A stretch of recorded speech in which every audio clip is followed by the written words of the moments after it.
Morning, Chair. Honorable Ngola, Good morning, Chairperson. Honorable Sangoni, Good morning, Chair. Honorable Ntuli, the Chief Whip, Good morning, Chair, and good morning to other colleagues and Mr. O'Sullivan and the staff of Parliament. Thanks. Honorable Nomvalo, Chair. Honorable Skosana, Ngilotshise emgcinisihlalo ngilotshisa namalunga nawo wonke umuntu ongaphange endlini esibethamthetho. Honorable Breitenbach, Morning, Chair. Honorable Topper, Morning, Chair. Honorable Vessels, Good morning, Chairperson. Honorable Malema, Madume Alessandra Khomo. Oisiempusha, Honorable Ngango, Good morning, Chair. Honorable Mattheys, Good morning, Chair.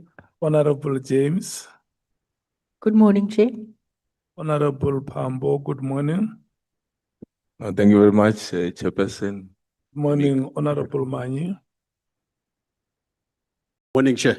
Honorable Madlala, Morning, Chair. not Matlala. That's my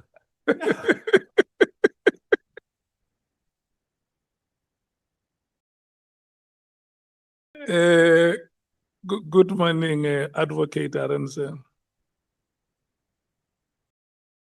Good morning, Honourable Chair, honourable members of the committee, my colleagues, everyone present, and just an apology for Advocate Maria Mkhwanazi. She's not here today.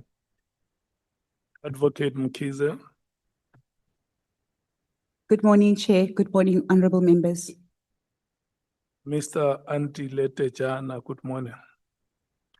Good morning, Chairperson. Mr. Paul O'Sullivan, Paul Robert O'Sullivan, Good morning, Chair. good morning. Good morning to the staff of Parliament, to the staff in the political caucuses, and the members of the media. Good morning to you all. We have the following apologies.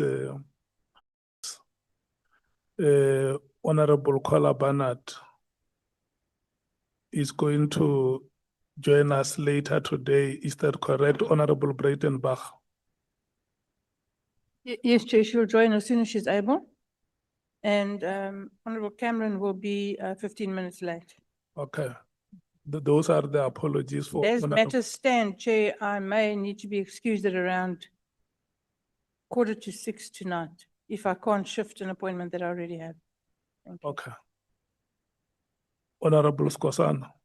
Ngithokoze emgcinisihlalo ilunga elihloniphekileko Honorable Shongwe bekacabange ukuthi ku-11 kanti namhlanje sitshintsha amagere uza kufika kungasikade. Ngiyakuthokoza. Okay, thank you so much. Honorable Vessels. Thank you very much, Chairperson, and good morning once again. If I could also just be excused by 6 o'clock this evening, I have a caucus commitment. That'd be great. Thank you. Yeah, those apologies are recorded. We are going to allocate this time to Advocate Arens and Mr. Paul O'Sullivan to conclude the presentation. Today is the 11th of February, 2026. It is 36 years after President Mandela was released from the Victor Verster prison in 1990.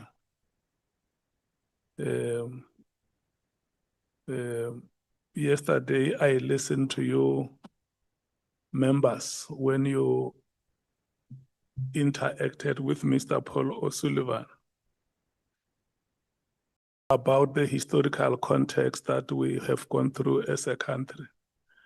And I heard you, Chief Whip, saying that you will give more context today when you engage with him about yourself and Honorable Malema, about the political developments that unfolded in the country in those years or in the years preceding that time.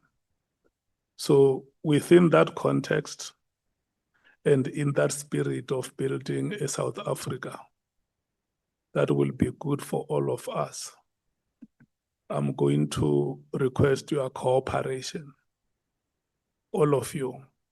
The way we ended the meeting yesterday did not give South Africans comfort. There were question marks, there were worries. We are here, all of us today, and let's show the people of South Africa that we are a winning nation. All the best, honorable members, all the best, Advocate Arendse, all the best to you, Mr. Paul Robert O'Sullivan. Thank you so much. Thank you, Honorable Chair, honorable members. Good morning, Mr. O'Sullivan. Good morning. I hope you got some sleep. No? Okay, I'm sorry about that. It's beyond my control. Okay, can I just recap? We've got a limited time available. So some of the questions that I'm going to put to you, I would appreciate just a yes or no answer, unless you want to elaborate here and there. I also just want to assure you that you have deposed to an affidavit, a sworn affidavit. It's part of the record. It would have, should have been read by everybody here today. And when it comes to the evaluation or assessment of the evidence, both written and oral, it will be taken into account. So to the extent that you might be or might have been concerned that you didn't get an opportunity to go through all the allegations that you make in your affidavit, they will be considered. And of course, there will still be questions from the honorable members.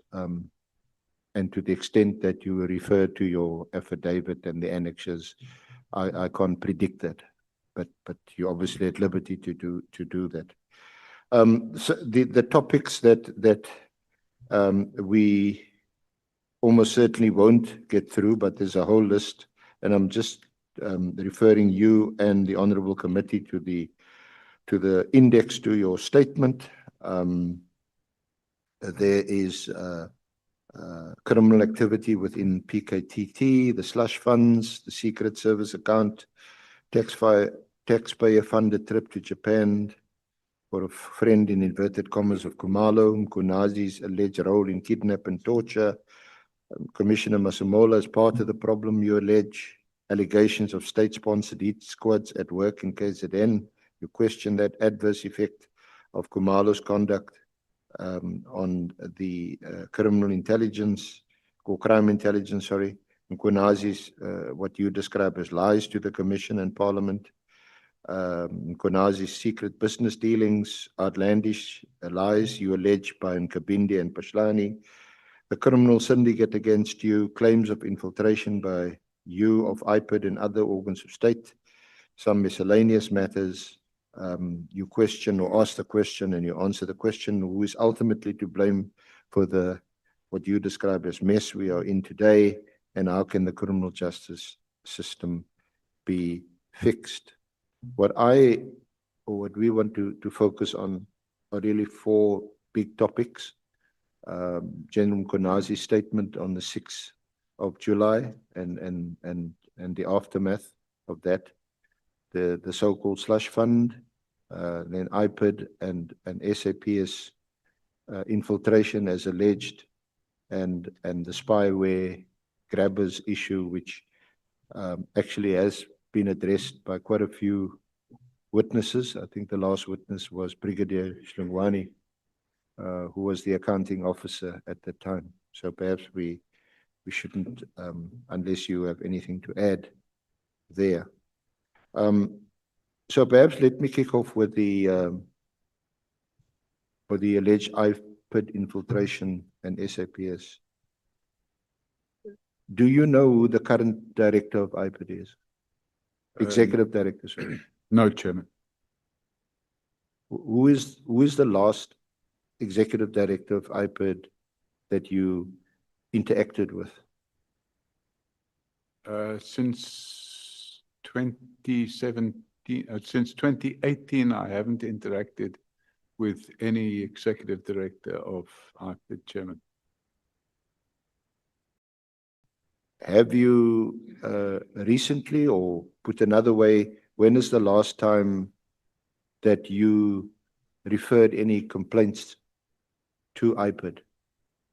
It was the complaint which I laid against General Pashlani in January or February 2016. Yeah.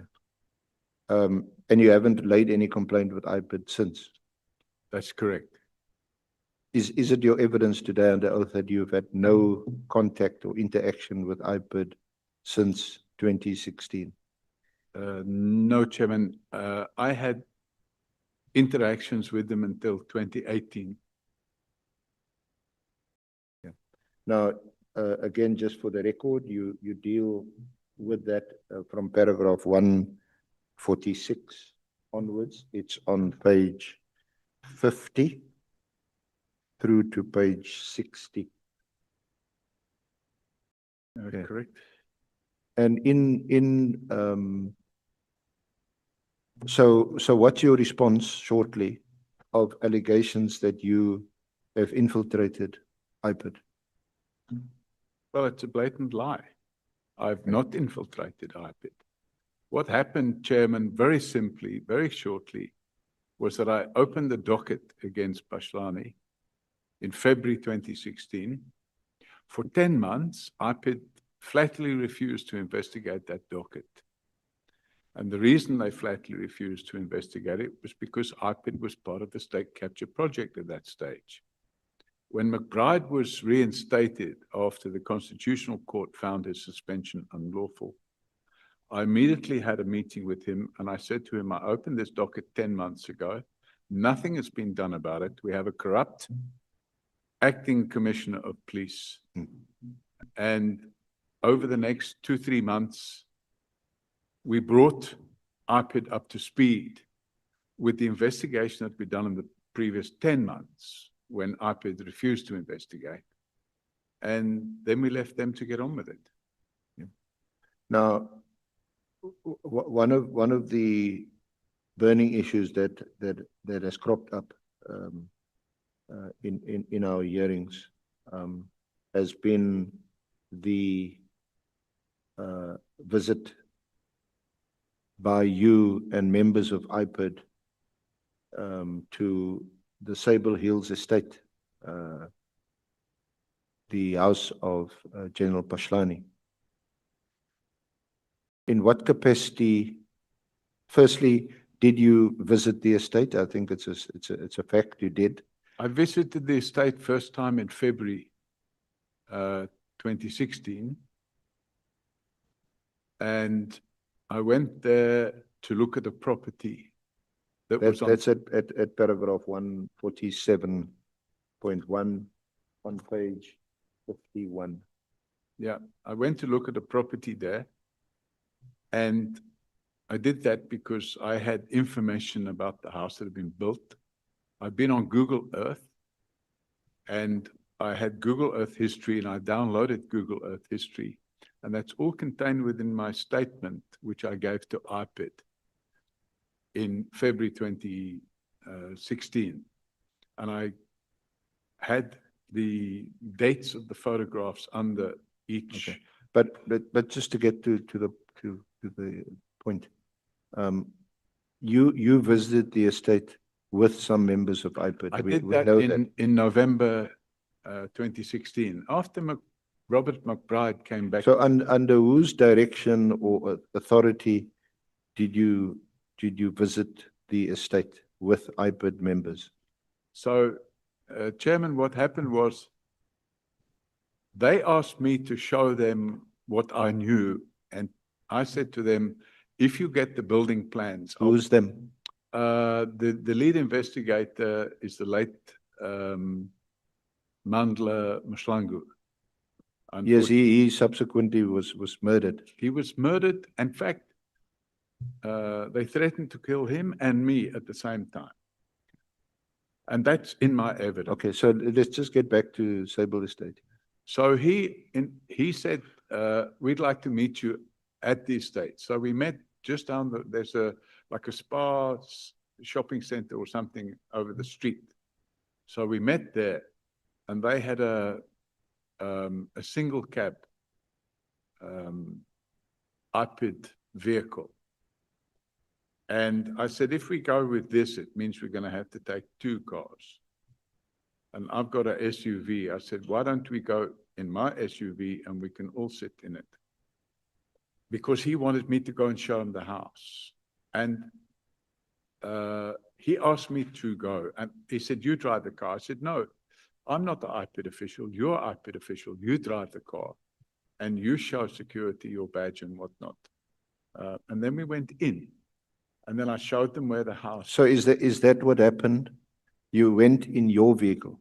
We went in my vehicle. Because it was bigger. Yes, but he drove. And he drove the vehicle. And when you entered the gate of the estate, he showed to the to security, gate security, his badge, his ID, and you went in on that basis. That's correct. So the gatekeeper or the security person there would have assumed that you also part of the IPID contingent. I don't know what the gatekeeper assumed. I didn't speak to him. But what happened was we then went to the estate manager's office. Now, because I've been involved in a lot of property development, I understand how it works. None of the IPID officials have ever been involved in property development. So they asked me to accompany them to the estate manager's office to obtain the drawings. And they asked the estate manager for the drawings of the house, because I said, if you get the drawings, we'll be able to get the exact square footage or square meter. Did you take photographs of the house? I already had those photographs from when I'd been there with the estate agent. So you'd been there previously? In February 2016. And that was on your own? On my own. With the estate agent? Or Correct. did you meet the estate agent? No, because you can't get into the estate. The estate agent took me in his car. Yes. And then I asked him to drive me around to see how the estate looks. Yeah. Of course, I was there for a reason. I said, oh, that's a nice house. Let me have a look. And I took a picture. Yeah. And that's the picture that I used in my complaint. Okay. And now, subsequently, you were charged? Yes, the Mabula team unlawfully arrested us. And in fact, they charged the IPID members as well.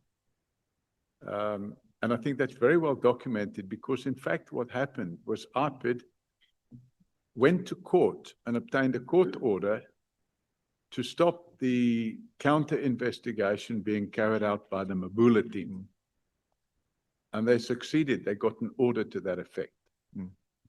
And that put a stop to the counter investigation. But in the meantime, I wasn't only arrested and charged, I was detained again. My assistant, she was my corporate counsel, Sarah Trent.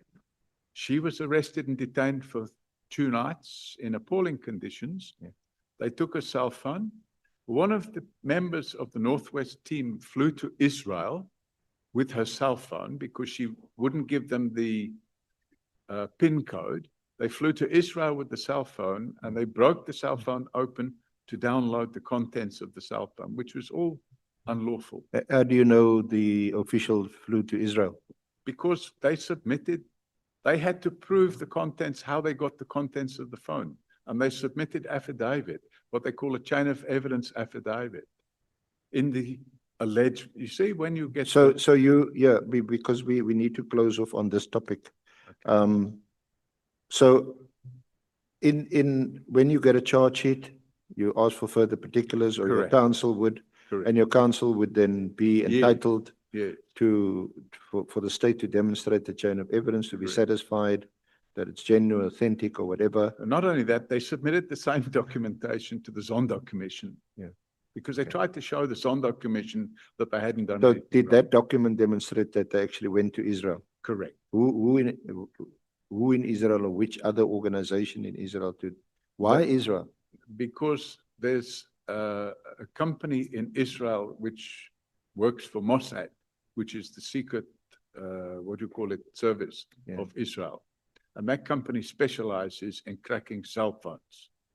So they're able to open a cell phone if you refuse to Okay, give. so at that stage, when they decided to go to Israel and to Mossad, who would have been the executive there? Who would have authorized that trip, assuming it was authorized? I'm assuming it was General Mabula. He was the head of this team, this Northwest team. Yeah. And if it wasn't General Mabula, it would have been General Pashlani. Okay, so these messages were retrieved. And so just to conclude, I'm sure you'll get some questions on this aspect later. What happened to the case that was brought against you? I think after 7 or 8 months, after repeated appearances in court, it was struck from the roll. But not only was it struck from the roll, IPID launched a High Court application to have the Mabula team investigation declared unlawful. And the court issued an order to that effect, that the Mabula team were no longer allowed to be involved in that investigation. You make it, sorry, Mr. McKnight. Yeah, okay. All right, yeah, I think their questions were asked about that, because that was a 342A application. When there's a delay, then you can ask. That is correct. Yeah, but the matter was just struck from the roll, of course. It's still alive, potentially. It can still be re-enrolled. You weren't acquitted or found not guilty. It was struck from the roll, and 10 years later, nothing has Yes, happened. so let's not get too technical, but that's the point. It's still possible that it may be reinstated anyway. Yes, of course, the prospects after some, 7 years or so later, that it hasn't been reinstituted.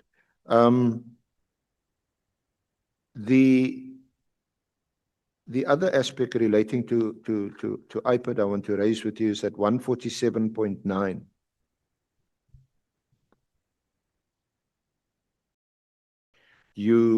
There's a reference there to 200,000 rand that of your own money, you say, that was contributed towards the fees of his lawyers. That's correct. He was represented by Adams and Adams. Alan Suzman Foundation. No, Adams and Adams. Oh, were the lawyers. Adams and Adams. Yeah, they were they represented the amicus in that case. I I don't think McBride was represented by. know. Helen Suzman Foundation were amicus, and they were represented by I think by, Weber Wenzel. all right. So McBride was represented by Adams and Adams. And the reason I made the donation was because, having opened the docket in 2016 in February, by the middle of the year, nothing had happened. No investigation was taking place. And I was satisfied that the country's police service was being run by a corrupt commissioner of police. Okay, so would Mr. McBride have been aware of your contribution? Was the contribution to him personally, or did it go to the lawyers representing him? I paid Adams and Adams. I didn't discuss it with Mr. McBride. Because, but I paid the VAT on it as well. It was yes, actually if my memory serves, 228,000. he wasn't aware of a personal contribution No. made by you to his legal fees. No. Okay, all right. So what, in brief, what was your relationship with Mr. McBride? did you in effect, without being officially designated, become part of IPID investigating people like General Pashlani? The only work we did in terms of investigation was between February 2016 and the period when IPID took a decision to carry on with the investigation, because from February 2016 till November 2016, no work had been done on the investigation whatsoever. So once they decided to carry on with the investigation, we spent the next 4 to 6 weeks to bring them up to speed. And then we stood back and left them to get on with it. Okay. Now, and subsequent to that, you say or certainly in recent years, you haven't had any contact with IPID, interacted with IPID? No dealings whatsoever. There might have been 1 or 2 cases where we've dealt with regional offices of IPID, for example, in Mpumalanga. There was a case there where we found that there was allegations of a police official receiving bribes, but it wasn't the chief of police, it was a captain. So we helped the complainant open a case with IPID there, but that would have been 3 or 4 years ago. And I wasn't involved in that, it was one of my staff. So in relation to General Pashlani, have you, subsequent to 2016, because the allegation is that you targeted General Pashlani deliberately, you and Mr. McBride, the purpose being that McBride and you presumably wanted McBride to become the National Commissioner of Police. That's the narrative, that's a false narrative of both Pashlani and Nkabindi. Okay. So subsequent to McBride's tenure at IPID and your evidence that you, save for the 1 or 2 instances where you have referred complaints at provincial offices, were you involved in any of the investigations against General Pashlani? No. In fact, Chairman, if you look at page 52 of my statement, paragraph 147.12, I explain over the next 4 weeks, at the request of Mashlangu, that would be the late Mantle Mashlangu, I brought the task team up to date and then stood back and let them get on with it. During those 4 weeks, I took the task team and pointed out where evidence could be obtained from, which included assisting them identify the building contractor who built Pashlani's house, paid with bags of cash taken from the boot of his car. I tape recorded that conversation with the contractor, where he explained in detail how a checkers bag with 350,000 was taken out of the boot of the car. Okay, so that's all recorded in your affidavit, and I'm sure everyone has read it. But I just wanted to ask you have not subsequently been required or called upon as a witness in any of the matters. As you know, I think it's common cause. General Pashlani was dismissed. There was an arbitration. He took it on review to the Labour Court. That was lost. He took the Labour Court decision on appeal to the Labour Appeal Court. Recently, that was also dismissed. That's correct. It was dismissed. Yes. So were you involved in any of those legal developments? No, not at all.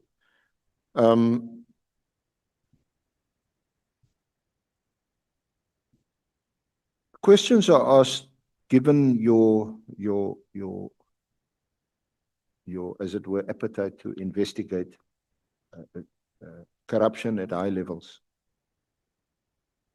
Why have you not investigated Phala Phala? You've known about it, you've read about it. There's been lots of media attention given to that issue. Chairman, the first I knew of Phala Phala was in June. I can't, 23 or 24, whenever an article surfaced in the media written by Arthur Fraser. And Arthur Fraser falsely alleged under oath that I had helped the then president, in fact, the current president of South Africa, to track down the people that allegedly stole money from his couch. But I never even knew about any money being stolen from the couch until I read about it in the media. And I subsequently managed to get from the journalist who wrote the story a copy of the affidavit, because Arthur Fraser, having made the affidavit, published it. So when I got a copy of that affidavit, I then went and opened the case at Rosebank, because he deposed that affidavit at Rosebank Police Station. So I then went and opened a perjury docket against Arthur Fraser at Rosebank Police Station. And once again, nothing has happened to that case. All right. If we can just move to the allegations you make in relation to the PKTT. May I get the paragraph number? In 62. Sorry. Paragraph 60, 62.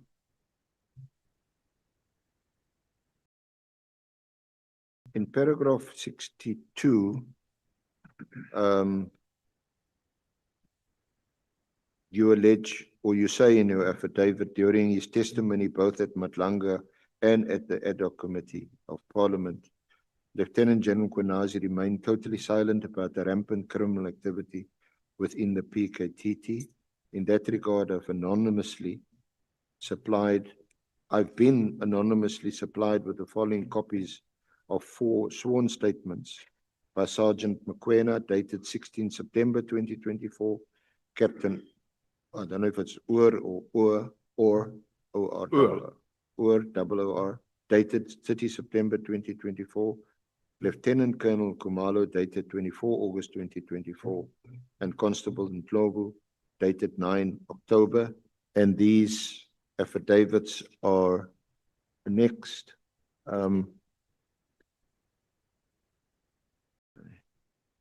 It's at pages 270, 272, 274, and 276.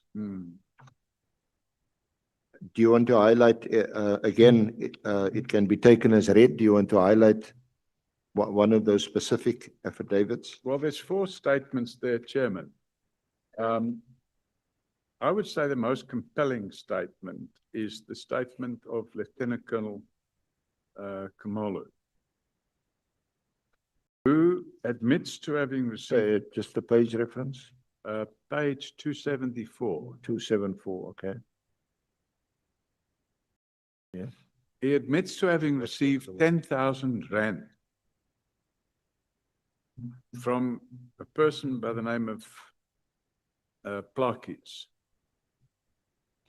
And Plakis was the head of security at the university. So all 4 of these affidavits relate to the PKTT Fort Hare, University of Fort Hare investigation. That is correct. Yeah. And the person within University of Fort Hare.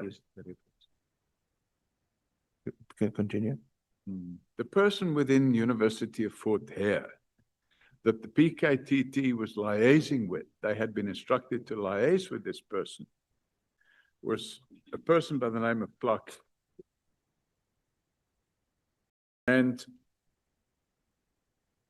all of them admitted receiving gratification as defined in Act 12 of 2004. And in particular, the leader of this team, this small team, was this Lieutenant Colonel Khumalo, who admitted receiving 10,000 rand, allegedly for purchase of honey, because apparently Colonel Khumalo was selling honey. And Plakis bought 60 bottles, but he paid for 150 bottles of honey. And no honey was delivered to him. And in fact, the money wasn't refunded, which meant Colonel Khumalo received 10,000 Rand gratification. Okay, then can I just refer you to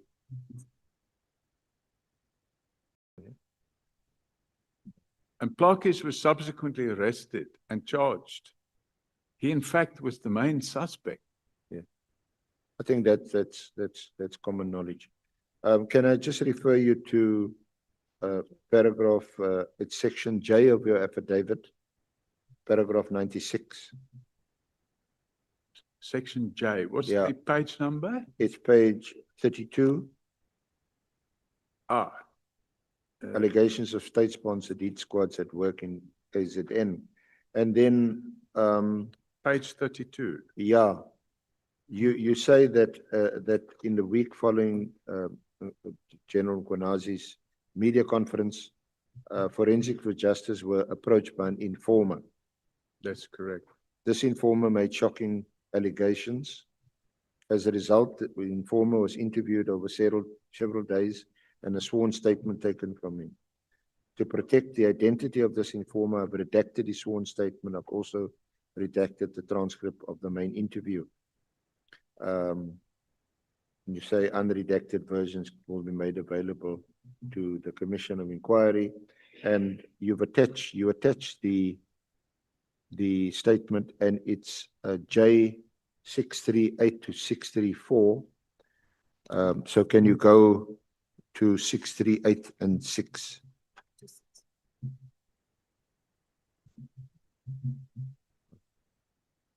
(638) and it goes to 644.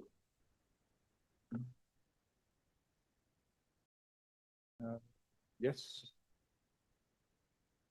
I'm there. Yeah. And there the deponent, whose name is redacted, says in paragraph 3, on 8 July 2025, following the allegations made by Lieutenant General Nhlanhla Mkhwanazi in a national media briefing on the 6th of July, I decided to call Mr. Paul O'Sullivan of Forensics for Justice. The reason I reached out to Mr. O'Sullivan was because I knew of Mr. O'Sullivan and his prior investigations into corrupt police officials. I'm sick of what I'm taking part in, and I desperately want to get out, and I'm fearful that if I leave on my own, I will be killed. To silence me because I know too much. And then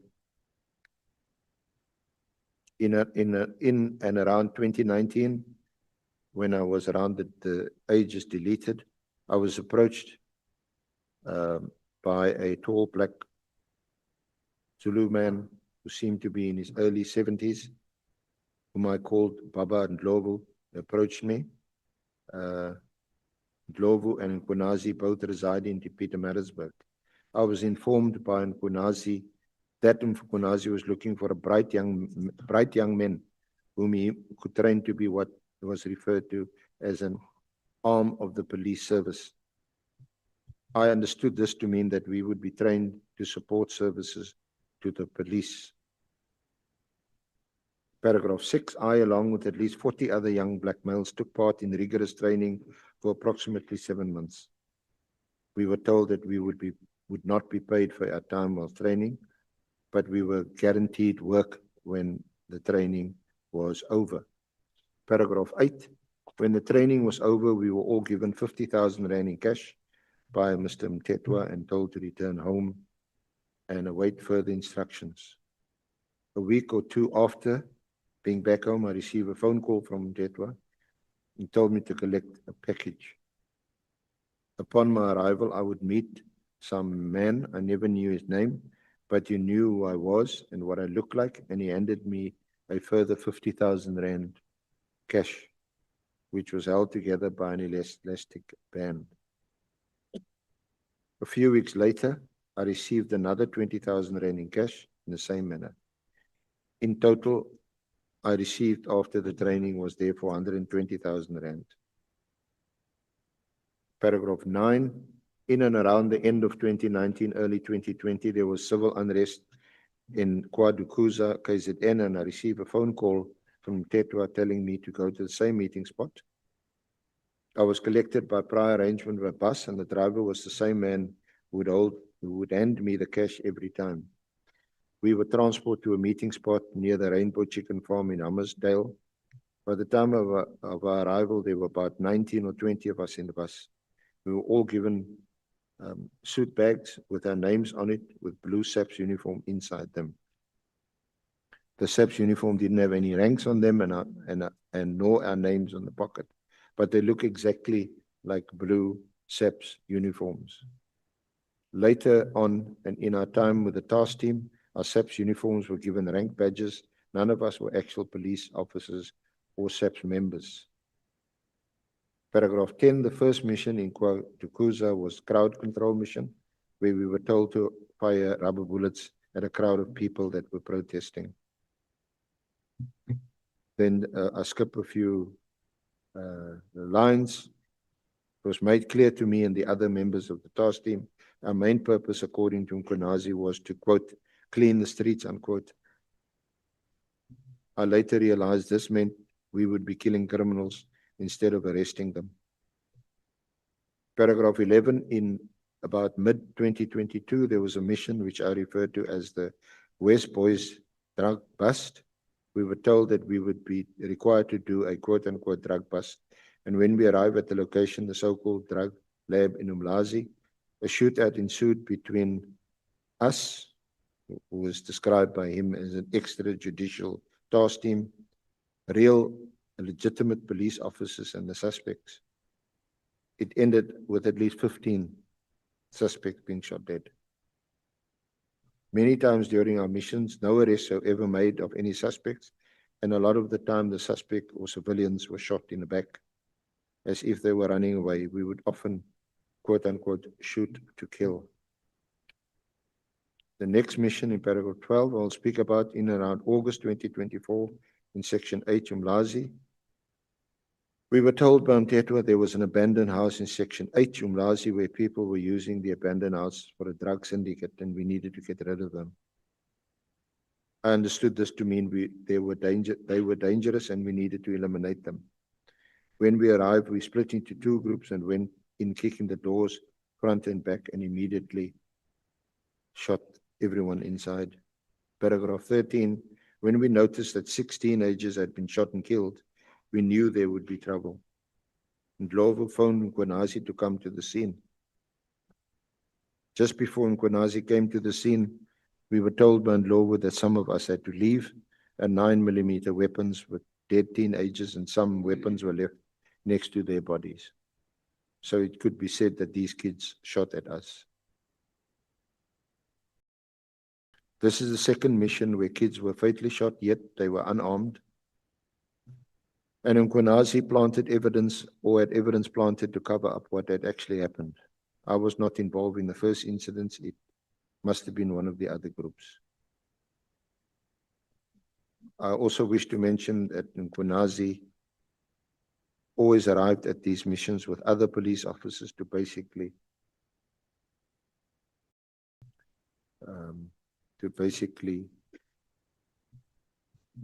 clean up the mess, quote unquote, which either meant that they would remove evidence of us, the task team ever being there or planting evidence to change the narrative. The last sentence in that paragraph, none of us had firearm licenses for the weapons we were using, Wilson police uniform. Then lastly, paragraph 16. Whilst working for the task team, I received 20,000 Rand in cash per month. Considering there were at least 3 or 4 groups or task teams, each receiving 20,000 Rand in cash. This would mean that the total cash payment made of all these members in the task team was between 1.2 million and 1.6 million per month. It seems to me there were 3 groups of 20 people, none of them cops. We were all promised that after we had been doing this work for 5 years, we would each receive 5 million rand in cash. What is these allegations clearly very serious? What's happened to this? Has a case been opened? Is it being investigated? What's the status of these allegations? Chairman, we supplied a copy of this. In fact, no, we supplied the original of this in terms of Section 27 of the NPA Act to IDAC. And we supplied a copy of this to a senior investigator who works for IPID and is based in KZN. And we have left them to get on with it. So we would have probably pursued it a bit further, but given the fact that I was being accused of having captured IPID and having captured the NPA and having run the country, we decided just to file these complaints and leave them to get on with it. So I don't know what's been done about it. Okay. When is the last time that you made any follow-up or inquiries? In August last year. And this person who deposed to this affidavit came to you, approached you. Yeah, we didn't know him from a bar of soap. In fact, we have a toll-free number. It's 0800 118 118. And that's the toll-free number for Forensics for Justice. And it's an unmanned phone, but people phone and leave messages. And he phoned there, and we've got a tape recording of that as well. And he phoned there and said that he wanted an urgent meeting. And then I spoke to him on the phone and I tape recorded that as well. And in the tape recording, he said that he was involved in killing people and it was getting to his conscience. And him and another person wanted to come and see me. So I met with him first, and the other person was supposed to see me afterwards, but the other person allegedly shot and killed himself the day before he was supposed to come and see me, which only left this person.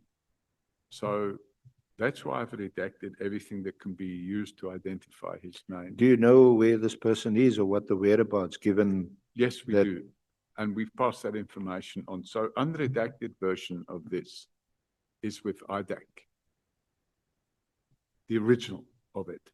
And if you have a look, Chairman, there's a whole interview of 60 or 70 pages from page 644 right through to page 790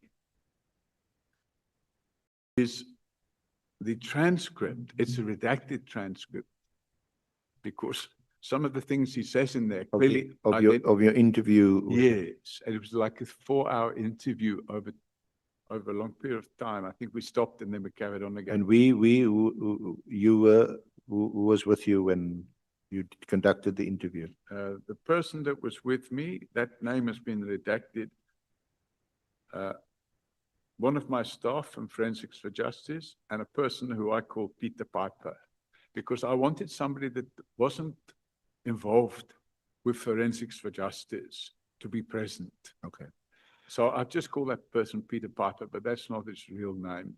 Right. And that person was present, and that person's a Zulu-speaking individual because the person we were interviewing spoke English quite well, actually, but he knew, the person that was with us knows about these areas in KZN, so he was able to ask questions about this and that and whatnot. Yeah. Yeah. Our time is really now limited. And to deal with the slush fund, the Secret Service account, which, as I mentioned, it's dealt with by you in the part which is headed the slush fund, the Secret Service account. What's the paragraph number? It's from paragraph 64 onwards. Okay. So, And we've also heard some evidence. Obviously, the extent to which we accept it as evidence, corroborated and confirmed of Mr. Mkhwanazi. But you make several allegations about General Mkhwanazi and his alleged conduct regarding the slush fund. You raise questions about it, about crime intelligence, involvement in operational functions and so on, at paragraph 80.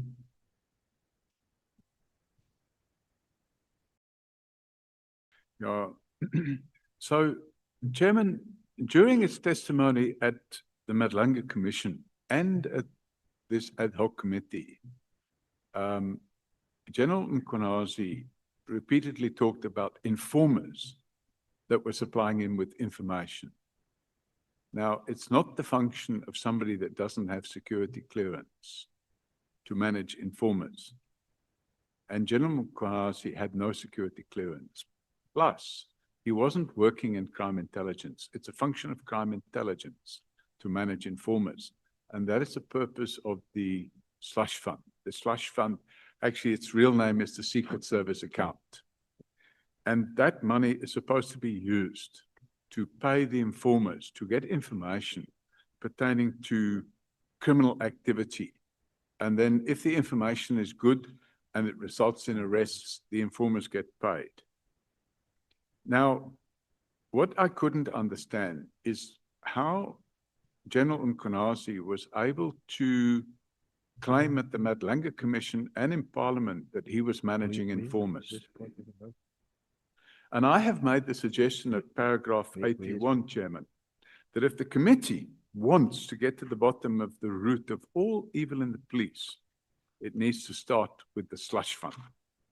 Because if they can stop the wanton theft of millions of rand, which is stolen in secret and spent in secret with zero accountability, and in fact, the loose strings around the purse of the slush fund results in inside factional battles within the police, because many senior police officials want to get their hands on these taxpayer funds.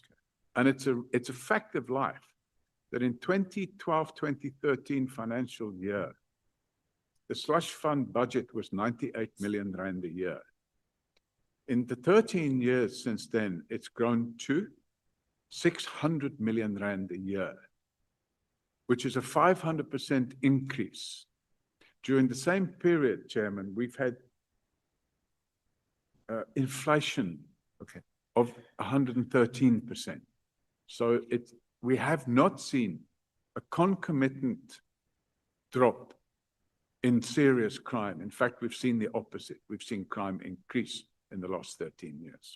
Okay, there's just another two topics I need to cover with you quickly.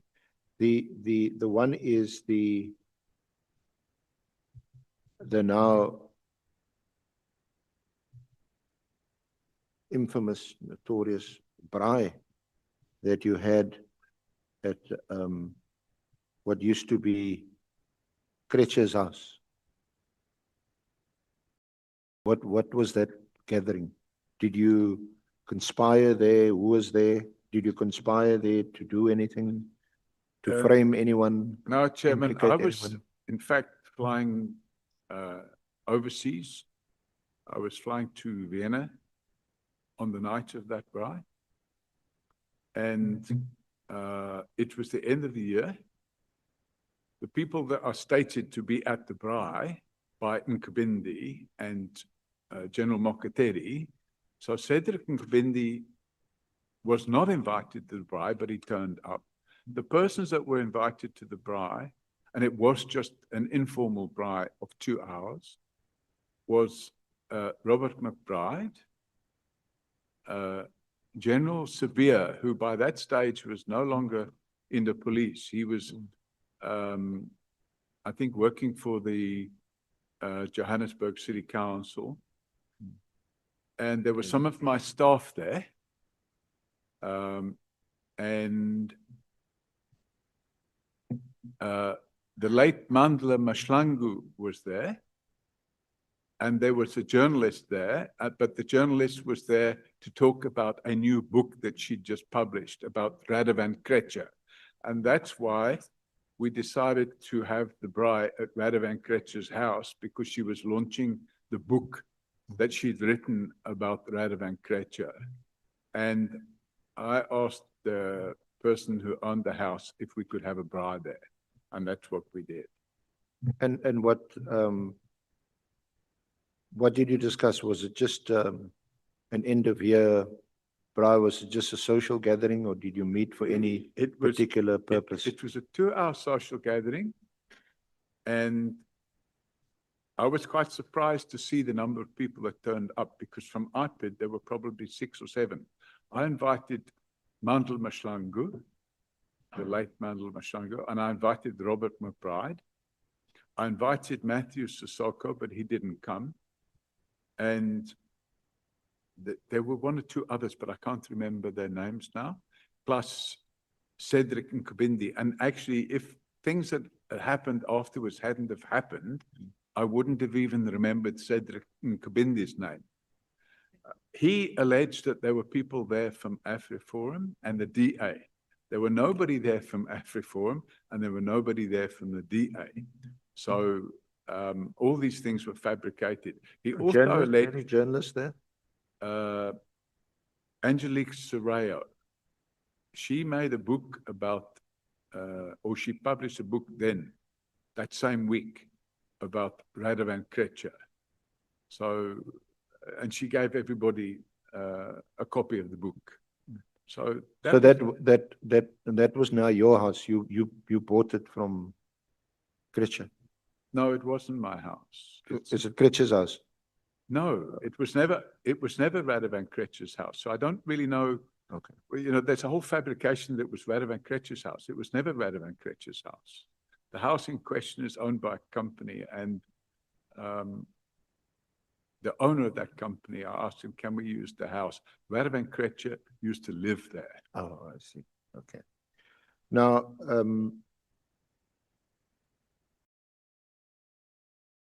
the July 6 press conference held by General Mkhwanazi, you deal with it from paragraph 91 onwards.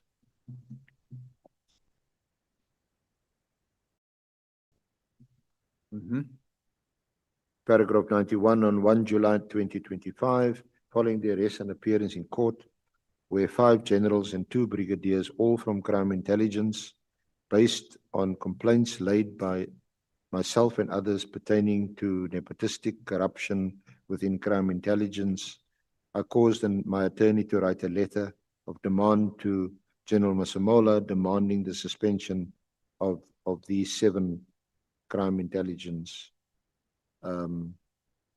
people. Within hours, General Masemola responded to the letter of demand, fobbing me off with a tough response, thereby removing the urgency. When did you lay those complaints?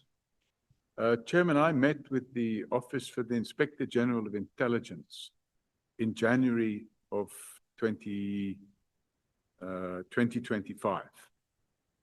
And I supplied them, we carried out some research, and we were able to identify the company which had bought these properties. We received the tip-off. It's probably the same tip-off that the Honorable Fadi L. Adams and Honorable Carla Barnard received. And we also got it. We have a anonymous email address that we use. And we got this tip-off, and I decided to carry out some research. And I wrote to the Inspector General of Intelligence. They asked me for a meeting, and I handed over. We got copies of the. So sorry, just repeat the dates. I just missed it. It was in it's one of the annexes is my email to the Inspector General of Intelligence. I'm not quite sure which of them it is. Without looking at the annex list, in section H. Yes, 30.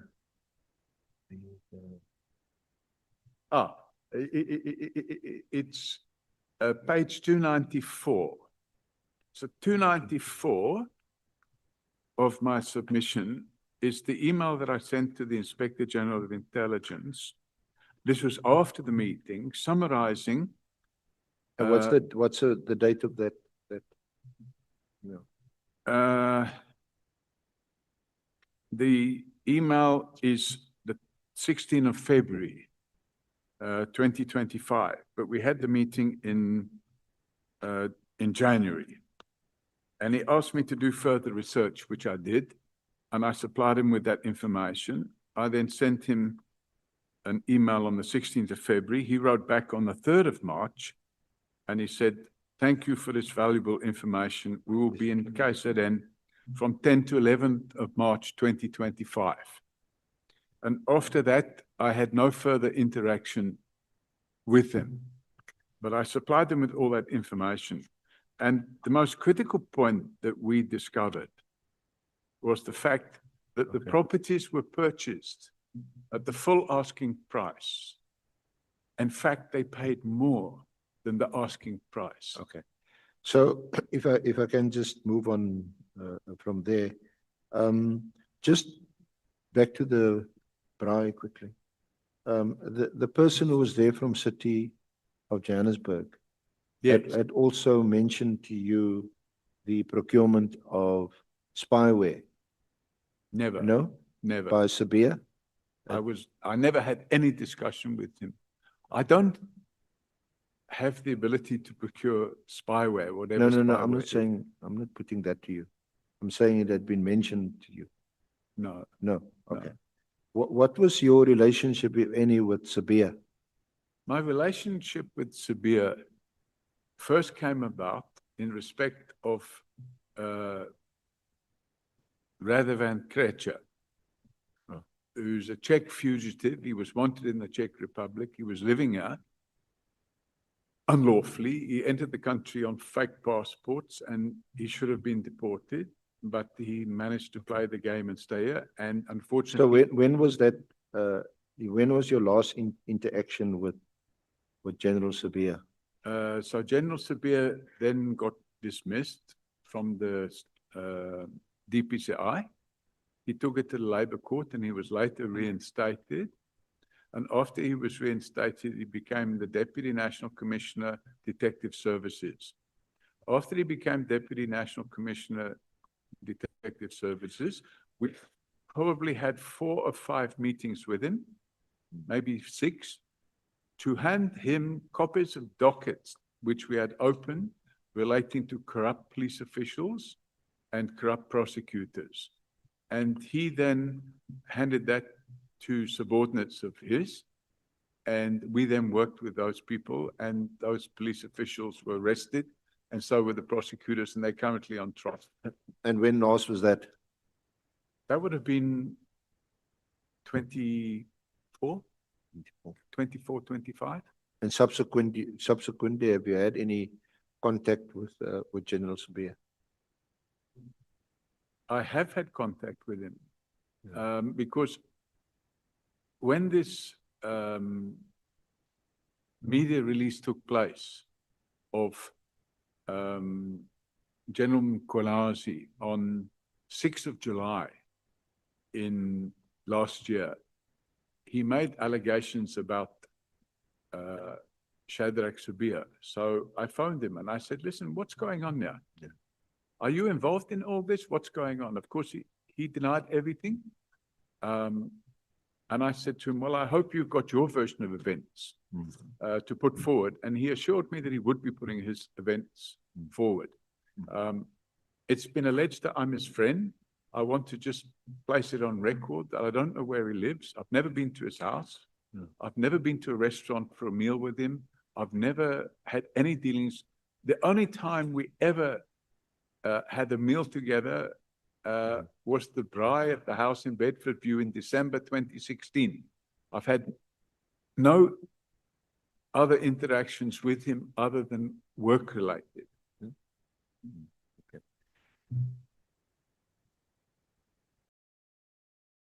You have called for, sorry, let me just deal with this aspect quickly in the remaining few minutes I have left. You say that on the 5th of July, this is at paragraph 93, in the early hours of the morning, Correct. someone dropped a brown envelope off at my office, which I saw when I arrived at 4:30. Yep. I was truly shocked by the contents, which included the following documents, which I felt to send to Masemola to share with the NDPP, the head of IDAC, and the president, as the documents allege a national scandal being perpetrated by General Masemola. Now, this is, why do you mention that this is just the day before the 6th of July, when the press announcement was made? And in paragraph 92, you also allege that you received information that on the 3rd and 4th of July at the police college in Pretoria, Generals Masemola and Mkhwanazi put the finishing touches to the presentation that General Mkhwanazi would use to shock the nation on the 6th. That's correct, Chairman. Although it's in chronological order there, I only found out about that after the 6th of July.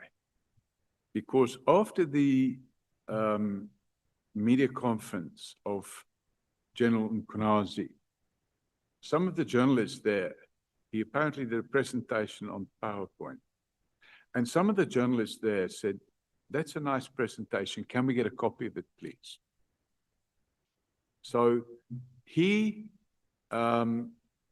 instructed his PR or spokesman or whatever you call it to supply it to the journalists. And when they supplied that presentation to the journalists, they did it on their computer by converting the PowerPoint presentation to PDF and then emailing it to the journalists.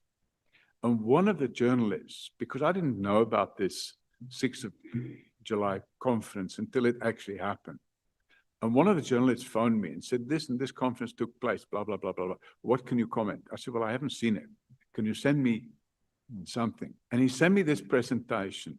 And when I got it, I was shocked. I read it and like, wow, you know, it's like 40 or 50 pages of presentation went up. But you not mentioned specifically in the presentation. I am. He doesn't mention my name, but he refers to a member of the public that called for the suspension. So you inferred it was, can only be referred Can to you. only because he not only says a member of the public has called for the suspension, but he says the member of the public wants the National Commissioner to bypass the HR regulations of the police and just suspend these people. So clearly he was talking about me. But more importantly, and this is an important point, Chairman, this PDF file, we have software which can analyze documents and we can extract the metadata from the documents. So I decided to run a quick metadata check on this document that had been sent to me. As a result, I was able to identify the computer on which the PDF was created. And the location where the computer is. The head office computer. So a police head office computer. And we have supplied the information to the Madlanga Commission with a suggestion that they inquire from the police to find out who is using that computer. We've got the details on the user number because we extracted from the metadata. Okay. Just lastly to round off, Chair. I think I did start 9-10 minutes past 10. You called for General Khumalo's suspension. Were you responsible for his arrest by IDAC? No, in no way, shape or form. I didn't even know he was being arrested. But when he was arrested, I thought, wow, you know, This is good. Now, I put the copy of the charge sheet in here. Charge sheets, once you've been arrested and charged, it's a public document. So I managed to get a copy of the charge sheet. But the charge sheet, was that based on the, Oh, sorry, I haven't put that charge sheet in there. I don't have that one. I couldn't but get it was it. based on the information that was provided by Honorable Adams, MP. Chairman, from what I can understand, Mr. Honorable Adams and Honorable Carla Barnard and Dishonorable Paul O'Sullivan all laid complaints in different directions, and they somehow merged. They found themselves together. I didn't lay a complaint with IDAC. I laid my complaint with the Office for the Inspector General of Intelligence because of the nature of the complaint which related to the Crime Intelligence Secret Service account. As far as I'm aware, Honorable Adams laid a complaint with the police.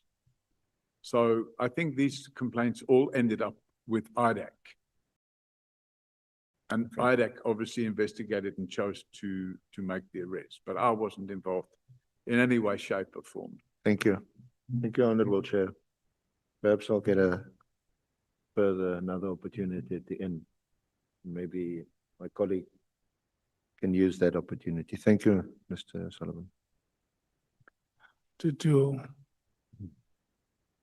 you conclude, Advocate Arendse? Or must I give you 15 more minutes?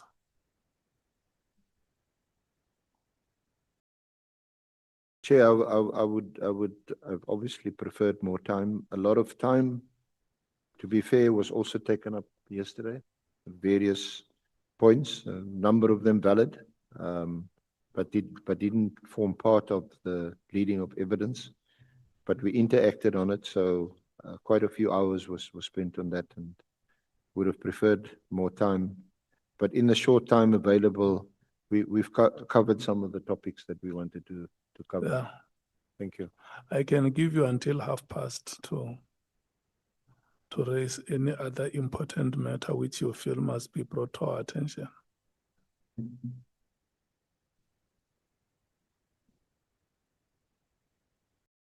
Chair, it's fine. We'll rest our case for the time being. Okay, no, it's fine. If you are satisfied that you have done justice, then it's okay. Honorable James, are you ready? Chair, Are you ready? Chair, we're not giving up our 15 minutes. We'll take it at the end. Yeah, We'll reserve our 15 minutes for the end.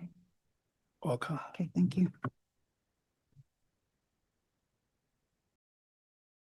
Are you ready, Honorable James?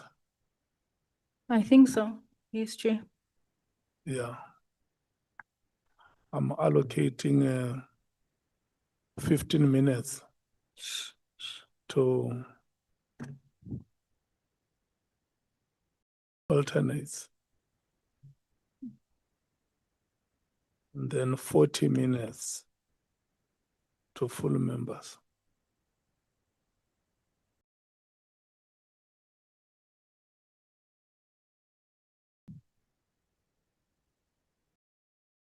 "15 minutes to alternates and 40 minutes to full members."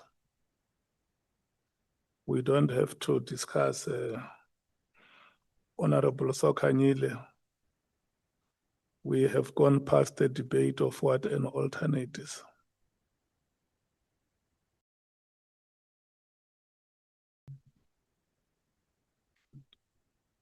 Can we, the watch that I'm having in my hand, not the one that you see on the wall.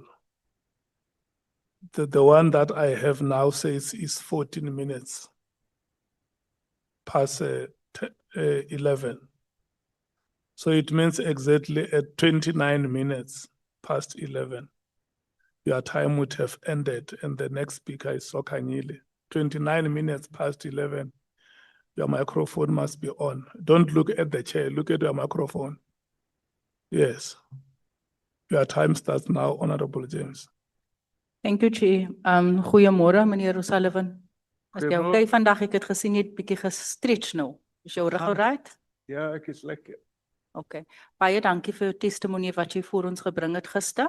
Jy het mos Suid-Afrika toe gekom om Afrikaans te leer. Is dit reg? Kan u Engels praat asseblief? Maar het jy nie gesê jy het hiernatoe gekom vir die goeie weer en om bietjie Afrikaans te leer? My Afrikaans is nie goed nie. Jou Afrikaans. Okay. Ek gaan dit maar ek het vrae gehad vir jou in Afrikaans, maar ek gaan dit maar nou daar los.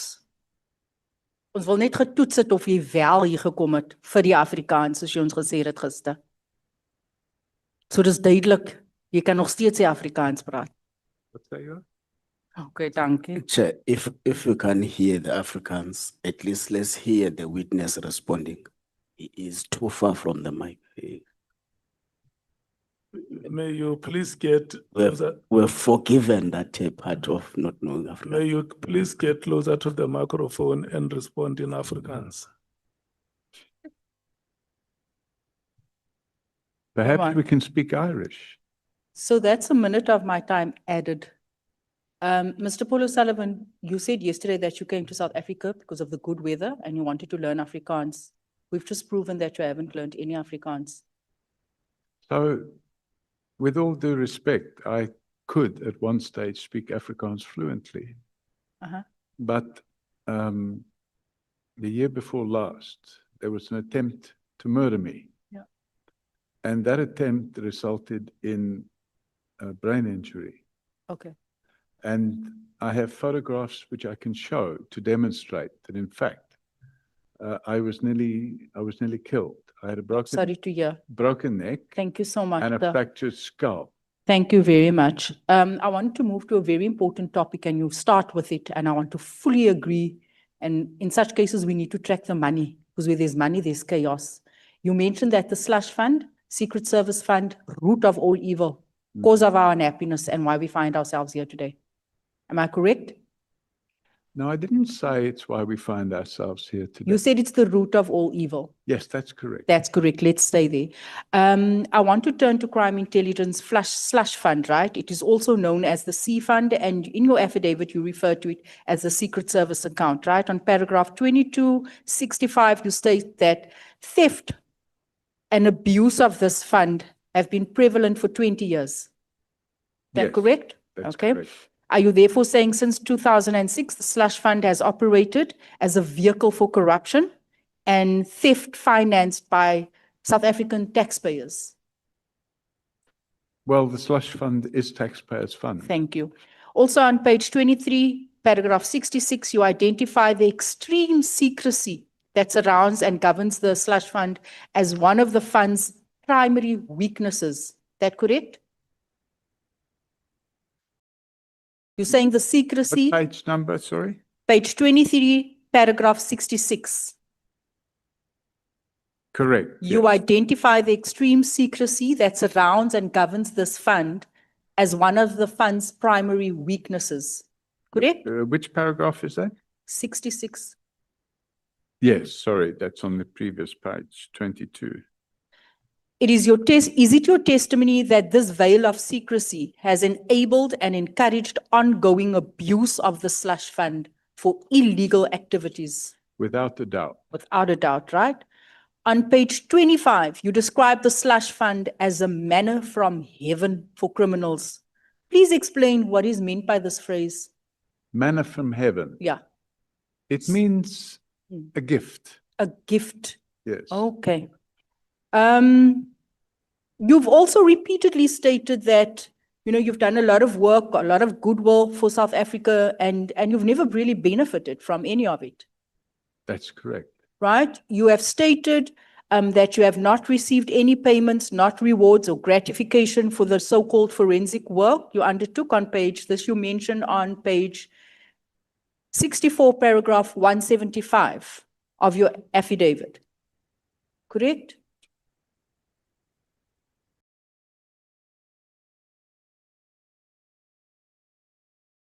public interest work. I've never received anything for the public interest work I've done in this country. In fact, quite the opposite. Please speak into the mic. I need you to I say said that I've loud never and received clearly. anything. You've never received anything? No. Niks nie. Okay. Jy's 'n regtig goeie mens. Chair, and also, you've also claimed you've had a conversation with, Honorable Trollop, and it states in the WhatsApp. Sorry, message- Honourable who? Honorable Trollop, Ethel Trollop. What paragraph is that? No, it's not there. I'm just saying I just believe that you've been in conversation. I have the copies of the WhatsApp. I've And- never spoken to Honourable Trollop in my life. What? Yes. Never spoken to him.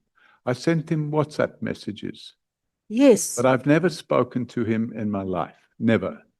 Okay, but I've got proof that you sent him WhatsApp messages. And I you have didn't say, Wait for me to finish my question.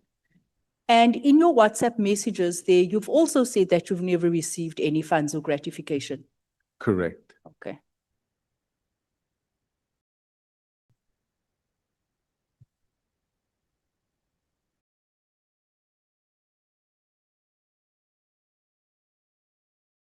Mr. O'Sullivan, ek weet nie eens of ons jou moet verder question nie vandag. Chair, can I ask the honourable member to use English? Okay. Chair, in my possession, our internal memorandum dated the 7th of May 2007 and subsequent proof of payment dated the 16th of May 2007, reflecting a payment of 100,000 rand to Mr. Paul O'Sullivan, originating from the slush fund. Mr. O'Sullivan, request for an advance from the DSO confidential funds, right, for work pertaining to the Kretschner case that you mentioned. Wag nou eers, Mr. O'Sullivan. Here's the application. Mr. O'Sullivan, here is the check made out to you. 100,000 from the very root of all evil that you have received when you came here telling us that this is the root of, you too have benefited from the manna of heaven. Not true. Not true. Not true. Mr. Sullivan, and I can provide this request for advance reimbursement. Here's the application. Here's the money you've deposited into your Nedbank account. Can I answer, or are you going to carry on talking? May I? I'm showing you the proof. You're not showing me the proof. I can't read what you've put in front of yourself there. You can take it. You can, here we go.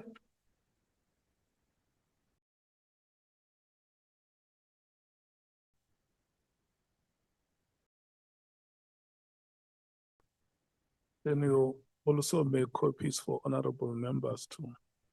Is that the only document that you are circulating? Excuse me, Chair. Is that the only document you are circulating? I can circulate this as well. The team can just come. I can do the application for the 100,000. I can send you the motivation. It's all here. Application for reward for Mr. Paul O'Sullivan. We'll just compile it nicely and then just give to the members. There we go.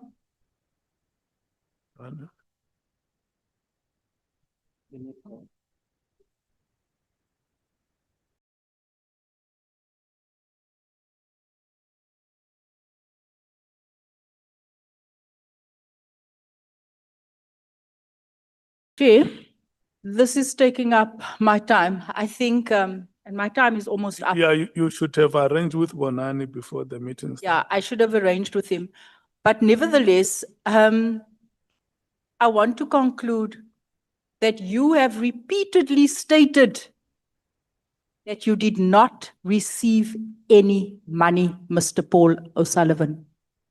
And today I have brought receipts to prove to you that you have lied to this house under oath.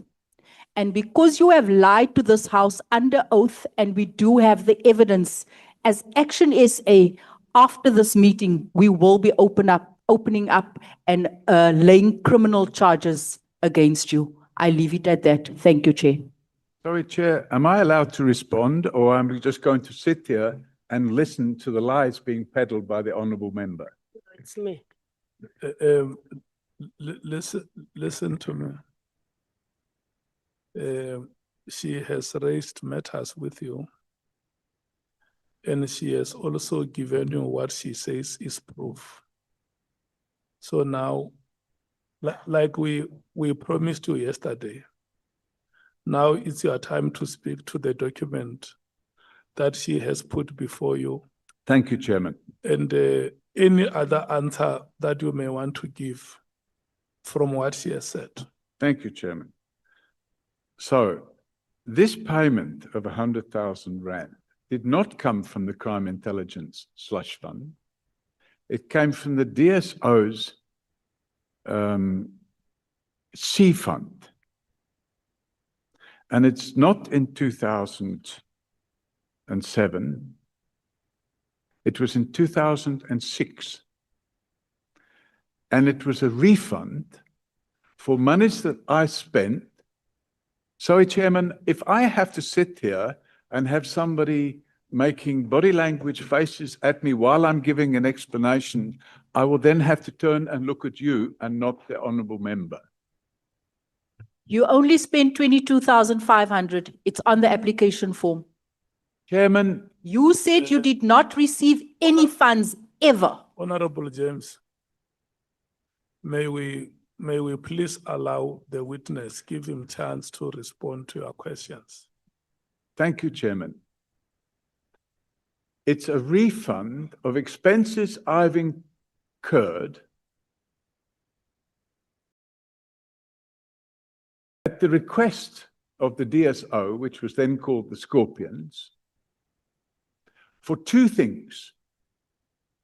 The one was for security, additional security arrangements put in place for a witness who was afraid for his life.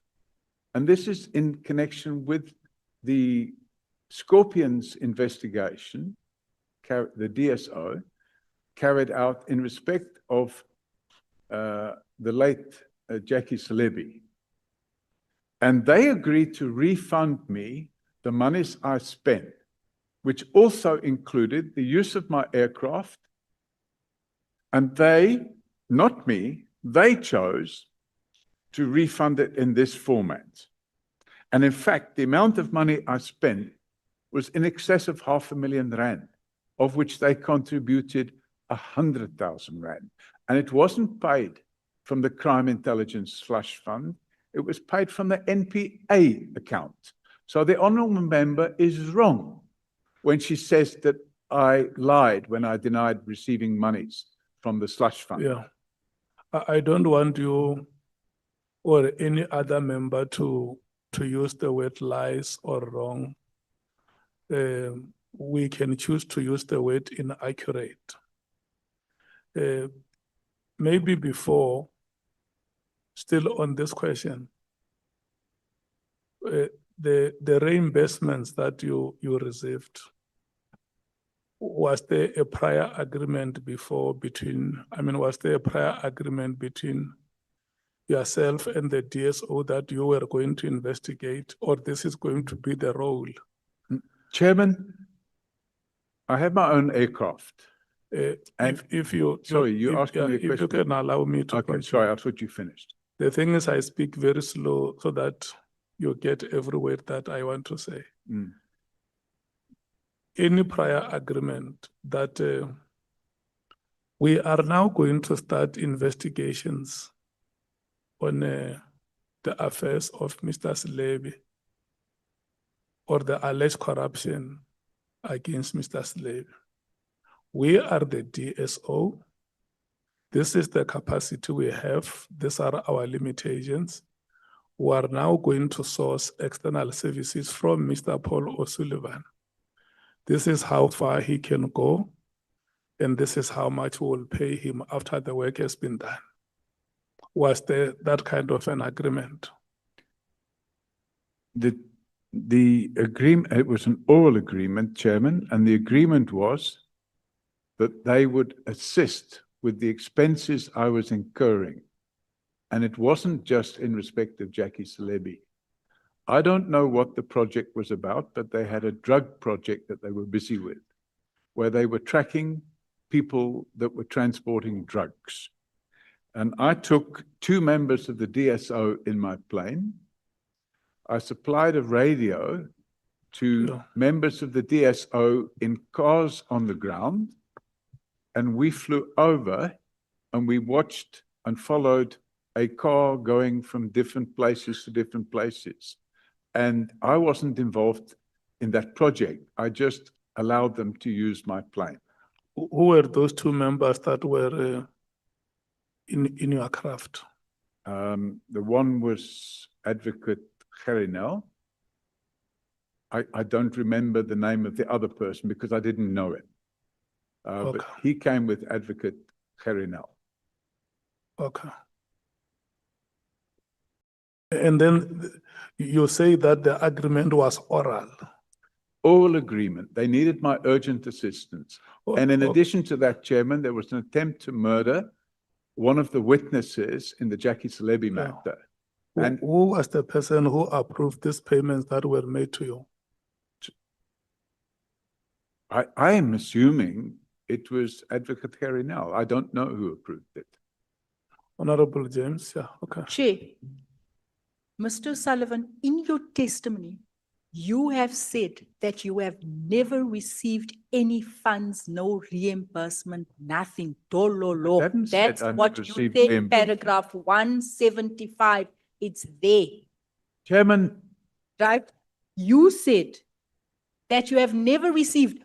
You were reimbursed for the aircraft 6,000 Rand. It's on the application. Your total reimbursement amounted to 22,000 Rand. The entire application I have circulated to the members. It clearly outlines the project name Coffee. Chairman, I don't have any. It outlines the work you've done. It clearly outlines the reason for your payment. It's all in the application and the motivation. Unfortunately, my time does not permit me to go through the application, and hence I have circulated it to all the members. It's all there. So the hogwash you are telling us contradicts what's in the application. The documents, the proof speaks for itself. Yeah. Is there anything you want? I want you to be calm, both of you, yourself and Honorable James. Well, unlike the honourable member, I will remain calm. First of all, Chairman, I'm not in the business of providing hogwash. I have stated there, and I'm going to read it, paragraph 175. For the avoidance of doubt, I have never been remunerated for any of my public interest work over the last 25 years. Quite the opposite, I've spent vast sums of my own funds in the interest of making South Africa a safer country for all its inhabitants. However, when I was requested to provide extra services, not something I chose to do of my own account, I was requested to pay for the security enhancements of a witness. And unfortunately, Chairman, these documents from 20 years ago, I don't have in my possession. And it would be appropriate for them to be in my possession before these wild allegations are being made against me. It would absolutely be appropriate to put the documents in front of me and say, can you explain that? And that's not what's happened here, Chairman. Okay. Your time has expired, Honorable James. May we move to Honorable Sokanyil. Thank you so much. Thank you very much. Chairperson. Morning, Mr. Paul O'Sullivan. She's sitting here. I'm greeting you. Oh, thank you. Sorry, I'm trying to. Honorable Sangoni, may you please make way here. Johnny. I'm greeting you, sir. Thank you. I'm looking at your statement, paragraph 102.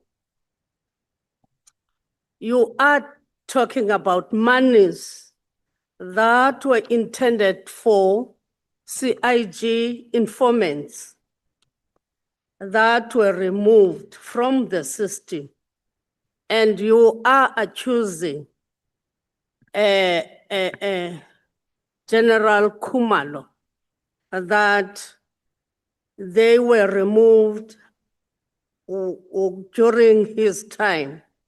Can you provide evidence that sources of information under Khumalo that have dried up, that you are referring to in paragraph 102?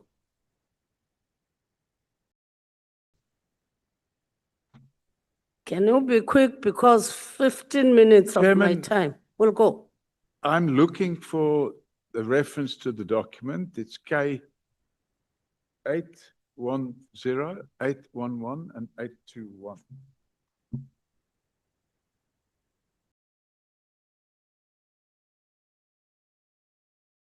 In your affidavit. Yeah, I'm not looking at the affidavit, Chairman. I'm looking at the evidence that's mentioned in the affidavit. It's 810. So what we have, Chairman, if you look at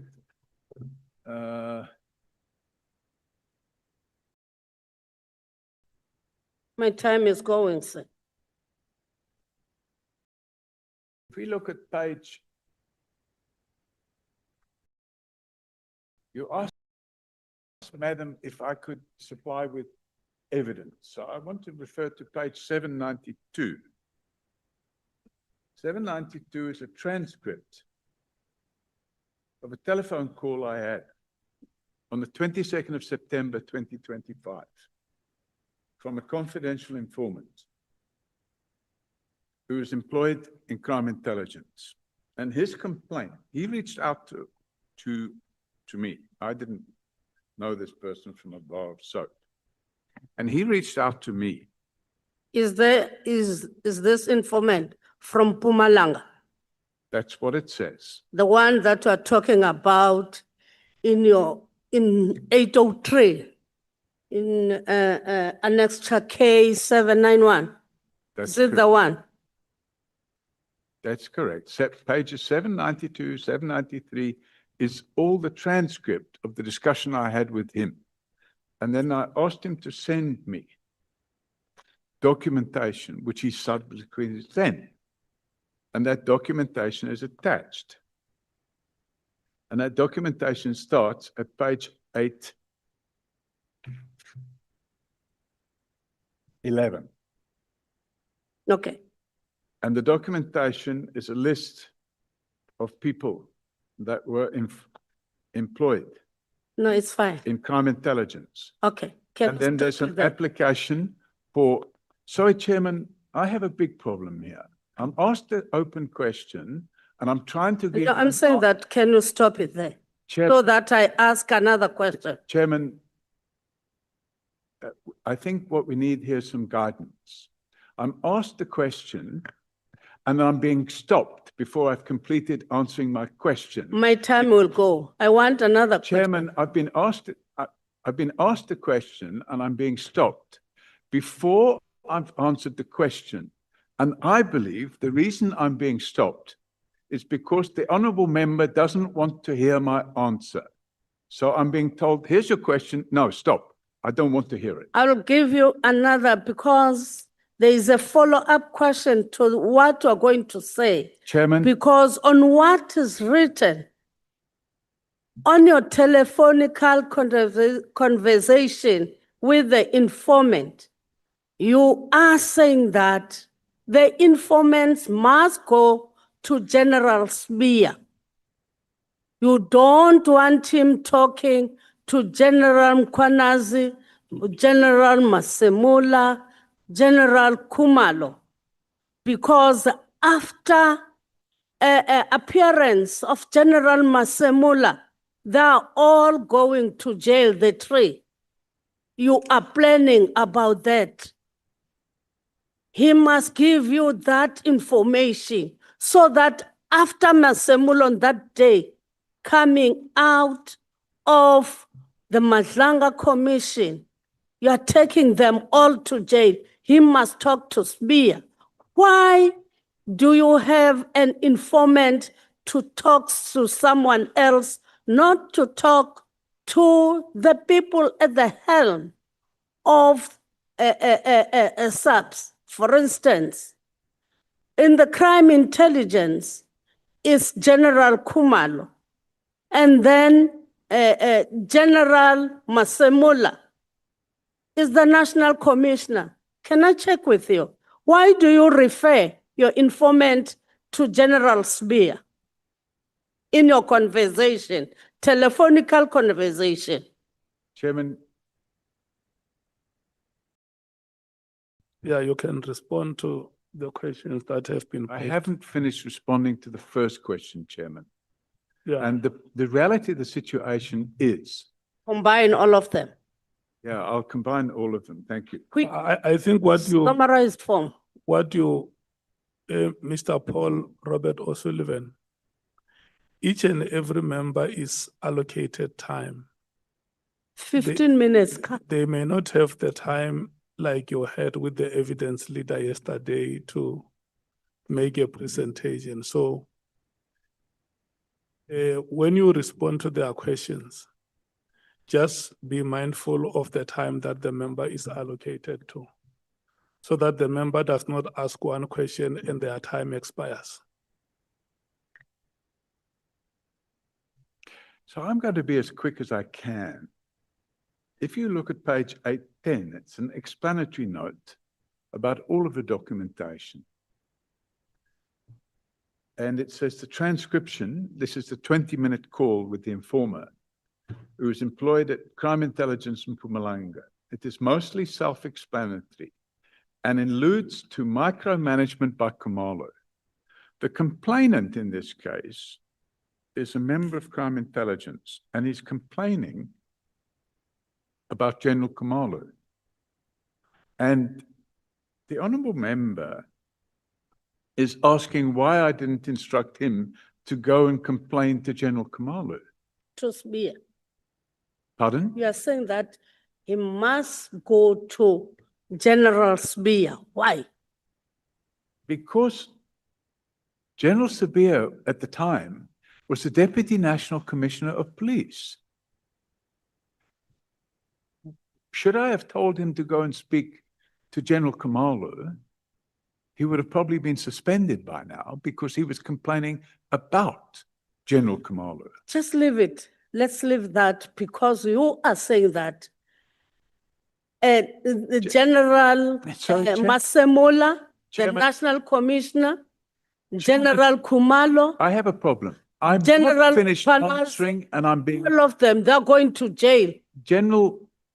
No, leave it out, because you have made it clear that the person Chairman. in SAPS whom you regarded as the person who must be at the helm is General Spear. It's clear. From what you've written, it's written down. You're telling the informant. It's you yourself. Mr. Paul O'Sullivan, can you tell me why did you decide to disinvest from property in South Africa, and you decided in 2025? Why? Chairman, I haven't finished answering the other question. And what I'm not prepared to do, Chairman, is to sit here, start answering a question, and then be stopped and told, I don't want to hear your answer. I want to ask you another question. And if we're not... Can I say that to Sorry, you? Chairman, I'm talking and I keep being interrupted. Can we do this? She asked you a question about the conversation that you had with your informant. Are you able to respond to that question? Absolutely, and I'm trying to explain it, Chairman. And while I'm trying to explain it, the honourable member starts interrupting me. Now, what I'm saying is... Look, listen here. The Ask time one that question is allocated is not the chairperson. minutes. It's not the chairperson's time. It's the time of the honourable member. You and the honourable member must have a cordial conversation. Help each other and have that conversation succeed. Chairman, how can we have a cordial conversation? Yeah. If I'm trying to answer the question. Let's not do that. May you please respond to the question on your informant. That's what she wants to hear. And I was trying to explain that, Yeah, Chairman. let's go. He didn't want to Let's, hear. yeah, let's go ahead and explain. So can I explain without being Yes. interrupted? Yes, I give you the time to explain. Thank you. I explain on the explanatory note, which is page 810, exactly what happened and why I decided to make record it and make a transcript. Get to the microphone. So it's a request for assistance.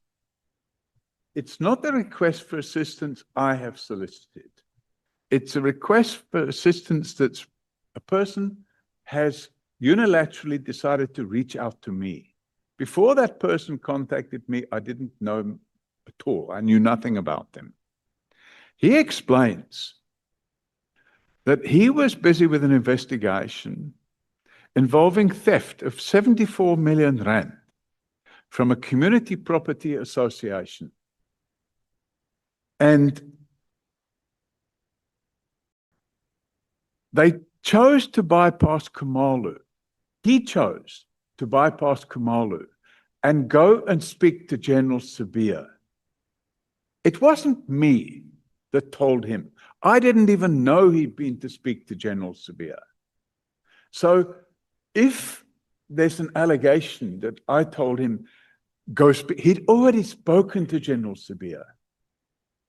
And if you read the transcript, it makes it clear that he's telling me he decided to bypass General Khumalo. So we're having a complete misunderstanding of what's being said in the transcript. No, it's okay. And then, No, I sorry, got your Chairman, I'm answer. being interrupted again. I got your answer. Because No, I don't haven't have finished my answer, time. Chairman. I haven't finished, Chairman. Because you are saying Sibiya can be trusted. Why are you shouting at It's me? you who's saying that, Why are you not the shouting? informant. No. Please stop it. I've got the answer now. I got your answer, please. I got your answer. Then I'm going now. I don't think I can work like this, Chairman. Yeah. If I'm going to have to work like this, I'm going to have to say, I'm sorry. This is. You'll have to go. Why? No. Honorable Sokanyile. Oh, I can't go. Wait. Let me tell you something. Let me tell you something that we need to do here. All of us. Number one, I'm going to request that we compose ourselves. And number two, I'm going to ask the witness to be mindful of the time that is allocated to members and respond to the questions without taking their time.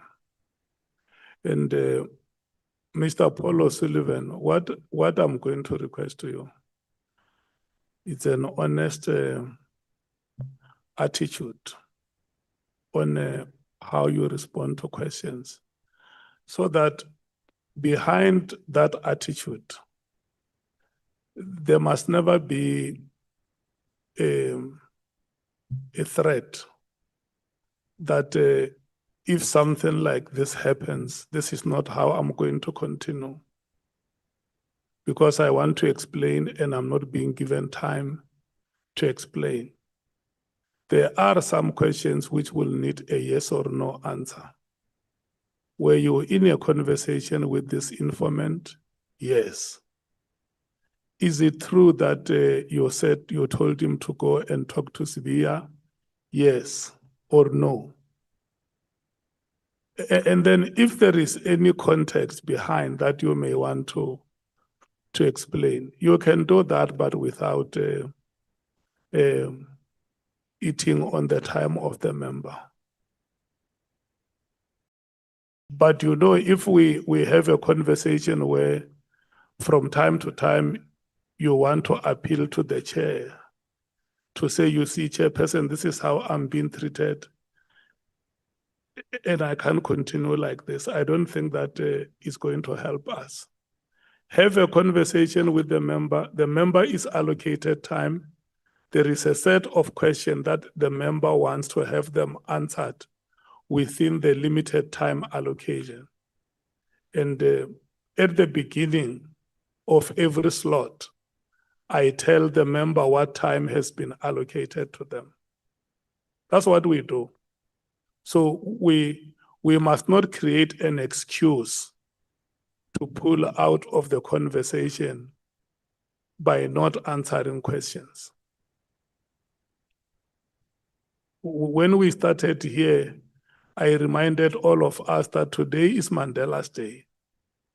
It's the day on which Mandela was released from the Victor Verster prison. And this is a day which all of us must look forward with hope and renewed confidence to the future we want to build in this country.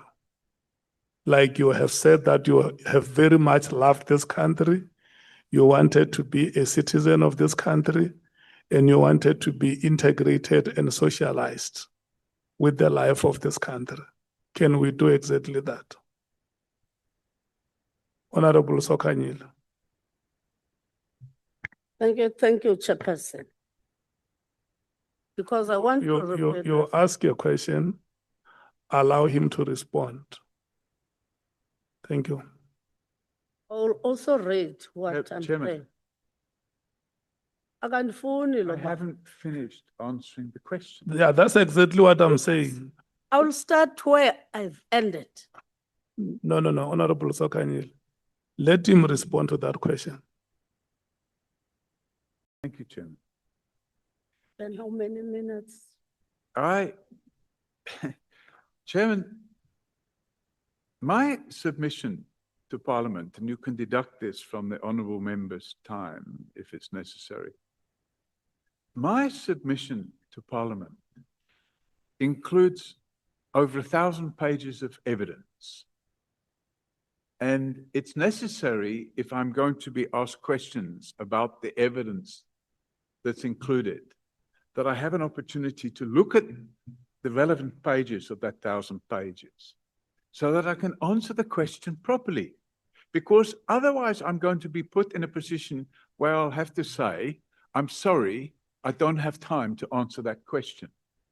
So either I must be able to give a proper answer, which means consulting my documents, or I must be allowed to say, I'm sorry, I don't have time to answer that question. Or we can agree that we're not going to get anywhere with this process.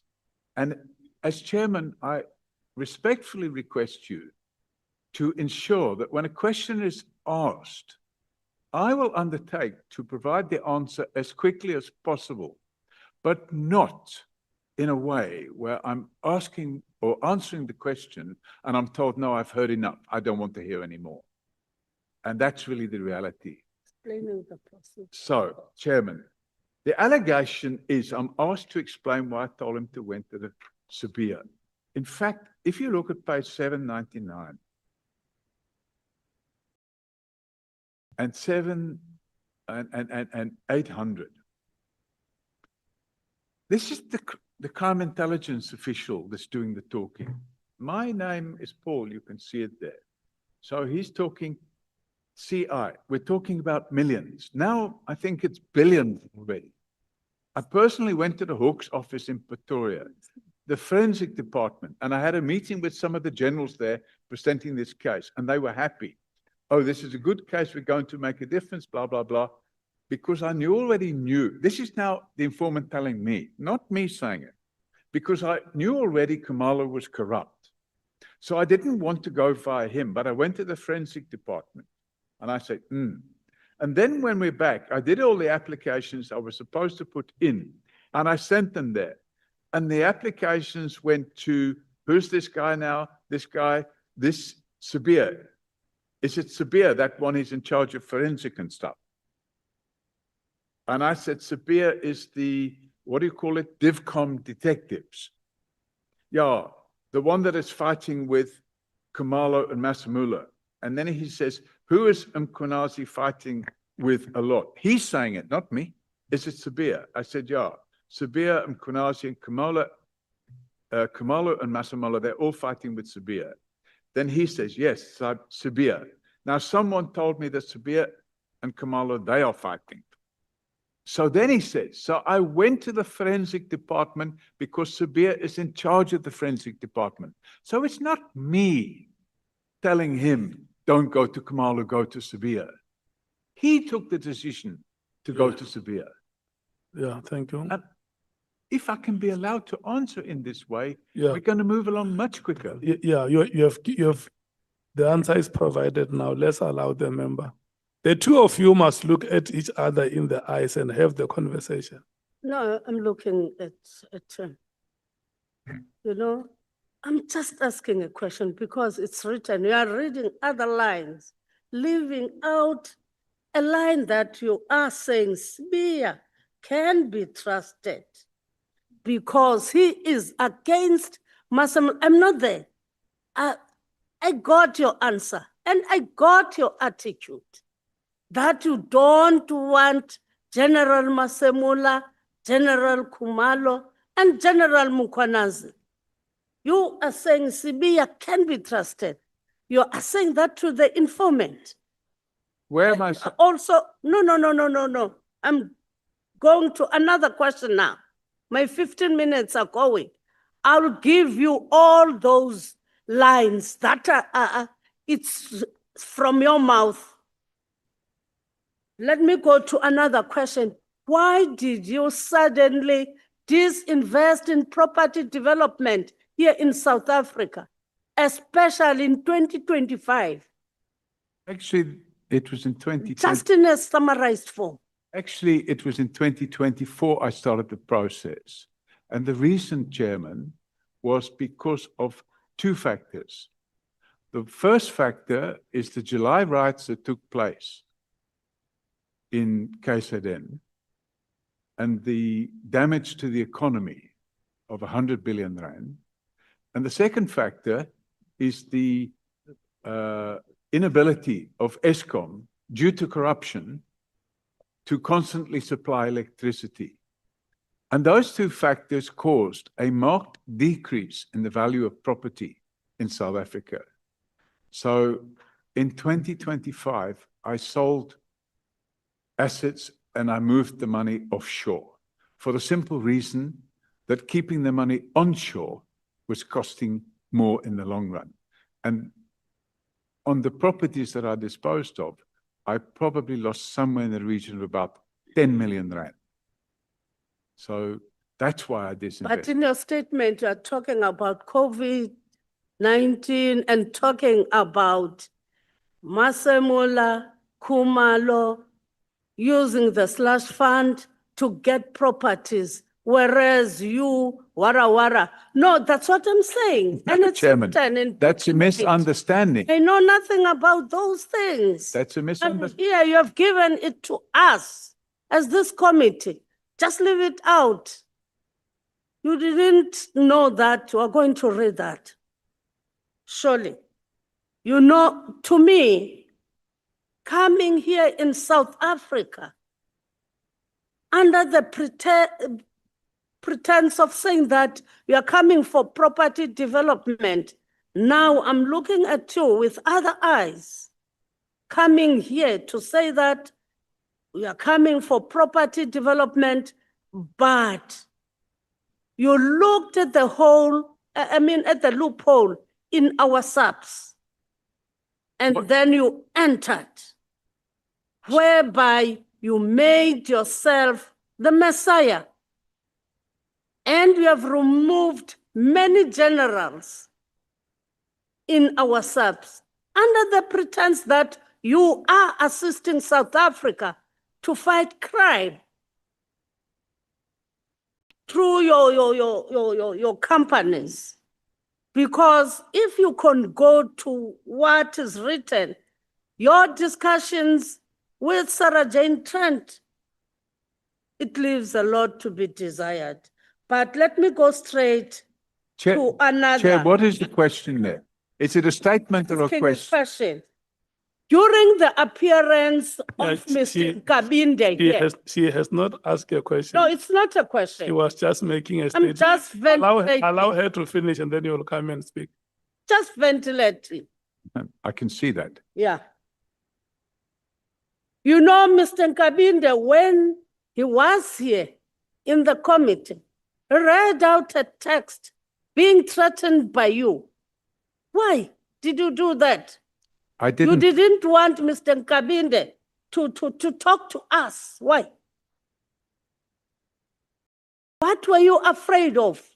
What was the reason of threatening Mr. Kabinde, the chief of staff of the former or the current minister, whatever? Don't look Chairman, at how do I know me. when, Hello. how do I know when I can answer the question? Because I'm getting like 5 or 6 questions, bang, bang, bang, bang. Can I just get a question, one question at a time? Listen here, Mr. Paul Robert O'Sullivan and Honorable Sokanyil. Honorable Sokanyil, may you look at me, please. Don't confuse my witness.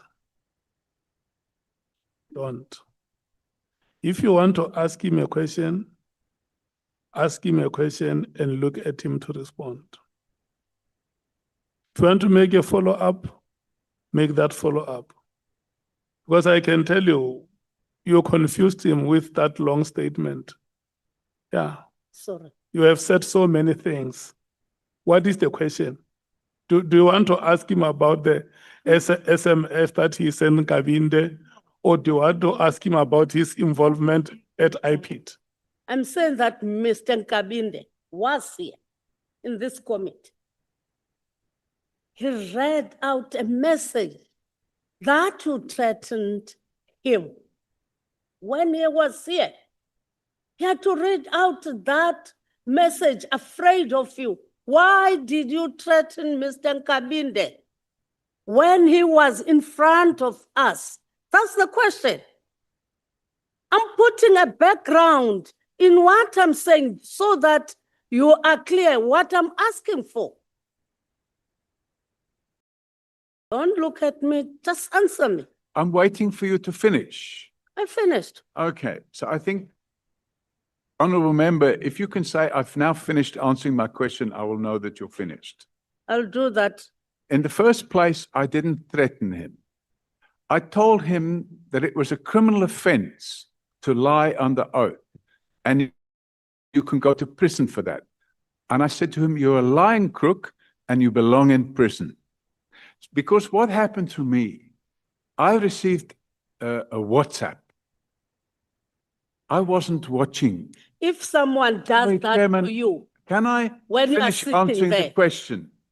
Because we're not getting anywhere like this. I'm trying to answer the question and I'm being interrupted again. Yeah, so you confirm that that message was yours? Yeah. No, Chairman, I did not threaten him. I told him that it's an offence to lie under oath in Parliament. It's okay. Do you confirm that you sent that message to Mr. Kabinde? I sent that message to him, Thank you.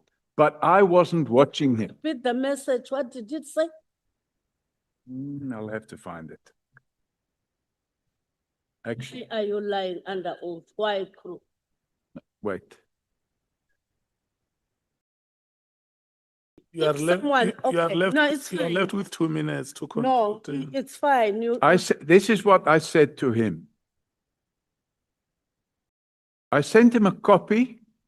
you got the message, remember?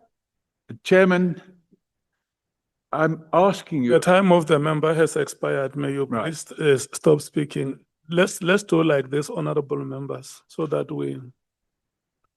I want to avoid this thing of the chair having to come in all the time between the speaker and the witness.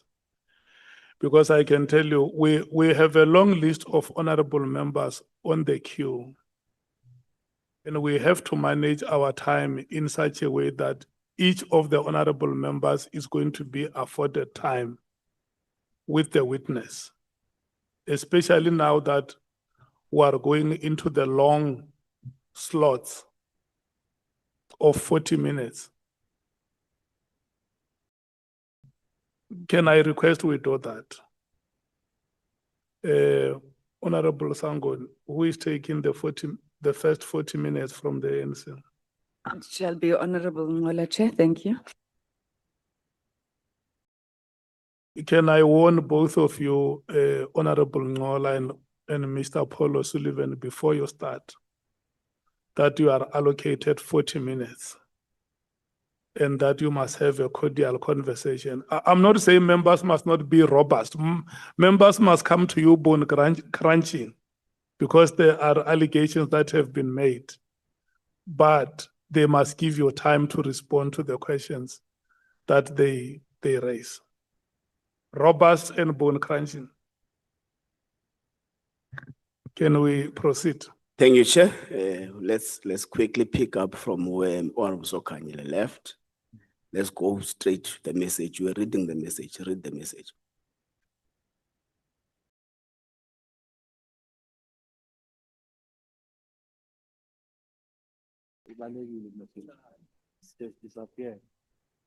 The message, Chairman, says, "Get ready, you lying crook. I'm going to make sure you spend some years in prison. You were bribed by Mkhwanazi and Mabula. Now you will pay for your crimes, guaranteed." And you consider that not a threat? It's a statement of fact. No, it's a threat. You Mr. may O'Sullivan. consider it a threat. No, I don't Mr. consider it a O'Sullivan. threat. That is a threat. Mr. Ngabinde is within his testimony in Parliament. You send him an SMS whilst he's still giving testimony in Parliament. And you say he must get ready, you what? Lying crook. That's not a statement of fact. That's a threat. And that's a deliberate undermining of the work of Parliament. What is Because it take? I then go on to say lying under oath to Parliament is a very serious offence. Newton's third law, for every action, there's an equal and opposite reaction. Chairman, if certain members determine it to be a threat, that may be their opinion. I had several years of experience of the criminal conduct of Cedric Nkabindi and his conduct. So the lying under oath part is a second SMS you sent? Correct. What time was it sent? So, Chairman, what happened was I received a message from somebody else. No, Mr. O'Sullivan, please. It was 1840. What time was the second message sent? The first message was 1843. The second message was 2015. That's exactly when we would have finished the business of the day. Right. So would I be correct when I say you saw that you messed up and you were trying to clean your mess? No, Chairman, somebody sent me a screenshot of what Cedric and Kabindi were saying at Parliament. And that prompted me to send that message. You said, get ready, you lying crook. Correct. You are going to jail, it's your time to pay for your crimes. Isn't that a threat to a witness of Parliament? I don't believe it's It is a threat, and it is undermining the people's Parliament. I don't believe it's and it should not be done. Let's pass this cycle, this part. You firmly communicated to Parliament your intention of not willing to come and participate in these proceedings before the 20th of February, citing a lot of reasons. Before the 20th of February? Yes. So, citing a lot of reasons. And amongst those reasons, you write a letter to us saying, if we are to take a decision to subpoena you, let's go forward. You are ready to take us to court. What convinced you now to come all of a sudden? Chairman, I raised my concerns with attending this committee on the 27th of November and again on the 2nd of December, where I set out several factors. The one factor is that I was overseas. The other factor is, Mr. Sullivan, sorry, Chairman. here I we go don't, again. I don't want to haven't interrupt. finished I don't answering, want to interrupt. But you are interrupting, No, Chairman. I have said in my question with a lot of reason. You asked me. The question is, what then convinced you to change the decision not to come and come to Parliament? Now you are taking us back on the reasons you sent us. We know the reasons you raised with us. Now you are taking us back now on why and this and that and that. The question is, what then convinced you otherwise to change your decision of not coming and suddenly come? That's what we want to know. We know the reasons you raised. Don't repeat them. And I was trying to explain what convinced me. So the issues were, first of all, I wasn't in the country. Secondly, I wasn't planning to be back in the country until the end of February. And then the concerns I raised, I wanted to receive a summons. And the reason I wanted to receive a summons was because I had a legal team standing by to go to the High Court and get an order that would allow me to testify virtually. But I didn't receive a summons. Instead, I received a letter, I think it was last week, from the chairman stating that they would assist me with the arrangements for my personal security. So I took a decision, rather than not be able to place these important facts before this committee, that I would come and attend in person because the summons wasn't issued and I wanted to come here and provide this information. And I need to point out that I sent my first draft of my statement in December. Okay. So I made it clear that I wanted to come here. Okay. Mr. O'Sullivan, are you a habitual liar? Pardon me? Are you a habitual liar? Of course not. Are you a name peddler? A what? Name dropper? Of course not. Are you an information peddler? Absolutely not. Do you hold Mr. George Fivers in high regard? I've never met him. I think I probably met him 25 years ago. But in the statement you say he was the best commissioner. So after him, there was no proper commissioner appointed. Chairman, I did not say in my statement that he was the best commissioner. I never said that. If you can point that out to me, okay, I would be very happy. We'll take you there. Do you know that Mr. Fivers is Commissioner Fivers recognizes you as an information peddler, a liar, and a name dropper who went to his office, who asked to live with him to Ireland when he was headhunted by the Irish government to go and be commissioner in Ireland. What? I didn't understand that. What did you say? I'm saying, do you know that Commissioner George Fivers regards you as a liar, an information peddler, a name dropper? And he says you went to his office when he was headhunted by the Irish government to go and preside over police in Ireland. This is the very first I'm hearing of it. I never went to his office. I didn't even know he was headhunted to go to Ireland. So I think somebody's fabricating these stories and passing it on to you. And I'm guessing it's probably people in crime intelligence. No, your guess is wrong. Who is it? Commissioner George Fivers said it himself in a public platform called African Renaissance Podcast. I've never seen that. So he's not crime intelligence. So he is lying. I suggest that possibly you have been misinformed. I've never gone to see George Fivers and asked him to go he and is work lying. in Ireland. Can you produce the evidence that he said these things? I can send you a video. It's available. Can I? But I'm saying if he said it, he is lying, according to you. If he said that, he's lying, yeah. So everyone else is lying except you. Who's everyone else? Can you define that? A lot of people you are mentioning in your statement that they are lying. So that's everyone else.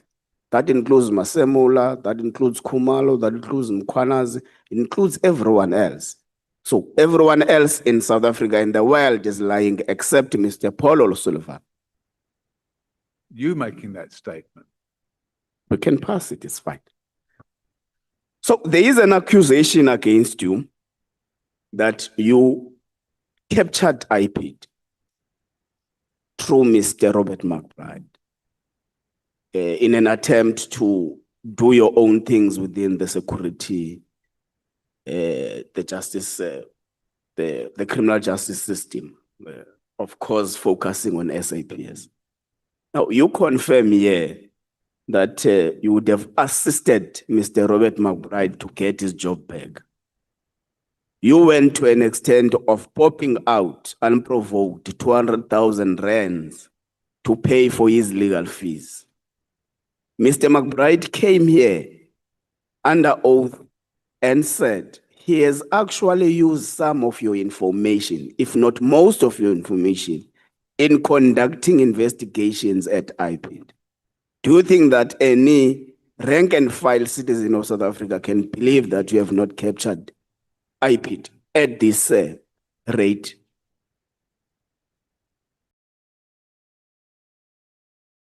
I can state categorically on the record, Chairman, that I did not capture IPID. And anybody that believes that to be the case is living in a different world, a dream world. And these facts that I've just provided to you mean nothing to you.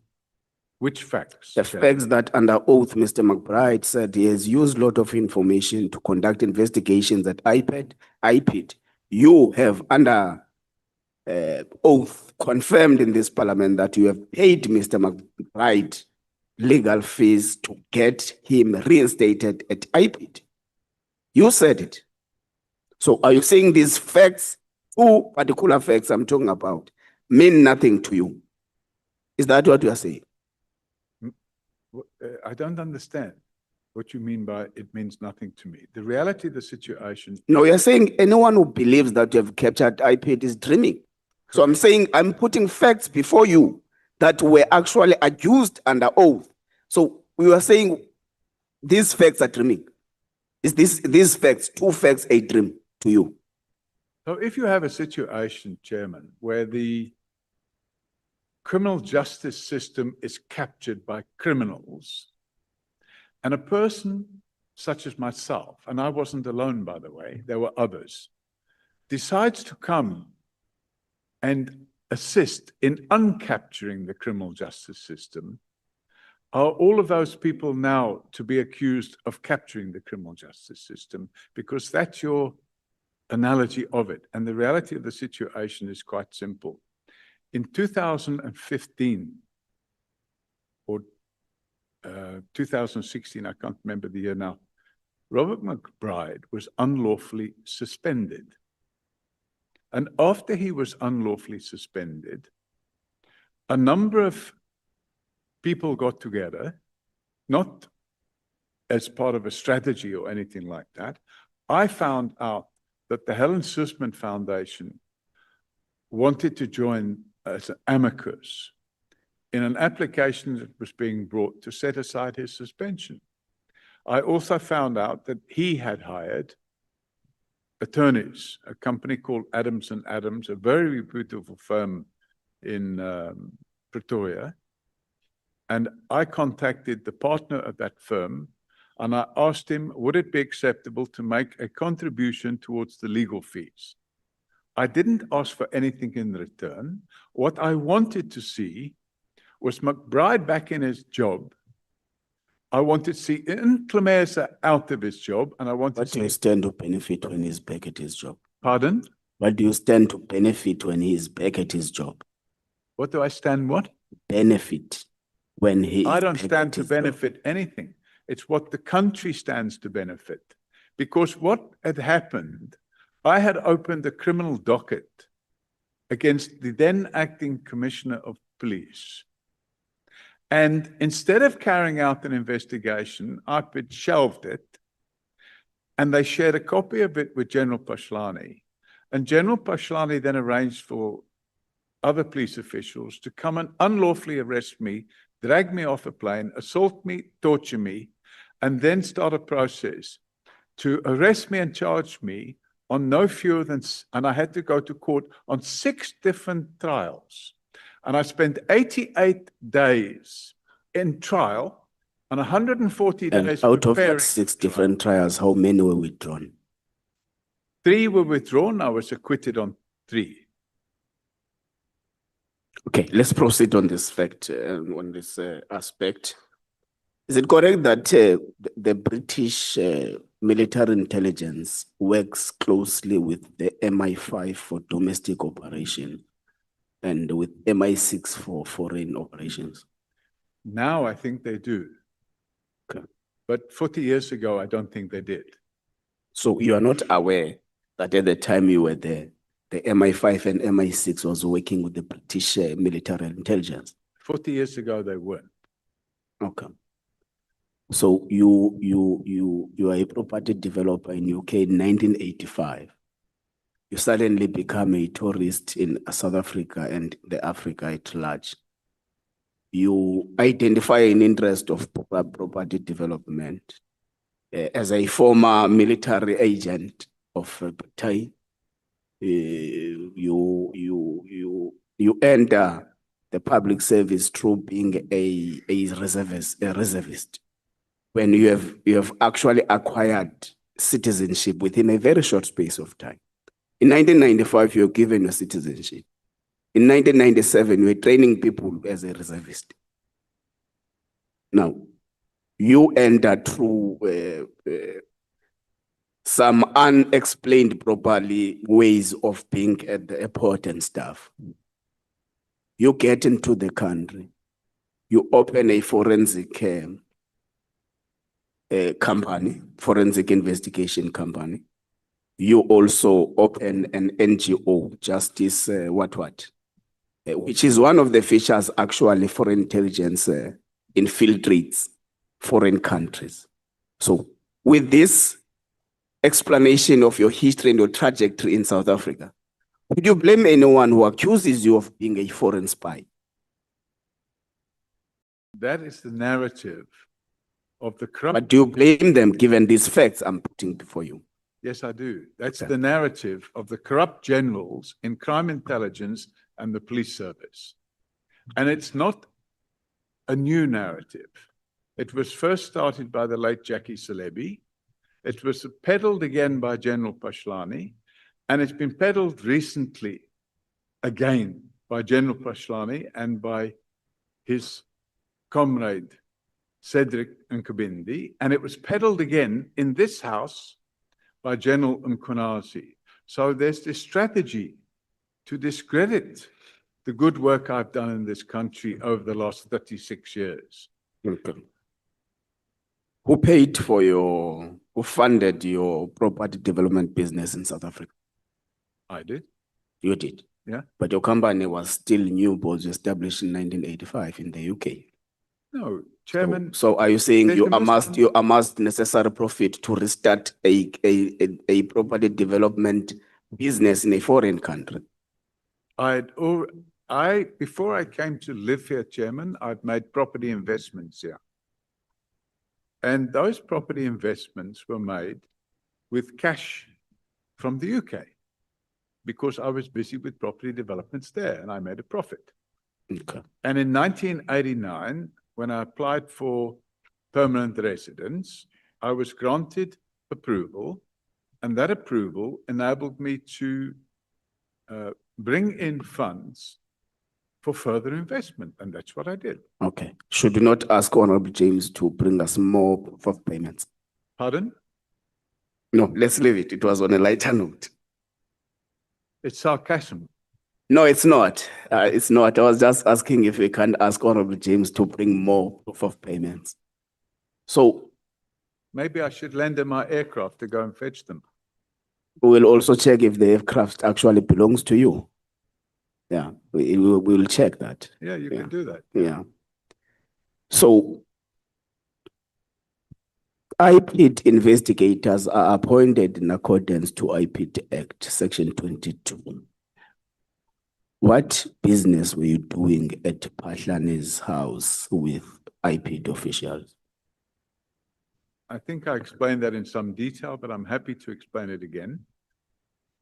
And it's covered in my statement in some detail. I opened the docket in February 2016. And after I opened the docket, the acting head of IPID, because Mr. McBride was on unlawful suspension, the acting head of IPID was a gentleman by the name of I think it was Israel Kamanyani. And while he was acting head of IPID, instead of carrying out or instructing the carrying out of the investigation, he passed a copy of the docket to General Pashlani. For 10 months, no investigation was carried out. When Mr. McBride came back to his office at the end of October, I met with him and a team of his investigators at the beginning of November. And after that meeting, I was informed by Mr. McBride that he was putting Mandla Mashlangu as the lead investigator on this investigation into General Pashlani. And Mandla Mashlangu, I met with him in the Spa shopping center across the road. And he asked me Mr. Sullivan, to can you show go back to the site at the Sapple Hills estate, that where you were there with IPID officials? that's what I'm talking about. We met at the shopping center across the road, and he said, "Can you show me the house?" I said, "Yes, I can." So it was a coincidence No. that you were around and they did not know the house. No, they asked me to meet there, to show them the house. Okay. On what capacity were you part of investigation? I wasn't part of the investigation. No, you were. If they are going to check something that is alleged to be from the proceeds of crime, and they want to go and do site viewing as part of collecting evidence, and they call you to go with you, you were an investigator, obviously. No, in fact, You were a complainant and then a bogus investigator as well. no. So unfortunately, you've got the wrong end of the stick. Okay. What happened was I was asked to point out, and it happens all the time, where an investigator will invite somebody to come and point out Okay. where evidence can be found. Did you ask how many cars General Pashlani is using from the security at the estate? I can't remember. It's like 10 years ago. Did you ask how many bodyguards does he have at from the security? Definitely not. Did you ask about the ammunitions? I mean, the guns they are carrying? Definitely not. You remember that? I would absolutely remember You that. don't remember about the cars, you remember about the bodyguards and the guns. So I think we were interested in a particular car. And I think one of the questions asked was, does he have a BMW i8? As by whom? Because he was seen driving a BMW i8. And we were able to get the registration number and find that actually that car belonged. When you say we, you mean yourself and the IPID officials? In fact, I. No, you say we. When I say we, So, I got so the it means information. you're part of the investigation. You're a complainant and the investigator at the same time. No, Bogusly. no. I got the details of the car and I passed it to IPID. So you were part of the investigation. No. So you complain, I then carried you out the direct investigation you for 10 direct the months. outcome through feeding them with information. Let's pass it. Let's pass it. Do you have a grabber? A what? Grabber. No. You don't have a grabber. I wouldn't know one if somebody put one in front of me. I've never seen a grabber. What is your response to the allegation that you have a grabber and you are illegally intercepting information from individuals? That's a complete lie. It's a lie. Yeah. So it's your evidence that it's a lie. 100% it's Okay. a lie. And the person that's stating that, I invite that person to take a polygraph test. Okay. What is your relationship with General Shadrack Sibiya? again, I explained that in some detail earlier. It's only a professional relationship. I've explained that I don't know where he lives. I've never been to his house. I don't know any of his family members. I've never met any of his family members. The only time ever that I had any social interaction with him at all was in December 2016 when we had a braai, and it was a year-end braai, and he was invited. And at that stage, he was no longer working in the... Who did the braai? At whose house were you? At a house in Bedford View. Whose house? It's owned by a company. Whose company? It's not my company. Whose company? A friend of mine owns that company. So your friend invited General Sibia in a social braai. My friend wasn't in the country. He allowed me... A friend of your friend is your friend. Pardon? No, you can proceed. Pardon? Saying you can proceed. I asked a friend if we could use the house, and there was a specific reason. And the reason was that the house had been originally, not originally, it had been through a number of people, but one of the tenants in the house a few years earlier had been Radovan Krejcir. He was a tenant in the house. It wasn't his house. And the journalist... So Radovan Krejcir is a drug lord, according to you, no? I'm saying he's absolutely a drug lord. A drug lord. Yeah. So you coincidentally found yourself and General Sibia with socializing with a drug lord in a braai session. He was in prison. Hmm.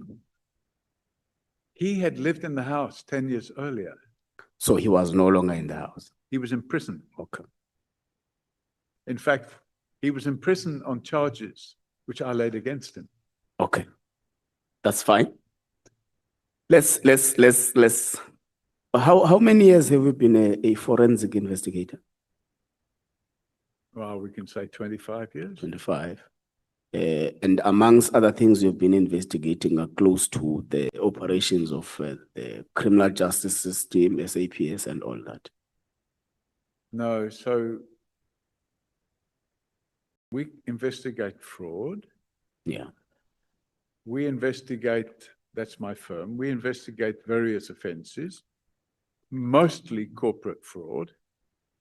When there's criminal dockets open, we expect the police and the prosecution service to comply with the necessary legislation and to prosecute the people involved. But when you have corruption within the police, which we have in South Africa, the problem is that the people don't get prosecuted. They get away with the crimes. And unfortunately, although we may mainly investigate fraud, there's a lot of other crimes going on, including murder, drug trafficking, rape. And the people that commit those crimes also don't get prosecuted. And that fault lies not necessarily with the NPA, but with corrupt police officials who take backhanders to make the docket vanish, or the docket is sold at court, or they release on bail and they're never seen again. And those defects in the criminal justice system is what results in 88 murders a day in South Africa. And I decided many, many years ago that if I could do something to reduce the level of crime in this country, it wouldn't only be to my benefit, it would be to the benefit of all South Africans. But in order for that to happen, we need a criminal justice system that works. And it doesn't work if the people at the helm are corrupt. Okay. So in these 25 years of being a forensic investigator, have you ever picked up any existence of any drug cartel that has got a corrupt relationship with SAPS authorities? Yes. You can elaborate? Well, there's a number of samples. There was one drug syndicate when I was at the working for AXA, which is 25 years ago, by the way.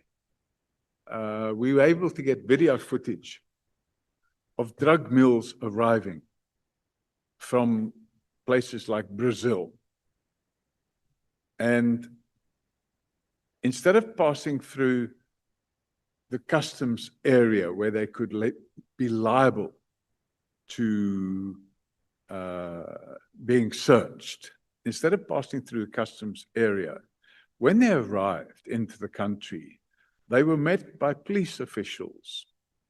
And the police officials were wearing reflective jackets with their details on, and you could see they were police officials. And these police officials would escort the drug mules, pretending that they've arrested them. But in fact, what they did was they escorted them through customs, and then they took them to a vehicle that was waiting outside, and they were allowed into the country. So those are clearly drug traffickers who are working with corrupt police officials. We found in the case of Radovan Krejcir that he was working with a guy called Michael Arsiotis, who's a Greek Cypriot, and they were peddling drugs that were coming in to South Africa and then being shipped to parts of Europe. So this area, the drugs were being shipped up there. And then Radovan Krejcir entered into a corrupt relationship with a general in the police, in fact, crime intelligence. His name was General Joey Mabasa. I discovered that General Joey Mabasa's wife was in business. A company had been formed between General Joey Mabasa's wife and Radovan Krejcir's wife. So that was how General Mabasa was getting funded. Then we had the situation of the Paparas family, Stefanos Paparas and Dimitri Paparas. And their corrupt relationship, was with Glenn Agliotti and Jackie Celebi.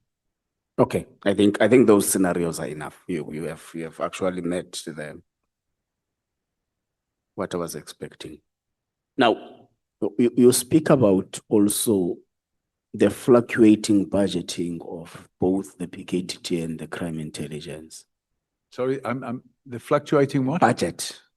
That it was 93 million at some point, and I had no knowledge, Chair, of the budget of PKTT.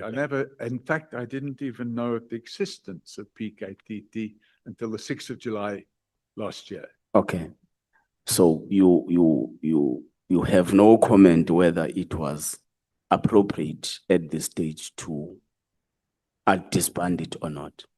No knowledge whatsoever. I knew nothing. As I said, I didn't even know of the PKTT. I had no knowledge of it whatsoever. I had no knowledge and still don't have any knowledge of the budget and what they do. Only what I've seen in the media since the 6th of July last year. Okay. You also make mention of what is wrongly done within the crime intelligence. And amongst other things, you speak about the inappropriate hiring of relatives, talk about buying of farms that are not used for the operations of crime intelligence, speak about buying houses and all that. Are you able to share with us who is doing that? Who are these people who have hired relatives? Do you have the actual proof of the farms and the houses that you can share with us, even if it's after the session, if you want to? Chairman. Yeah, I'm the acting chair. You can proceed. Pardon? I am the acting chair when the chair is not here. Okay. So you are still on my hands. You're the referee. So, Chairman, the reality of the situation is that, sorry, I just forgot the question again. I'm saying you accuse crime intelligence authorities of of misuse of the Secret Services fund. What we need to do, Chairman, is to turn the clock back to 2010. And sorry, not 2010, 2000. And in the year 2000, which is 26 years ago, the provincial head of crime intelligence. Sorry, I think it's 2005. The provincial head of crime intelligence was Major General Richard Mkhwanazi. And Major General Richard Mkhwanazi was promoted and became the divisional commander of crime intelligence. And after he became the divisional commander of crime intelligence, he gave somewhere in the region of about a dozen jobs to family members. They bought properties, he bought privately, and took bonds out for those properties. And then he rented those properties to crime intelligence using slush funds to pay the rent, which he then used to pay the bond on his house. And more recently, like in the last few years, we've had houses in Cape Town that would be rented out during the holiday season.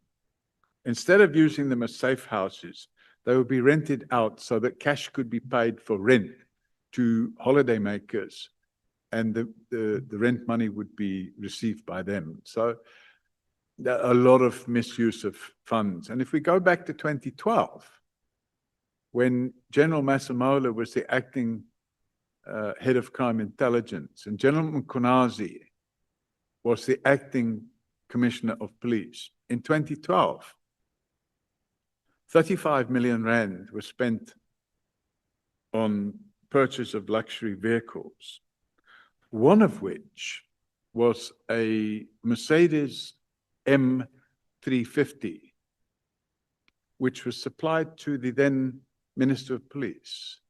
So, unlawfully, of course. So you have all these things going on. And then, of course, we have refurbishment works carried out at safe houses. And the refurbishment works were the production of invoices. I think General Nematansela, I'm sorry if I pronounced it wrong, was arrested and charged for fabricating invoices and sharing the money he got from the crime intelligence slush fund with the person that fabricated the invoice with him. So you have all this abuse of the slush fund. And during the same period, the slush fund rises by 500% when inflation was only 113%. Thank you. You say at paragraph 57 that there is a third force in the crime intelligence of South Africa. Can you describe the nature of that third force? Yes. So, Chairman, during the period what we can call state capture, during the period what we can call state capture, this third force became quite active. We had an intelligence minister by the name of David Mkhlobo, who worked together with people from crime intelligence and National Intelligence Agency, which at the time I believe was being run by a gentleman by the name of Arthur Fraser. And what they did was they created a parallel intelligence infrastructure. And this is all set out in a very detailed affidavit, which we took. And it's not included in these papers because I didn't know you would pop out and ask that question. But we took a very detailed affidavit and we supplied it to the committee of inquiry that was set up by President Ramaphosa in 2018 to look into the intelligence services.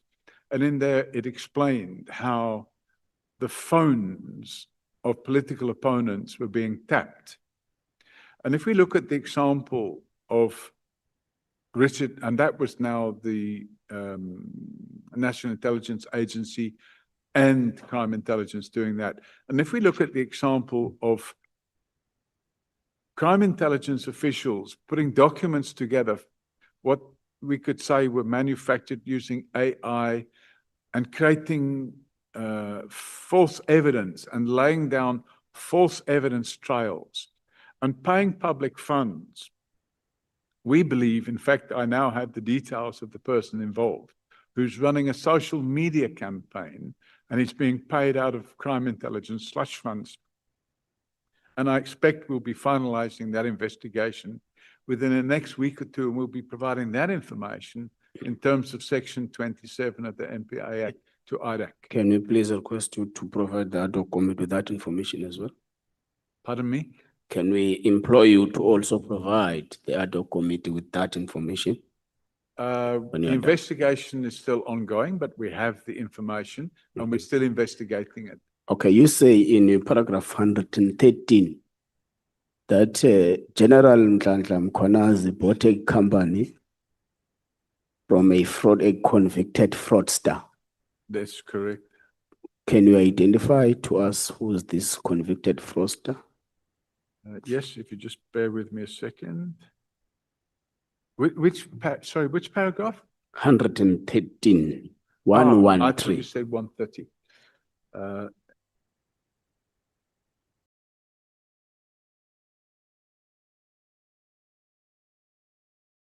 And 83. If you look at page M, okay, it's 833. So It is now 12:45. May you please stop speaking and pass the microphone to the next speaker? should I answer the question, Chairman? No, the time of the member is done. We are now on the next speaker. That is Honorable Nombal. Thank you very much, Chair. Good afternoon, Mr. O'Sullivan. Good afternoon. Let's start here on paragraph 37. You say, open quote. Your time expires at 1:25. Noted, Chair. Open quote. Sorry, Mr. which Mbeki, paragraph? Sorry. paragraph 37 of your statement. Can I read, meanwhile? You are saying, Mbeki tried to save Celebi and Thabo Mbeki. Okay, Thabo Mbeki tried to influence Celebi to arrest Zuma. I'm just quoting only that part. Mhm. Should I understand this to be suggestive of a proposition that President Mbeki used state institutions to settle political scores? That would And certainly. I'm afraid Sorry, that I thought you finished. I think let me say this before we go further. I'm going to cut you because I've got a couple of questions that I've prepared for you. So I would not be meaning, yes, I'll ask one at a time. I will not be meaning to be funny when I cut you. It will be out of my genuine panic for time. So can you respond to the first question I've asked? Sorry, you've now broken my chain of Should thought. I rephrase? Yes, please. On paragraph 37, you are saying, Thabo Mbeki tried to influence Celebi to arrest Zuma. Now the question is, should I understand this to be suggestive of a proposition that President Mbeki tried to use state institutions to settle political scores? It would certainly appear to be the case. So that is your evidence. So it's, That is your evidence. Chairman, I explained it yesterday. This is based on the information which was available on the so-called spy tapes, which is the conversations that took place between Andre Pienaar and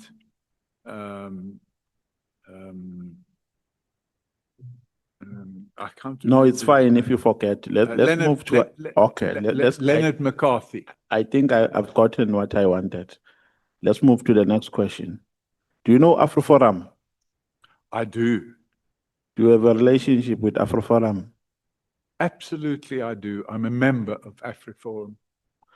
When you were arrested, I think amongst the charges that were preferred against you was a charge of impersonating IPID. Where were you? I don't understand what. Where were you arrested? Where did the police catch you?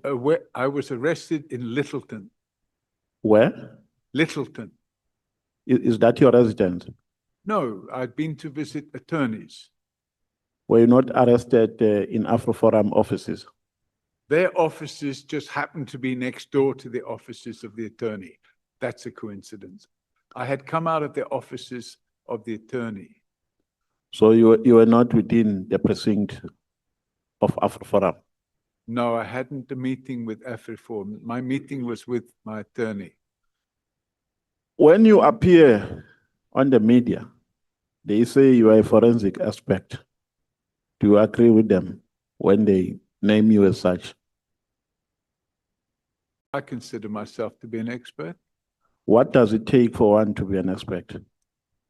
Well, I'm a certified fraud examiner. I've sat the exams, and as I explained yesterday, that's the equivalent of an NQF7, which is a bachelor's degree. So you have to study. Yes. For 2 When years. when you are talking about studying, are you talking about the courses that you have alluded to on paragraph 4? It's a very set structure of courses. No, but the question is, are you talking about the studies that you have alluded to on paragraph 4? You have a look at paragraph 4.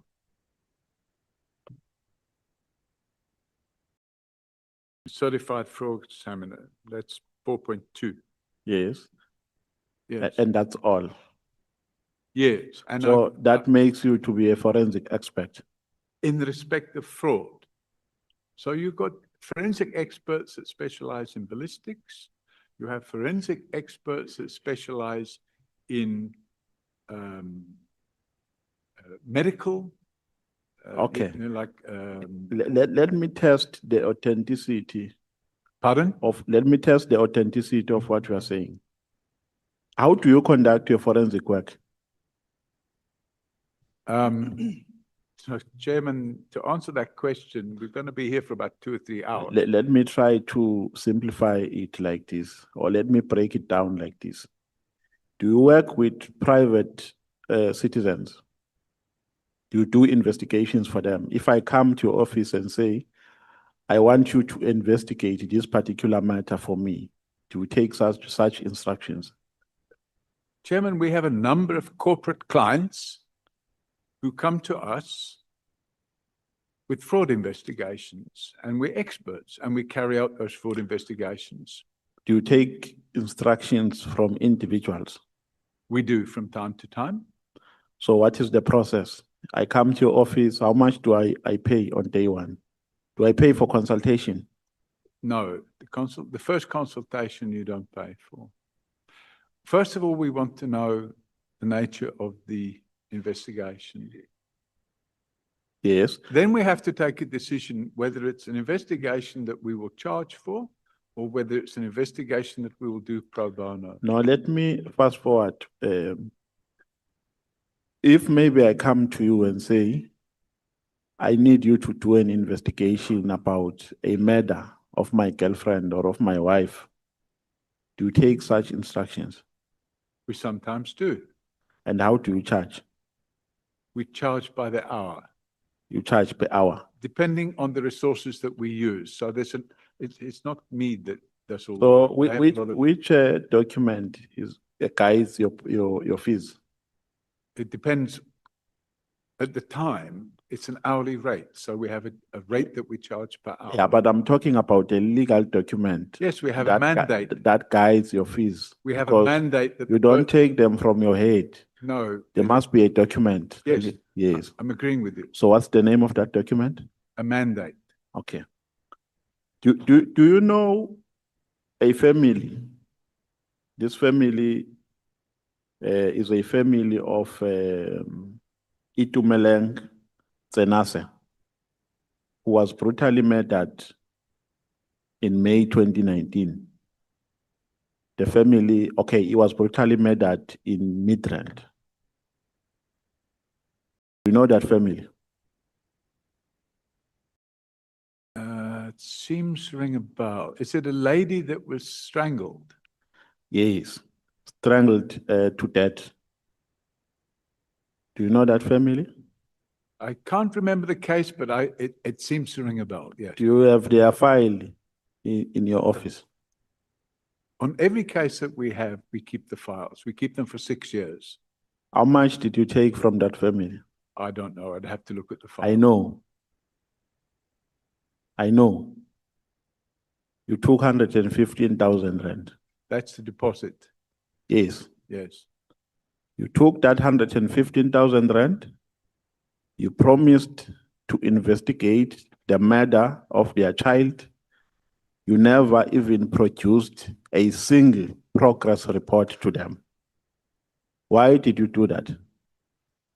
So I can't answer without looking. What was the name? How do you spell the surname? No, the name is the name. Which name are you talking about? The surname.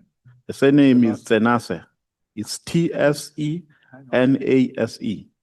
If you can speak through the mic, please. Yes, I'm asking for the initials. TS. It's T. TS. Yes. S for Sullivan. ENASE.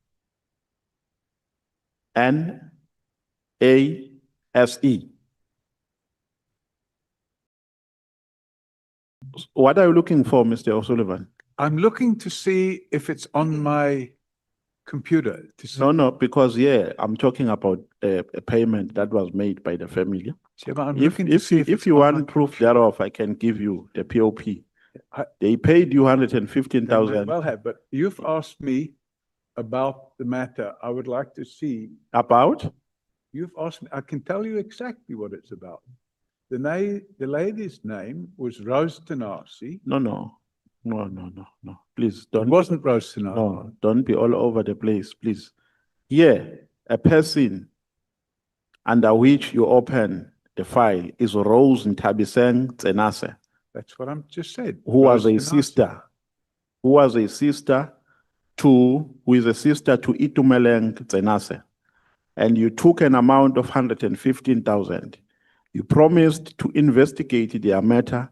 You never even produced a single progress report to the family. Why did you do that? That's not true. What happened? If it's not true, then you must dispute with facts. Yeah, well, if you would have told me in advance, I would have been able to look up. Yes, then what happened? No, but you can't look forever because we are chowing my time here. Well, then, can I respectfully suggest that you allow me to go back and do the research and then send it to the chairman? So you can't remember. This is a very big matter. And it was all over the news. So you can't even recall what transpired in relation to this matter. Chairman, we have lots of clients. I have a firm of many investigators and we have lots of clients. I must now be expected to remember every single case inside out. It's impossible. Okay, no, it's fine. It's fine. You said you charge per hour. And then this family gave you an amount of 115,000 upon consultation. So how do you justify that? We take a deposit up front, Chairman. A deposit of 115,000? A deposit of 115,000. I mean, where is that regulated? Where do you take that amount from? It's an assigned mandate. Where? A mandate. So it says you must take an amount of 115,000. So if you're going to investigate something, you have to have a deposit before you start work. Mr. O'Sullivan. Sorry, you're interrupting me. You can't possibly do the work and then invoice and find that the person didn't pay you. Okay. So if you get a payment up front, you can then do the work. Okay.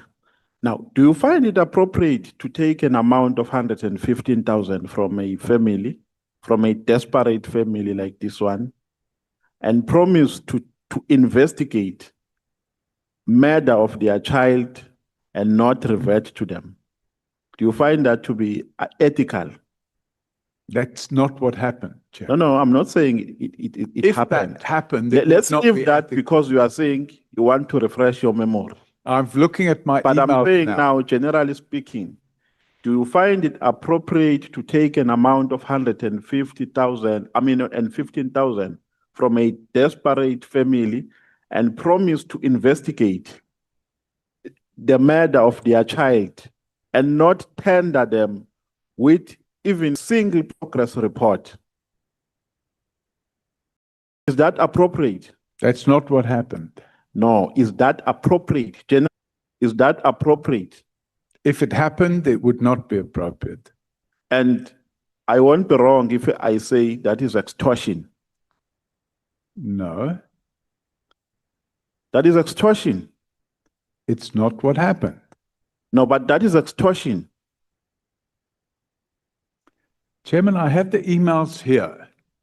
And what the member wants to do is to use his parliamentary privilege to defame me. But he's not allowing me to explain what took place. No, but I've allowed you to explain. No, I'm going to And you explain it said- now because I found the information. Yes, So this is the email that I sent yes. to Ms. Mkhwanazi. What does it say? I'm going to read it to you. You wait a second, please.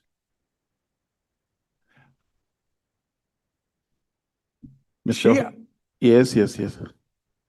She wrote on the 27th of November 2020, Yes. saying that she wasn't happy with the work that had been done because we failed to bring a person that she believed was a suspect to account. And then I point out to her the following. I said to her, Rose, you are not being truthful. Alternatively, your memory has completely failed you. You know full well that since you have all the proof, many times we sent you the proof that we did a lot of work on this matter. Communication was made difficult because your email box was full and did not send back any message that this was so. We cannot be held responsible for that breakdown, which we only discovered when we put a receipt on your email. A received receipt. Yeah, no. This, Even if you don't finish, it's the work, fine, Mr. O'Sullivan. No, Chairman. No, but this is my The work we did Mr. O'Sullivan. is very well documented O'Sullivan. and includes meetings with yourself. I want to finish, Chairman. Mr. The O'Sullivan. work we did is very well documented and includes meetings with yourself, the NPA, and your attorney, as well as substantial investigation work. It was 100% my intervention that got the little boy into school because she had a... No, it's fine. Chairman, I'm not going to... No, allow this to let's happen. move to No, another I'm not question. going to permit you. No, let's move to another question. No, we're not going to move to another question. I'm going to complete my answer to your first question because you're using parliamentary privilege to defame me, and I'm not going to But you are permit reading emails, and that has no material The effect. email is an answer to your question. No, but it has no material effect. I said it was You are just reading an email. 100% my intervention that got the little boy into school. I went to the school and met with the headmaster to make sure that the little boy would go to school. But you know that because you thanked me for it. I managed to achieve that in less than a week after you failed for more than 5 months. You have conveniently forgotten the lengths I went to in that regard when you say below you did not even attempt to start the process. It was never a part of our mandate to assist with getting the boy into school, but we did it because we care. We spent a lot of time with the NPA looking at the docket and brainstorming with Advocate Maharaj. Your problem is that you wanted us to do things that would have been unlawful, and we were not prepared to do that. After which you became most argumentative, and I then decided, Mr. O'Sullivan, to terminate your contract. Can I be protected? I then decided to terminate your contract and write off what was owing at that time. Chairperson, can I be protected? I record that you wanted us to lie Can I be to court protected? in Randburg. Mr. O'Sullivan, by you are telling my saying time. that Mkhwana was the suspect in the murder of the deceased, May I be which was not protected? true, as we could find no evidence linking him to Chairperson, may I the be murder. protected? Chair, may I be Despite protected? looking very hard, lying to the court would have amounted to an offence on our side. something we were not prepared to do. The law is the law, and we must all comply with it, despite what we may think about the biological father of your nephew. It was after this that you became difficult and unreasonable, because we refused to wait around the court and lie to them. In any event, it made no difference, and the matter was adjourned to allow Terence Baloyi to attend on your behalf. I should mention that prior to that, we have you on record complaining bitterly without good cause against the police and the NPA, and we had to patch things up with them before they would work with us. I'm most surprised that you have taken to this uncalled for approach, and hope that you will come to your senses, thereby avoiding the need. And by the way, at this point in time, Order, Chair. the account, Point of order, Chair. the account was not Point paid. of order, Chair. Are you done answering the question? I'm done, Chairman. What I will not do, though, is I will not allow any member of this House to publicly defame me and then try to prevent me from setting the record straight. The woman in question, the client in question, we ran up 200,000 Rand. She paid 115,000 Rand. We wrote off the balance because she asked us to break the law and lie to the court. And the honourable member should not use that and accuse me of extortion. Thank you, Chairman. Chair, can I proceed? Yeah. Chair, can I be protected, please? Because he's chowing my time and he's doing this deliberately. Look, He's wrong in, he's reading an essay which Look I have at it. not, Okay, which, you can talk to him. no, Chair, I'm saying the witness must respond in accordance with my guidance, because I am the one who's asking questions. Now he's doing this deliberately to chow my time. And if you don't protect me, then I'm helpless under the circumstances, because you are the chair who should protect me. But let's move on, Chair. Chairman, On paragraph 170, you say, the reality is that since Commissioner George Fizas, there has not been a single competent commissioner of police. So Commissioner George Fizas is a white man. You know that. It's common cause. It's known by everyone. I thought he was coloured. Yes, he's colored. Yes. Do you have any proof that you can produce which shows that he was competent?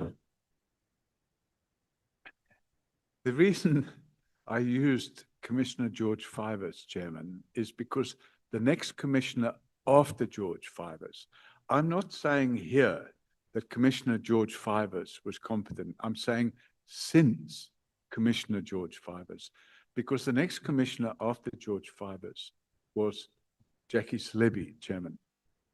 So I'm not saying, it doesn't say here, George Fivers was the most competent police official, and since then there hasn't been one. It says, since George Fivers, there hasn't been a competent. Let me ask you like this, was he competent? I have no knowledge. You have no knowledge? No. Then why are you making this statement? Because I'm saying. Why are you making this comparison? Because I'm saying since George Fivers. I'm not saying George Fivers was competent. I'm saying maybe I should have changed the word after. Take out the word since and write after, because after George Fivers, in other words, starting with Jackie Celebi, there hasn't been a competent. Okay. On paragraph 164, you say, open quote. 164. Yes. I've been reliably informed that MKP, EFF, and Action SA have been working with corrupt crime intelligence officials. Who are those crime intelligence officials that the MK Party, EFF, and Action SA are working with?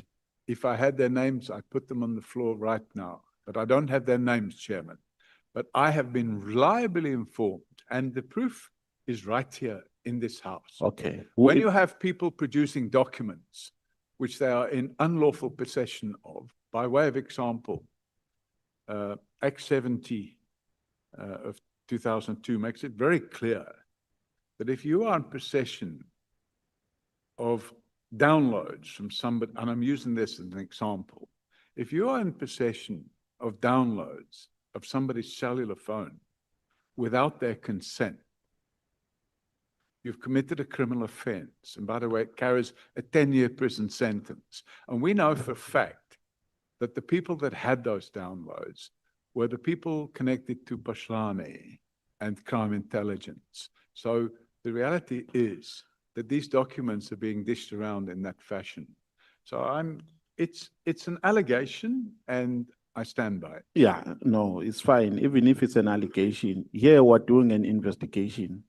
So when you come with an allegation, you must come with proof, because we're not just investigating for the sake of investigating here. We want proof so that we can probe and make a determination. Now, who told you that? Because here we have members who have appeared before this committee, members of parliament. So if they are members of the MK party, EFF, and Action SA, who are in cahoots with lawbreakers, they must also come and appear before this committee. Now, who told you? I'm interested in probing this.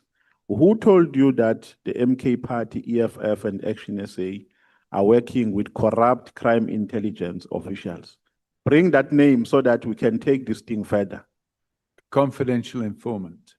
So you are putting something in your statement for which you are not willing to testify or to bring proof. I am testifying, a confidential informant. No, but I'm saying, give us proof, Mr. O'Sullivan. Give us proof so that you can probe this thing further. I thought here, when you write in your affidavit, you write with an intention of adducing evidence before this committee. Chairman, what it says here, I'm going to read it. When Mr. McBride was giving evidence in Parliament, I saw him receiving vitriolic attacks by certain persons. This included an Action SA member who was quoting from the contents of several pages of phone records she had unlawful possession of. This is a clear indication not only of the extreme bias of the vocal Mkhwanazi supporters in Parliament, mainly from MKP, EFF, and Action SA, but also the fact that being in possession of someone's phone records without their consent is a serious crime that could see a convicted person sentenced to prison for up to 10 years. Then I say, yeah, no. I have been reliably informed that Mr. O'Sullivan, no, you are not going to do that to me. Here, I'm saying to you, you are saying the EFF, MK Party, and Action SA are working with corrupt crime intelligence officials. Now, I'm saying to you, I'm giving you a platform to produce evidence proving that averment. Because we want to take it further, want to deal with the MK Party members and EFF members and Action SA members who are in cahoots with crime intelligence officials who are involved in corruption. That's all I'm asking for. So I have said, quote, I have been reliably informed. That doesn't make it a fact. I say I've been reliably informed. Yeah, who informed you reliable? Because that person is reliable. Who is that reliable person who informed you? A confidential informant, a person that works within crime intelligence. Oh, so if you are not going to disclose that person, let's move to another question. So it remains a rumor with no proof, a baseless rumor to this committee. On page 50, paragraph 146, you are saying, open quote, General Mkhwanazi's supporters in Parliament, instead of admonishing him for inciting violence against me. What page? Page 50, paragraph 146. 140, yep. No, 145, you mean? 146. Okay. Oh, yes. Paragraph 146. This is what you are saying, open quote. General Mkhwanazi's supporters in Parliament, instead of admonishing him for inciting violence against me, quickly leapt up his lies and opened the door to two other criminals to come and lie to Parliament, thereby reinforcing his lies, close quote. Who are supporters of General Mkhwanazi in Parliament? Can you list them for us, please? All the MKP members, All of them, okay. all the Action SA members. Okay. To the extent that the Action SA members even go toy-toying in support of General Mkhwanazi. In Parliament. No, they don't toy-toy in Parliament. They toy-toy on the street outside of his office with big placards saying, hands off General Mkhwanazi. So what they do is they generate their own bias there. And MK Party have also come out in support of General Mkhwanazi. So, you know, are you now saying you don't support General Mkhwanazi? So you are saying? Are you now saying you don't? No, you are support not General going to ask me questions. I am the one who's asking you questions. Oh. This is not funny. I have no business of making jokes with you. I'd just like to get the I'm fact, doing my because job here. You're asking me. And then you about go on allegation. to say, two other criminals. Okay, you are saying we opened the door. Okay, you are saying these people opened the door to two other criminals to come and lie to Parliament. Who are those two criminals? Named here. Yeah, who are they? I want you to state them on record. Nkabindi, So Ngabinde is a criminal. absolutely. And who? Pashlani, Patlane is a criminal. absolutely. Was Patlane ever evicted in a court of law? Ever what? Evicted. You mean convicted? Yes, I mean convicted, sorry. Convicted and sentenced. No, Was he ever convicted and sentenced? he will be. No. Was he ever convicted and sentenced in a court of law? Not yet, but he will be. So how does one become a criminal without being convicted by a court of law? No, I didn't say he's a convicted criminal. I say criminal. There's a difference between a criminal and a convicted criminal. No, If I go out- and you become a criminal because we have committed crime. No, excuse me, Chair. I'm trying to give an answer to the question. No, and but I'm the being question, interrupted. and you become If I a go- criminal. If I go out and shoot somebody in the street, am I a criminal after I shoot him, or am I only a criminal after? No, if I rob a you bank, become am I a a criminal criminal after I rob the bank, or am I a criminal after I've been convicted? There's only one institution in this country which says you are a criminal, which can say you are a criminal. That is a court of law. No, that says you're a convicted criminal. Yes, we are a criminal after you have been convicted. You can't be a criminal. That's why people are referred to as suspects, not criminals. With before respect, Chairman. Before conviction.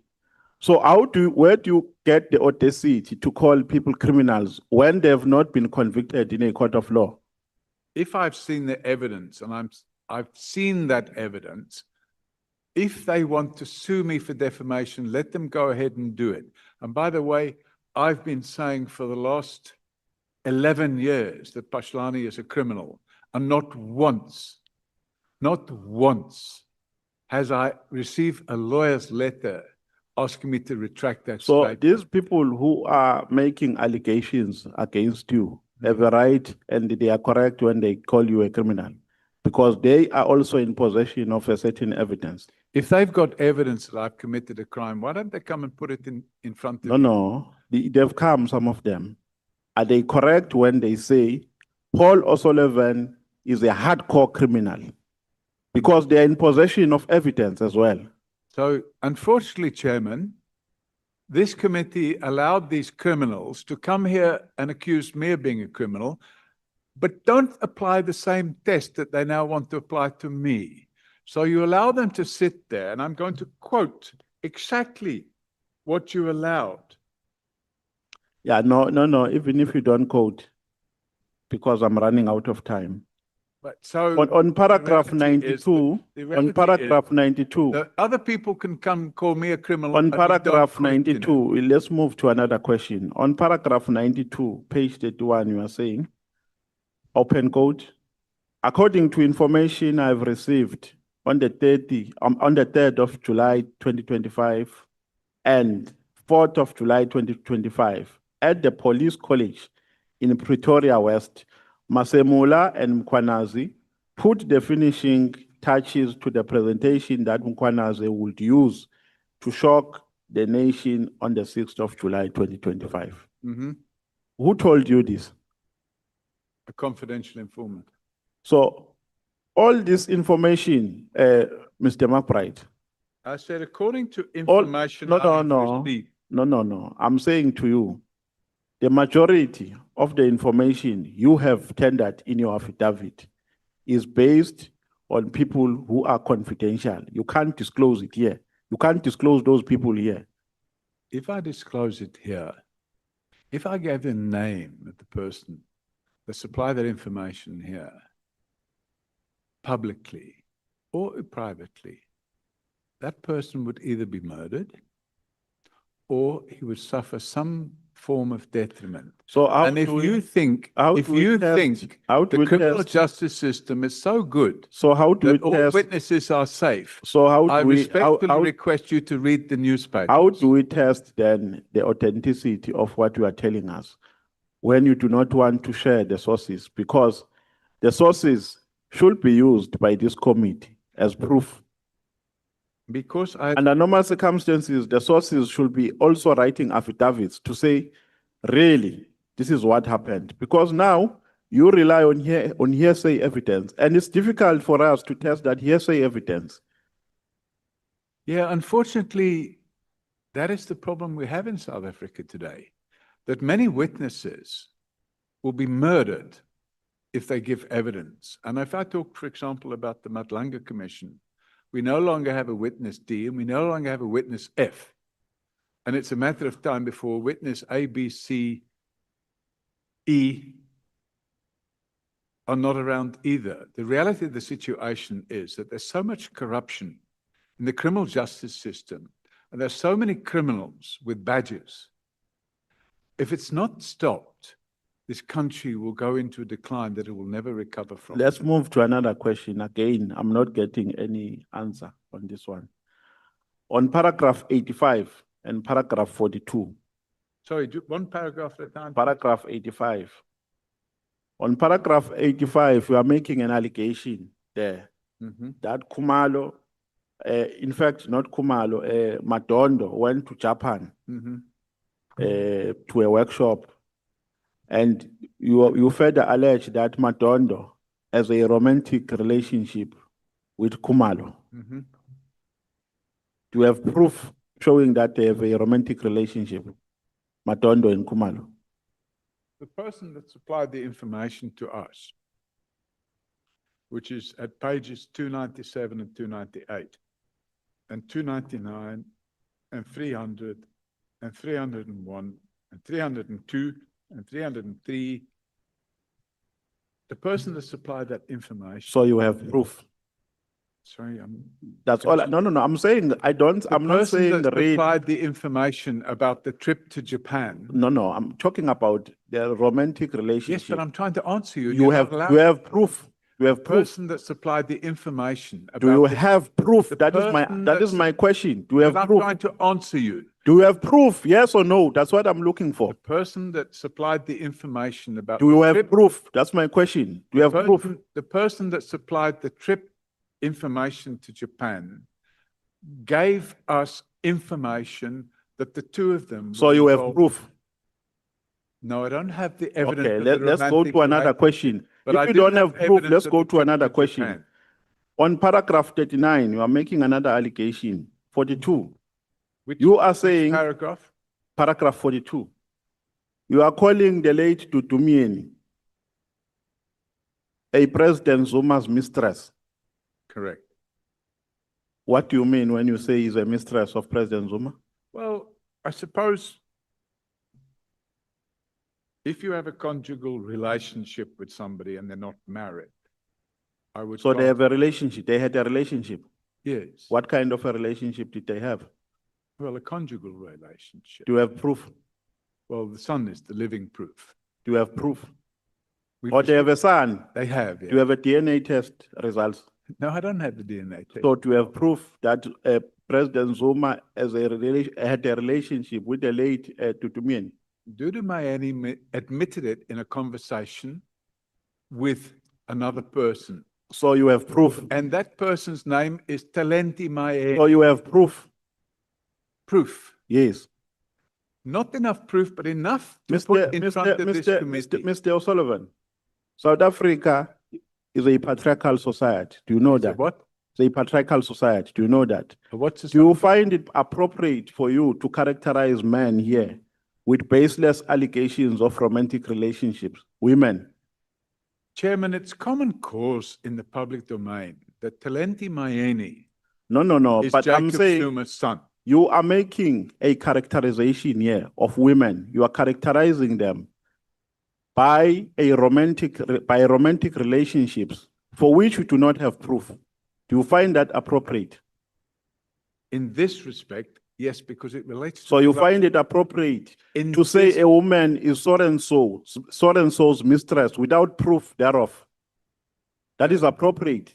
Chairman, the proof is in the pudding. There's common cause. It's been admitted. Talenti Mayeni lived at Jacob Zuma's Forest Town house. And so that qualifies him to be his son. Chairman, he regularly repeated the fact that Jacob Zuma was his father. O'Sullivan, Yeah. may you please stop speaking? Okay, thank you, Chairman. It's now time for break. We're coming back at 14 hours. We're going to take the alternate member for 15 minutes from the MKP, followed by Breitenbach from the DA.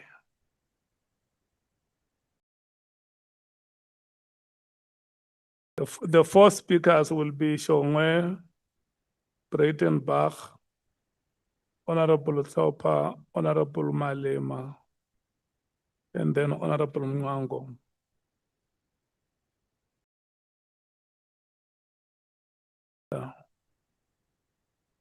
May you please rise and leave the chambers.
Your time starts now.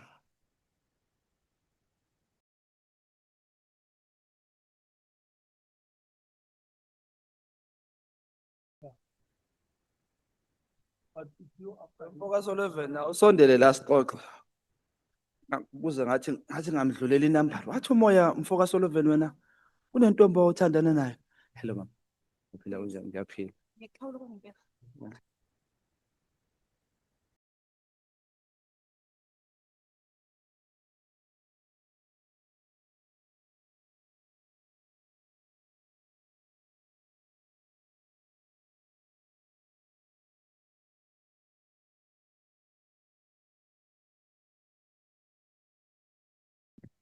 Sabona Mr. Sullivan, how are you?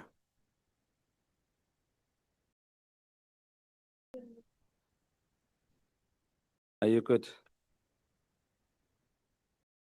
I take it they've asked you most of the questions. Pardon? They've asked you most of the questions that I wanted to ask, but I'll ask you few. What's in this bag? How much is in this bag? Sorry? How much is in this bag? How much what? How much money is in this bag? I have no idea. Then how do you know that General Mkhwanazi had money in his account, in his Louis Vuitton bag? Did you see the money? I never said there was money in a Louis Vuitton bag. Oh, you didn't? No. Did you see him being given a Louis Vuitton bag as a gift? No, I didn't see that. So how come you say you're saying that he was given a gift of a Louis Vuitton bag which he gave to his wife? If you wait, I'll show you Were you there? No. You were not there. It was all over That's the person who told you. It was all over. It was in the media. Oh. Oh, it was in the media that President Ramaphosa bought money and hid it under the sofa. So was that true? Because it was in the media as well. Does it mean he stole the money? I'm not saying it's true here. I'm saying these are the allegations. Do you believe them? I do. Do you believe that Ramaphosa stole money? I don't know. I haven't looked at that. Did you look at the other one, the Louis Vuitton? I did. What did you look at? What do you mean, what did I look at? What did you look? You said you looked into it. I What made did you some look into? inquiries and I You made discovered, some. yes. And you never made none on the parliament. I wasn't involved in that. I wasn't invited to be involved in it. Were you invited to investigate Pahlani? No. So what do you mean when you say you're not invited in the Phala issue? Well, nobody phoned me and said, by the way, there was a break-in and money was stolen. Will you assist us with the investigation? Who said you must investigate Pahlani then? Who invited you? I didn't get invited. Somebody approached us with information. How so? Is that the letter, the brown envelope under the door? Who? Is that the issue? Is this the story where you say you got an envelope under the door? No. How did you get it? We received a tip-off from an informer. From an informer. Yeah, and the informer, well, he's now retired, was a colonel in the police. Oh, okay. Before we go any further, you said MK members, including Honorable James, were guilty of having information that is coming from intelligence. And you said that's a criminal offense, punishable with 10 years. What's the paragraph? The WhatsApp from the WhatsApps.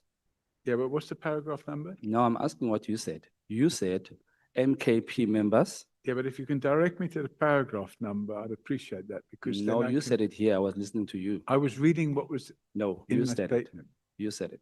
Remember when you said all MKP members, and including Honorable James, have information that is coming from intelligence and it's punishable with 10 I read years. what was in my statement.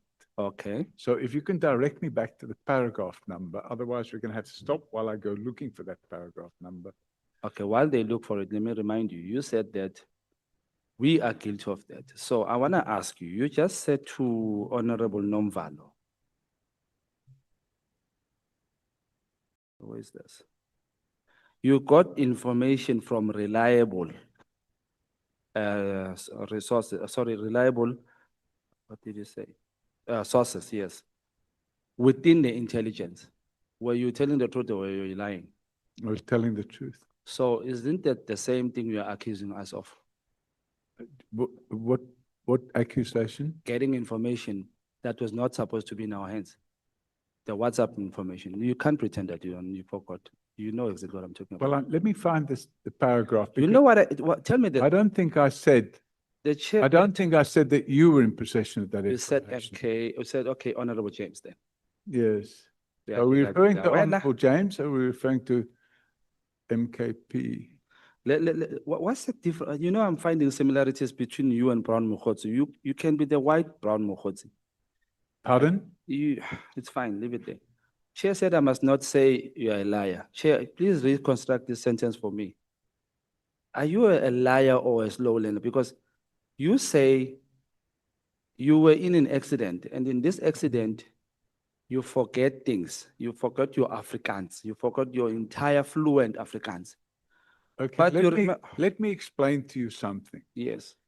Because you make these allegations and then you. No, you I'm confirm- repeating what you said. I'm not making any allegation. Hmm. Can you fix that? You say what I said. Okay. Wena ngufuna eveni nika wena. Mr. Sullivan. Yes. There's a white buggy outside here. Pardon? There's a white buggy, a very white buggy here. A what? White buggy. Do you know what's a buggy? A van. Yes. It's a van. I think you should be going in that van. You're changing your statements now. Let's go again. How's your relationship with Mr. McBride? I don't have a relationship with him. Is he a credible police officer? Pardon? Is he a credible officer? Do you find him credible? A credible what? Do you find him credible? In some respects, yes. Okay. So how come when Mr. McBride is traveling with Mandla Mahlangu, the one you spoke about, who owns a 7 million farm and a house in Savannah, you never investigated that person, including McBride? Which person? Mandla Mahlangu. I wasn't involved in anything that required me to investigate them. Were you involved in investigating Patlan? Pardon? Were you involved in investigating Mr. Patlan? For 10 months, yes. You were. And Yeah. how did you get into that? Because IPID refused to investigate. Okay. This one, Mandla Mahlangu travels with Mr. McBride every day, and he owns a 7 million farm and a house in Savannah. Why didn't you bother to investigate that? I didn't know that. You didn't know. If somebody had come to me and said to me, by the way, this person has a 7 million rand property, it needs to be investigated, or I receive a tip-off, I could have possibly looked at it. But what I can't do is suck things out of my thumb and then go and look at those. I'm asking you because you say you love South Africa. That's why you decided to investigate and help with the security in South Africa. So your love, is it limited to a certain, or is it pointing to certain people? Or can everybody benefit from your love of life in South Africa? Yeah, I think they do, yeah. Okay, when Sbia was appointed in Gauteng without having a competency, why didn't you investigate that one? What was he appointed? I don't understand. General Sibia, the credible officer, the one you said he has, is the best one of the best. General Sibia. Did I say he was one of the best? Yeah, you did in one of your interviews. How do you regard him? I'd say he's a competent police official. Yeah. You know he doesn't have competency. When you say competent, He failed competency. like security clearance. Yes, yes. I have no knowledge of that. So you have no knowledge of that. So you just took him under your wing and trusted him and. I didn't take him under my wing. Okay, so why didn't you investigate him? What should have I investigated him for? For having no competency, for buying a grab, for upscaling his salary from 1.2 to 1.8, for taking a position that he has not applied for, and paying himself overtime. I have no knowledge of that. You had no knowledge. No. Okay. So when Ramaphosa hides money under the, Mr. Ramaphosa, when he hides money under the sofa, and you heard about it, what did you do? Did you investigate or just left it like that? I only found out about it 2 years Did later. you investigate or you left it like that? I investigated the allegations that were put out by Arthur Fraser, and I opened the criminal Did docket. you investigate from Mr. Ramaphosa for putting money under the sofa before you investigated Mr. Fraser, who is a whistleblower in this case? Why investigate a whistleblower where there is crime? Because he that is wasn't a alleged? whistleblower, What was he? a criminal, in A my criminal. opinion. In your opinion, Mr. Ramaphosa hiding money under the mattress or the sofa, was that not criminal? I don't know about that. I knew nothing about it. Again, I'm going to ask. And I can't retrospectively go back and investigate something that happened several years ago where there's no trail of evidence. Do you know Forte University? Do you know about it, Forte? I know where it is. There's a gentleman by the name Oscar Mabuyane, who's a choice to Mr. Ramaphosa. When he was alleged that his education or qualifications in Forte was fraudulent or somehow having issues, why didn't you investigate? Excuse me. I'm still on Chair. the love of South Africa. I'm still on the love of South Africa. You said you love South Africa. And South Africa can't be Patani. You asked me a question and then You can answer. Don't allow me to finish answering. I apologize. You can answer. Right. Forensics for Justice is a non-profit company. It doesn't receive any income other than small donations. You can go on the website. On the website are published every year the audited accounts. And you can go there now on your computer and look at it and see it. And you'll see the amount of resources that we have available to carry out investigations.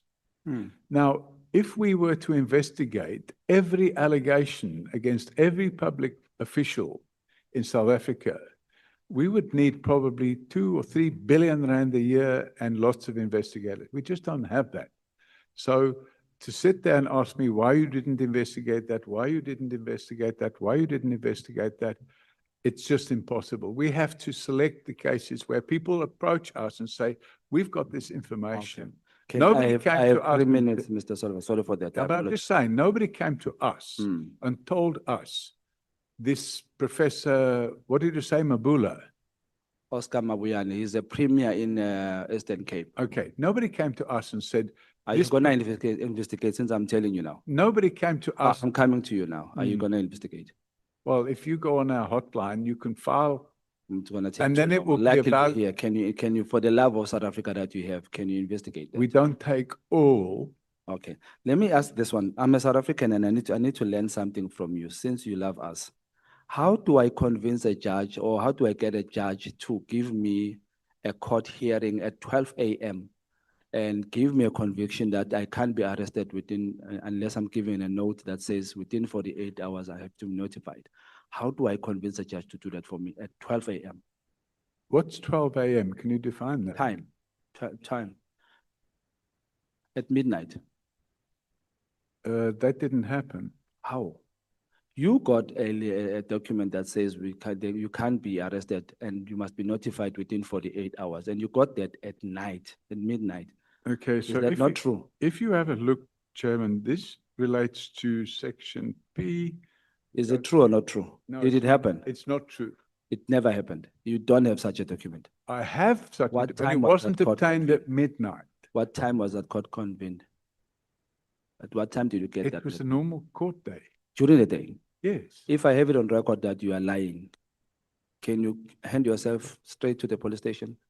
Because you are making a mistake. Let me explain to you, Chairman, and I'm going to finish now because you're now accusing me of lying. So I've made it clear that every time somebody defames me, I'm going to respond. The reality of the situation is, in 2016, after repeated arrests and abuse of my constitutional rights, I launched an application in the High Court. What time was it? Well, normal course of business. It was an urgent application. This midnight court is the story. No. It's not a What- story. Is it a story or not? You know what? Let me try and finish, because what you're trying to The do, thing is eating on my what you're time. Why- trying, okay, why no, are you you're answering trying to, that? you're trying to make false and defamatory statements. Simple. Did it happen? The reality, Was there a midnight? there court? was a midnight. There was. Thank you. That's what I want. No, you're Do you not know going to get Stanley? away with that. The reason for the midnight court was because I had been unlawfully arrested. So there was a dragged- midnight court. The question that I asked. I had been how do I unlawfully convince a- arrested. Okay, Mlungwami. An Kahle, urgent kahle, Mlungu. Kahle, application Mlungu. was Kahle, kahle, brought. kahle, nsizwa ke, An kahle. urgent application was Kahle, kahle. brought Wait.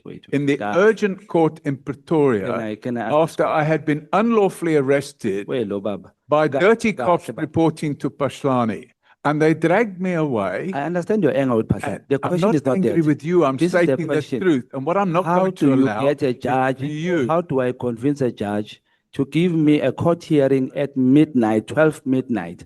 I just want to learn, how do I do that? Do I need money, bribe, or what? You What need do I to speak need? to, How do I? you need to Honorable speak, you need to speak Breitenbach. to my lawyers because Honorable the court Breitenbach. application was launched by my lawyer. Paul Robert O'Sullivan, your time has expired with Thank you, Honorable Shong. May you turn to Honorable Breitenbach. She's sitting there. Your time has started, Honorable Breitenbach. Chairperson, good afternoon, Mr. O'Sullivan. Good afternoon. Apart from the time that you were arrested, I think it was in April 2016, and taken off an aircraft, how many other times have you been arrested? And what was the outcome of those matters? Thank you, Chairman. So if we go, in fact, it follows on from your colleague. I'm sorry, I can't remember the member's name. Respond to the Yes, question. if we follow on from that incident he's talking about. The name is Shongwe. Thank you. Please remember Thank it. you. Niggas were fan. Thank you. Thank you. If we follow on from that incident, I was arrested at 4 o'clock in the afternoon, or 3:30 or 4 o'clock in the afternoon, on the 12th of February, 2017. And I was taken away to Kameeldrift Police Station, which is the police station just down the road from Sable Hills Estate. Mr. O'Sullivan, forgive me, I just want to interrupt you for 1 second. And I don't want to prevent you answering the question, because I want the answer. I don't really need all the details of the arrests. I need to know how many there were and what was the outcome of them. Were they prosecuted, were they not prosecuted? Really, that's all I need. So there was that arrest. One of my staff was arrested. In all, there were 6 trials, and 3 or 4 of the trials I was acquitted, and the others, the state withdrew them or they were struck off the roll. Okay, thank you. So they went nowhere. Went nowhere. Not because of any reason than the fact that they were all unlawful cases. And the DPC, I made a formal complaint to the DPCI judge, Yes. and they issued a report. And in the DPCI judge's report, they made it crystal clear that in fact, my constitutional rights were violated. Yes, I have seen that report. Thank you. In paragraph 75 of your affidavit, I think it's on page 25 of the page numbers, you deal with the hugely inflated slush fund or the COVID fund of crime intelligence. Mhm. And you mention that while it has, the fund has increased exponentially over the years, there's been no discernible drop in crime. Mhm. Would you, however, agree that this is largely due to the fact that there's in fact very little activity or legitimate activity from crime intelligence? And that the reason we find ourselves in the position we find ourselves in is largely due to the fact that the National Prosecuting Authority and police departments get no input from crime intelligence because they're not doing their job. In fact, that's the point I've made in my affidavit, is that crime intelligence have become neutralized. And the proof of that is the riots that took place in KZN, which took the lives of 305 people and cost 100 billion rand in damage economy. And the then head of crime intelligence in KZN was Major General Kamala, who's now Lieutenant General. No crime intelligence was received about the riots. A year later, he's promoted to Lieutenant General and placed in charge of the Division of Crime Intelligence. and the money just keeps getting stolen. Yeah. Well, that's more or less par for the course for crime intelligence, as we're all aware. In 3 very concise points, please, can you tell me what, in your view, are the main causes of the problems we currently experience in the criminal justice system? Concise, please. I'll try and be as concise as possible. The problems are deep-rooted corruption, the infighting within the criminal justice system.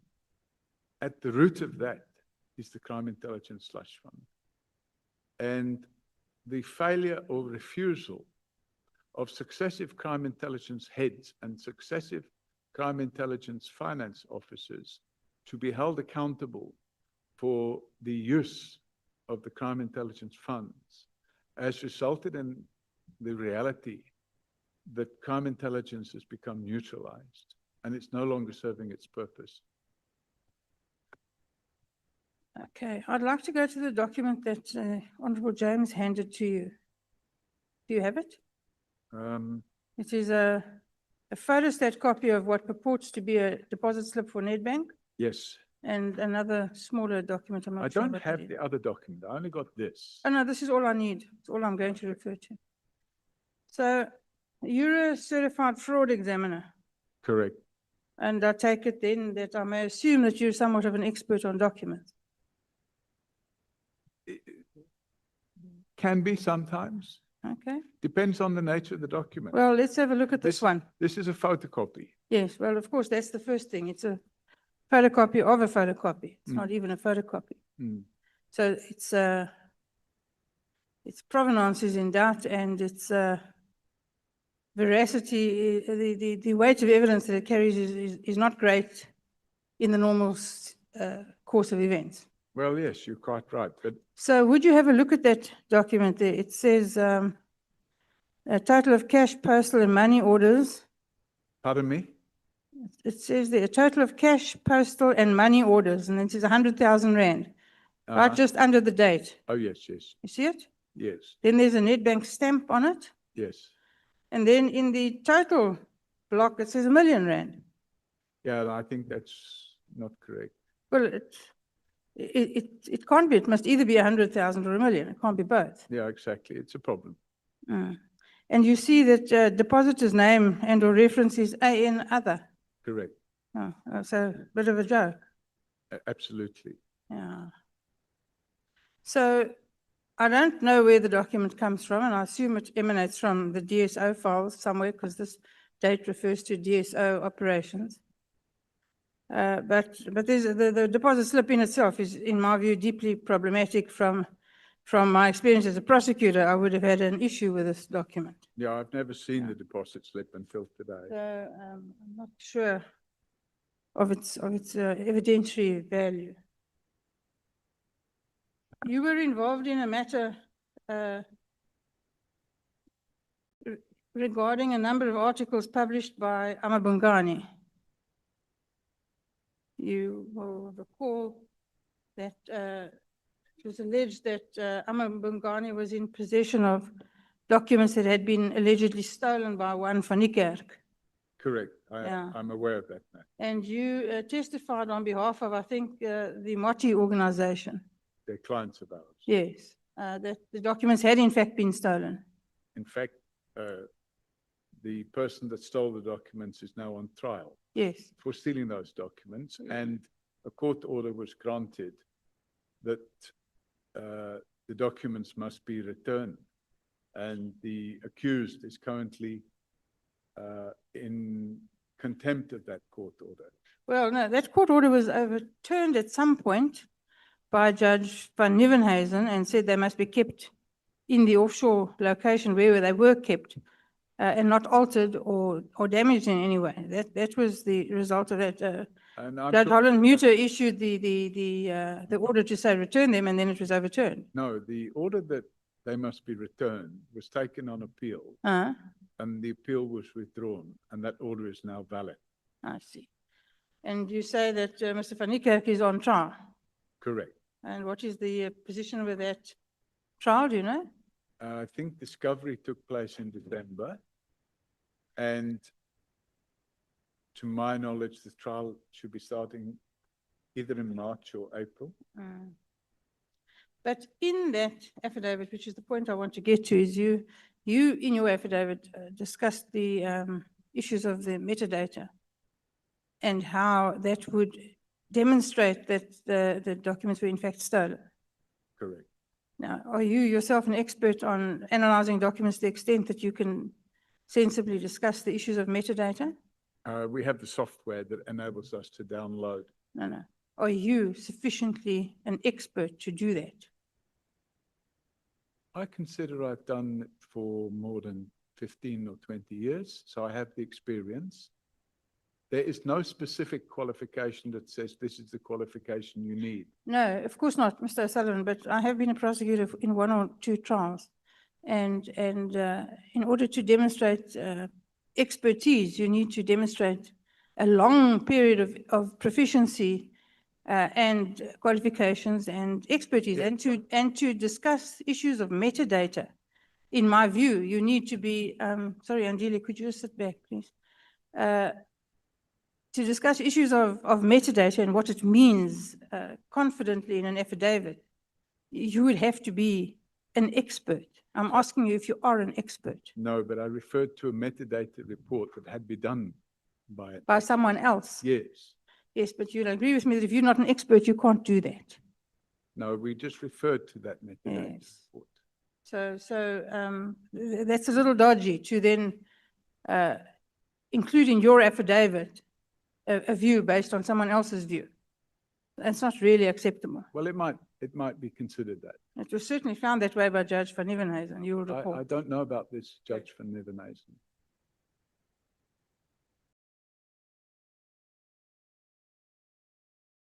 You mentioned Mr. Mkhwanazi from Crime Intelligence and his employment of his family members. Correct. While he was in charge of. Now, Mr. Mkhwanazi's travails are many, and in my view, transgressions also many, but that's not what we're here to discuss today. But as far as you're aware, are his family members who were employed, qualified or otherwise, still employed at Crime Intelligence? My understanding is that some of them were dismissed, but some of them are still there. And despite all of the time that has passed, no one has managed to get rid of them? That's my understanding. Okay. Thank you, Chair, I'm done. Thank you so much, Honorable Reitenbach. You have requested that you may want to be released at some stage. I'll be back. I just want to go If through you feel the pressures of time, you must know that I have granted you permission to leave and come back. Honorable Thorpe, your time starts now. Thank you very much, Chairperson. You- Mr. O'Sullivan? Are Sorry, Chair? are you participating as a full member or as a? No, as an alternative. Okay. Chairperson, paragraph 164. Mr. O'Sullivan, you make quite that bold allegation that there's many members of parliament who are involved with corrupt crime intelligence officials. Were you saying earlier that you can't or you don't want to say who you're speaking of? Yeah, I explained that the informant is a confidential informant. So this is an allegation. It's not an allegation that I can present with any evidence. I can just state that I've received the allegation. Right, so you're saying there's no evidence at your disposal currently? Only information. I said I've been reliably informed, which means it's hearsay evidence.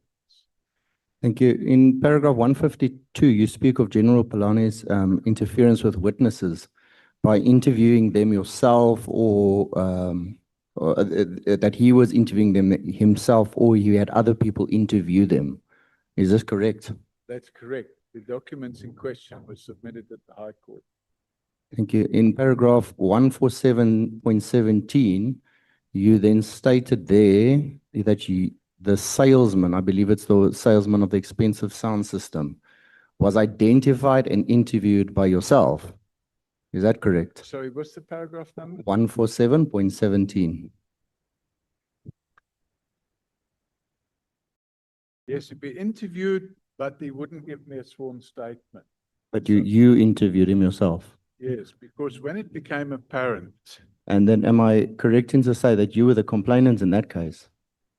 but IPID had refused to carry out the investigation. So we continued with the investigation ourselves. Am I correct in then saying, well, let me ask it rather this way, is it normal practice for a civilian or a complainant to interview individuals? And IPID was involved prior to that, IPID wasn't involved. right? Is it normal practice for a civilian or complainant to interview a witness? We interview witnesses all the time. So it's normal standard procedure. Pardon? So it's standard procedure for the complainant to interrogate the witness. So in this matter, Forensics for Justice were the complaint through me. And the purpose of the interview was to get information that could be given to IPID. And all the information we got was supplied to IPID. Thank you. In paragraph 14713, so it's in the similar section, you sat with the interview with General Patlale's driver. Correct. Is that also normal? I was requested to sit in on that interview. Surely, IPID was capable of interviewing the driver and tracing the driver. And I wonder, Mr. O'Sullivan, was it the request of yourself to sit in that, or that of Mr. Mkhwanazi? It was Mr. Mashlangu who asked me to. What did he mean when you guys spoke about in your statement? You mentioned that he wanted to get buy-in with white people. Mr. Mashlangu felt uncomfortable with. He thought that because the person was white, I think a white Afrikaans guy, he felt that the driver may not cooperate with him in respect of detailing the payments that were made out of the boot of the car. So it was just a front. The color was just a front. Well, he felt that if a white person was in the interview, he might be more cooperative. Thank you. In paragraph 18, you spoke about leading from the front. This is paragraph 18. Drug trafficking, human trafficking. Paragraph 18. Let me just find it.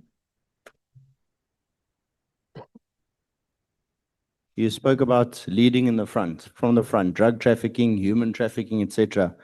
Correct. You also stated that you were requested to donate 8 hours of your time. Correct. And that you were doing about 40 hours per week. Mm-hmm. And I do understand that you had the financial means to do so. The question, though, is again, is it normal for a reservist to lead such a mammoth task? And is it normal for a reservist to lead such a mammoth task when there are people in the SAPS chains that must have been proficient at the time? You can understand why I ask. Yes, in fact, there were quite a number of reservists who worked substantial numbers of hours, and we were quite successful in the projects that we managed. No, I understand. My question is it normal for a reservist to take then such a stance to lead from the front when there are people within the SAPS permanently employed that I'm very sure could have done the same task? It's not normal, but it happens. Right. Mr. Sullivan, through you, Chair, who did Mr. Celebi appoint that you said belonged in jail? If you can just give some names there, it's in paragraph 35.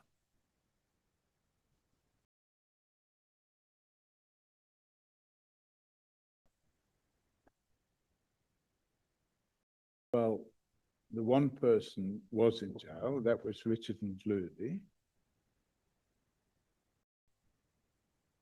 Is there anybody currently employed? Did you say paragraph 35? I think so, yes, paragraph 35.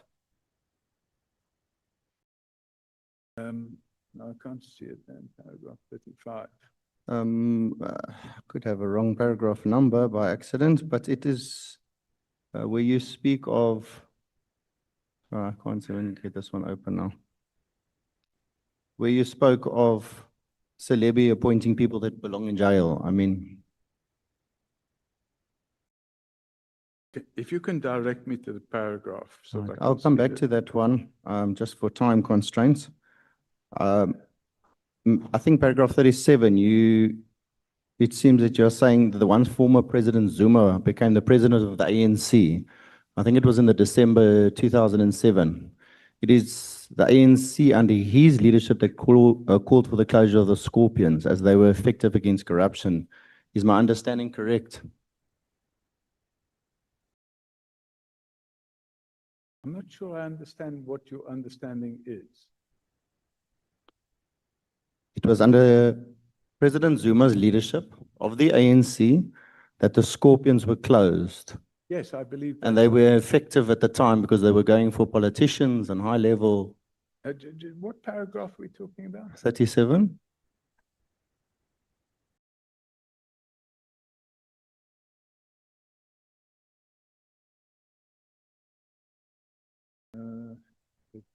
This is after Polokwane.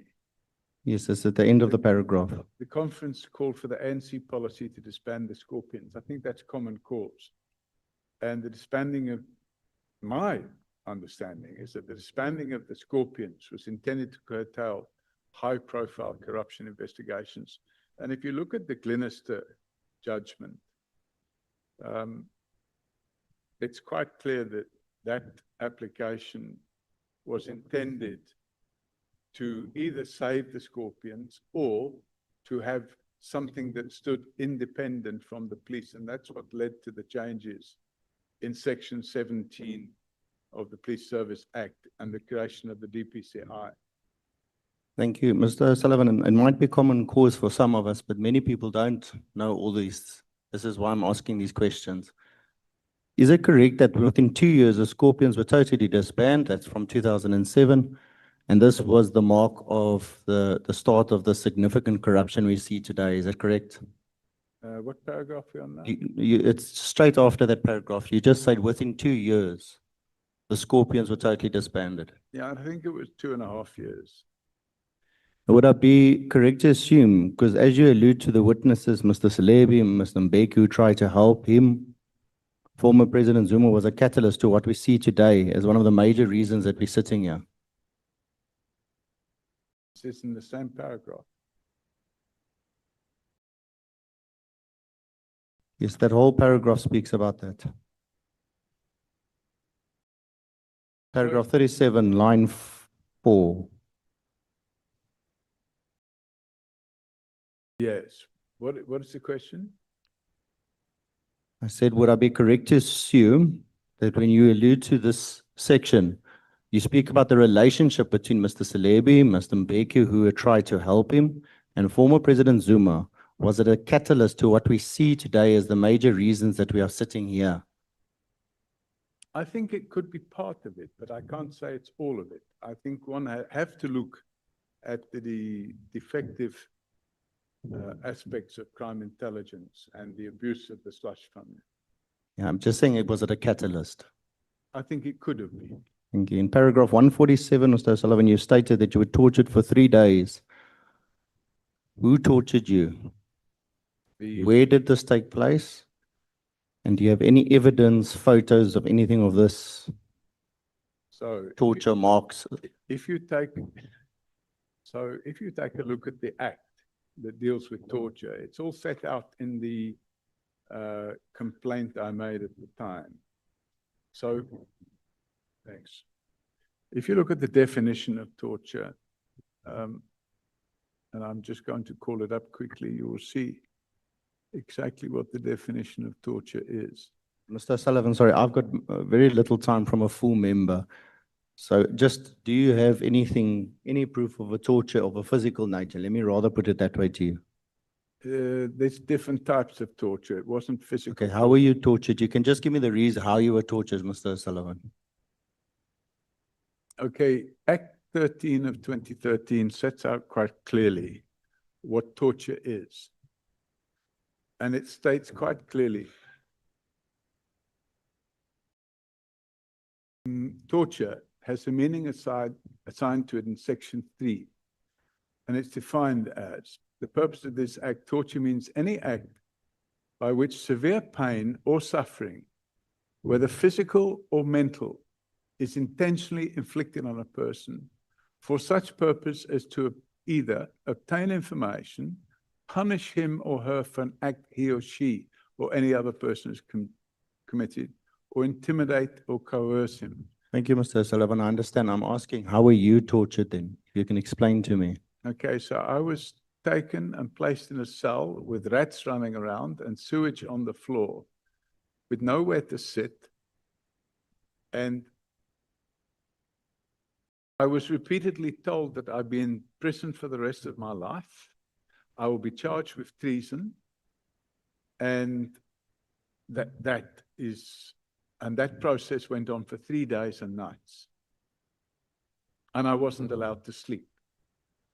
Thank you, Mr. Sullivan. And I'm asking these questions, not that I'm saying you're saying the truth, I'm not saying the truth. What I'm saying is many South Africans go there, and it's why we're sitting here.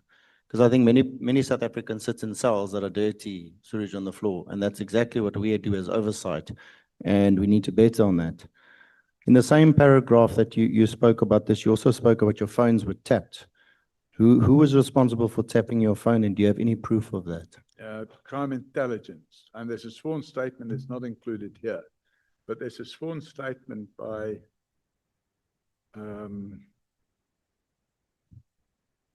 I think the guy's name is Isaac Meir. And in that sworn statement, it sets out how my phone was tapped. If you could just please provide that to the committee at your earliest convenience. I'll have to find I think my time should almost be done. Just want to quickly go back quickly. Paragraph, where I said paragraph 37, 36. It seems that you were saying that the President Zuma and the ANC leadership. No, we covered that.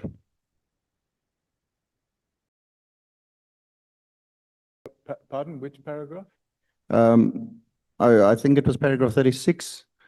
I asked, would I be correct to assume what you have alluded to now in the witness statement is that you, Mr. Salebi, Mr. Mbeki, who you said to try help him, and former President Zuma was the catalyst. I think we're just clarifying that that was the paragraph we were alluding to earlier on, but you did answer the question.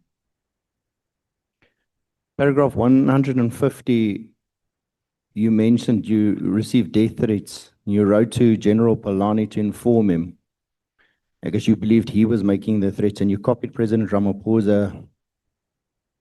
And you do say then that you had no doubt that President Ramaphosa will say he was under the spell of Zuma. What did you mean by this? And what did former President Zuma have over President Ramaphosa? Well, and is this your opinion? It's an opinion. Or was it something that was communicated to you? No, it's an opinion. And if you have a look at page 1082, that contains the actual threat where they threatened to kill me.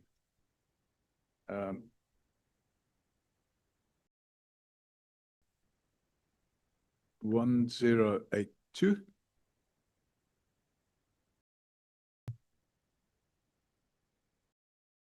If you have a look at page 1082, it says, and this is the email that I sent to Pashlani on the 21st of November.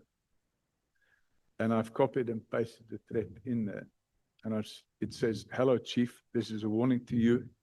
We are aware that you are working for a big foreign spy, Paul Sullivan, who is funded by his masters. This man is in cahoot with Robert." Obviously, they mean Robert McBride. Lot of junior policemen, the police com, and lot of senior policemen who are paid by him with money from UK Kingdom. Unfortunately, you became part of them. You must stop now. We know where you stay and your family. Paul is a stupid old man. His days are numbered. We are on his heels. You must either choose to die with him. We are watching you, boy. We are about to finish Paul. We have everything on him from his family in the UK. He is a foreigner. Robert isn't clever. Tell him to leave this spy. I will see if you are listening. Mr. Sullivan, sorry, I do need to interrupt you. I understand that that's what the letter's content is, but my question is, you said that President Ramaphosa was under former President Zuma's spell. Yes, and Was that your opinion? I'm That's all saying- I want to know. And I said, yes, that's my. Okay, you know, opinion. that's, sorry, I've got very little time. Then you spoke about these death threats. Did anything, were there any attempts on your life at the time, at that given time? When, how did it happen? Yes, there was attempts on my life at that time. All right. And then in paragraph 10, you spoke about you were headhunted by Chubb in 1995. Why did they headhunt you specifically, and what skill sets did you possess at the time? Let me just find that. Thank you so much. Okay, fine, it's finished. The 15 minutes Thank you, Chairperson. have expired. The next speaker is Honorable Malem. Thanks, Chairperson. Mr. Paul O'Sullivan, you have admitted to have received money from DSO, right? Correct. And therefore, these documents that are presented before you are not in any way suggesting that they might be fraudulent. They're just confirming exactly what you have confirmed, that you have received money. Well, I've never seen the documents before, but the document would appear to me, if I recall correctly, the amount that was paid to me at the time was 100,000 rand, not 1 million rand. The question was not, have you seen the document before? The question was, what is reflected on this document is exactly what you have experienced in your account. Yeah, but not the 1 million. Why? No one has said 1 million. 1 million is the person who was trying to. It says 1 million. No. There's no one who says 1 million. The document says. No, the document doesn't say 1 million. It does. If you look at the printed Yes. statement, it says 100,000. Correct. Yes, Yes. that's what it's saying. Yes. So to try and delegitimize what looks like a legitimate document is unacceptable. I'm not trying to. Not you. I'm just saying, following up to what was the impression that was created here, that this might not be correct figures. Why were they giving you money? As I've said to you, they were refunding some of the expenses I'd incurred. There's nowhere the written refund. There's no way. The first document says a request for an advance from the DSO confidential funds. I haven't seen that document. Have they not shared the document with you here? That's all I've got, just that. I've not seen anything else. Yeah, there is a document here from Scorpions I've not seen that says I've only seen it. they're giving you advance. I've not seen it. And there's two documents. The one says request for an advance from the DSO confidential funds. And then the other one says application for reward, Paul O'Sullivan. I've not seen it. Nowhere do they suggest that you are being refunded for anything. Thank you. So in a way, you are part of these people who have been benefiting from this slush fund. Chairman, that allegation was made earlier. The slush fund I was talking about was the Crime Intelligence Slush Fund. Any payment that's made by the NPA or the DSO is not being made from the Crime Intelligence Slush Fund. No, it's the same thing, Chief. It's the money that they don't account for. The DSO confidential fund. Oh, I know nothing It's about police. This is Police the- money. This is the first Government time- money. It's the public money. This is the first time I'm seeing this document.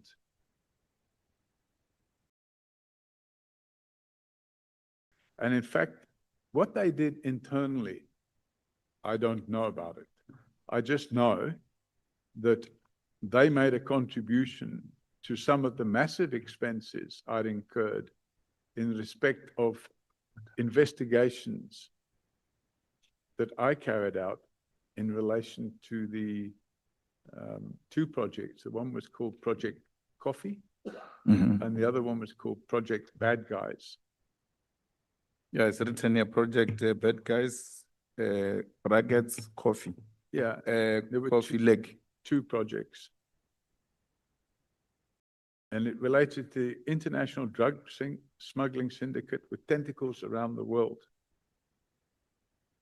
And this is not a reward. It says here it's a reward for information, but I'd never seen this document before. It wasn't a reward for information. It was refunding of expenses or partial refunding of expenses. It makes the situation worse, Mr. Paul O'Sullivan, because it means the money was released under false pretext. Well, I know nothing about that. Because if it says a reward and you call it a refund, it means whoever went to apply for this money lied I don't know. that you are being rewarded. I've only seen the document today for the first time.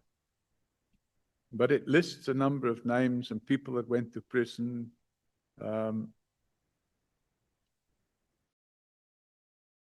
So, yeah, I'm seeing it for the first time today.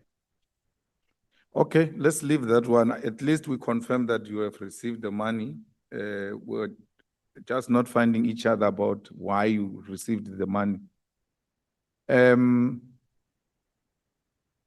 I just want you to assist the committee in relation to your professional background. So, did you complete O level or A level? O level and 1A level. 1A level. Yeah. What that is equivalent to what in South African terms? I don't know how you equate it. I suppose it would be something like a matric. So you've got matric. They don't have a matric. No, I'm saying it doesn't matter what they call it. I think there. it would be called the equivalent of a matric. You've got an equivalent of matric. Correct. From there, which post-matric or post-A1 level did you go to? So University or technicon or anything of that sort? I went to a technicon, but I'm not prepared to discuss my educational background. Which one?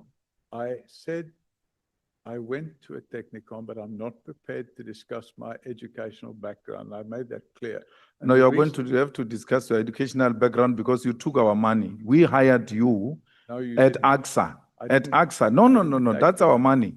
Okay. You only get that money if you have reached certain particular qualifications. So we want to see if you received that money legitimately. Which money? AXA, you worked for AXA, they were paying you a salary. They paid a salary. Yeah. And I gave them a good return on that money. No, it doesn't matter. Did you get any tertiary qualifications? Yeah, I did. Which is what? I'm not prepared to discuss it. But I want to check if you're qualified. You go ahead and check. No. I want to check with you if you are qualified to be head of aviation security. Well, then you should perhaps speak to And if you look at the report of the 2002, there is no even such a structure in the organogram of AXA. In the report of AXA, there is nothing called group aviation security, group heads aviation security. You are the only person who's using that concept. No one at AXA is using that concept. Even the advert, there were 2 adverts that year which were taken out. None of those adverts say group head aviation security. They say aviation security. So I think, I don't know where you're getting your information from, but I think it's defective. I'd like to refer you to a page in the annexes. Come to the page number now.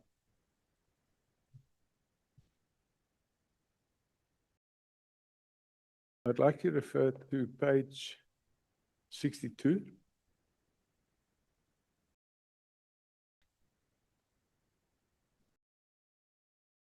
Yeah. And page 63. Yeah. And page 64.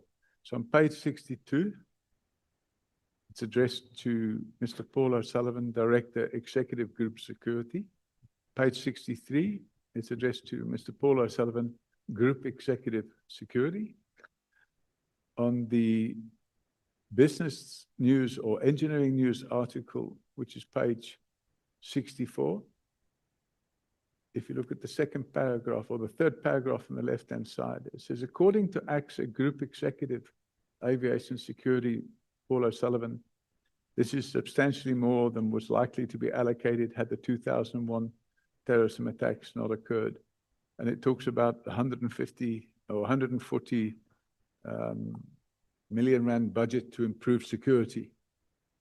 So perhaps those 3 references would indicate that there is in fact a position called Group Executive Aviation Security. No, the 2 heading don't speak to that. Pardon me? the two heads, the two things that you referred me to under Mr. Paul O'Sullivan, Director, Executive Group Security. That's number one. Number two, Mr. Paul O'Sullivan, Group Executive Security. Correct. There is nowhere where they call you Group Head Aviation Security. So my job title was Group Executive Aviation Security. So if you look at the page 64, on the third paragraph on the left-hand side, it says, according to AXA, Group Executive Aviation Security, Paul O'Sullivan. So No. That's what you call yourself. That's not what your employer calls you. I mean, this is an article. What you are referring me, it's an article of a newspaper, and that's how you would have said, this is how they must address you. But where you are being addressed officially in the letter of the institution, it says Director Executive Group Security. Then the second one, it says Group Executive Security. Nowhere do they refer to you as Group Head Aviation Security. So those people wrote what they thought was my position. My position at the time and my contract of employment was Group Executive Aviation Security. No, Mr. Paul, I'm saying to you, even the advert that was advertising that position did not write Group Aviation Security. It wrote Head Security. It's 25 years ago. Yes, then you arrived there and gave yourself a title that is non-existent. No, that's not Because true. it's not there in the organogram of the institution. There's no such a position. In their report, if you go and read their 2001 annual report, which will probably be published in 2002, if you go and check that report, you will realize that there's no such a position in that structure. Chairman, But let's pass that. I'm just making the point that I was employed at AXA and I was employed in the position of Group Executive Aviation Security. But say, I'm going to have a problem because you cannot refuse to tell me what are your tertiary qualifications, yet you occupy a head aviation security position, which it's equivalent now, as if you look at the adverts this year, they require a master's degree and some 5 years experience. So I could imagine during your time, there's no way, even the one that I'm referring you to, it says it requires a degree or an equivalent. That's why I want to check your qualification to match it with the requirements so that I can make a determination that you are indeed employed through your qualifications.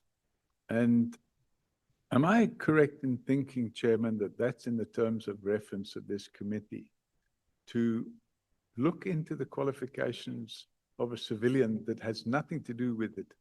It has got everything to do with it. We're going back, no. We're going back more than 20 years. Okay, and my qualifications were obtained 40 years ago. So I am not going to get into a debate. I have rights, and my rights include the right to privacy. And you would know from the Constitution. And my right to privacy, I will maintain. And you can dig into my right to privacy if you want. I'm here voluntarily, and I'm not going to submit myself to providing information which I believe you're not entitled to. So you can repeatedly ask for it, and you can make all the assertions you wish, but I'm not supplying you. You know why you're making this a big issue is because you lied yesterday and told us about a technicon that is non-existent.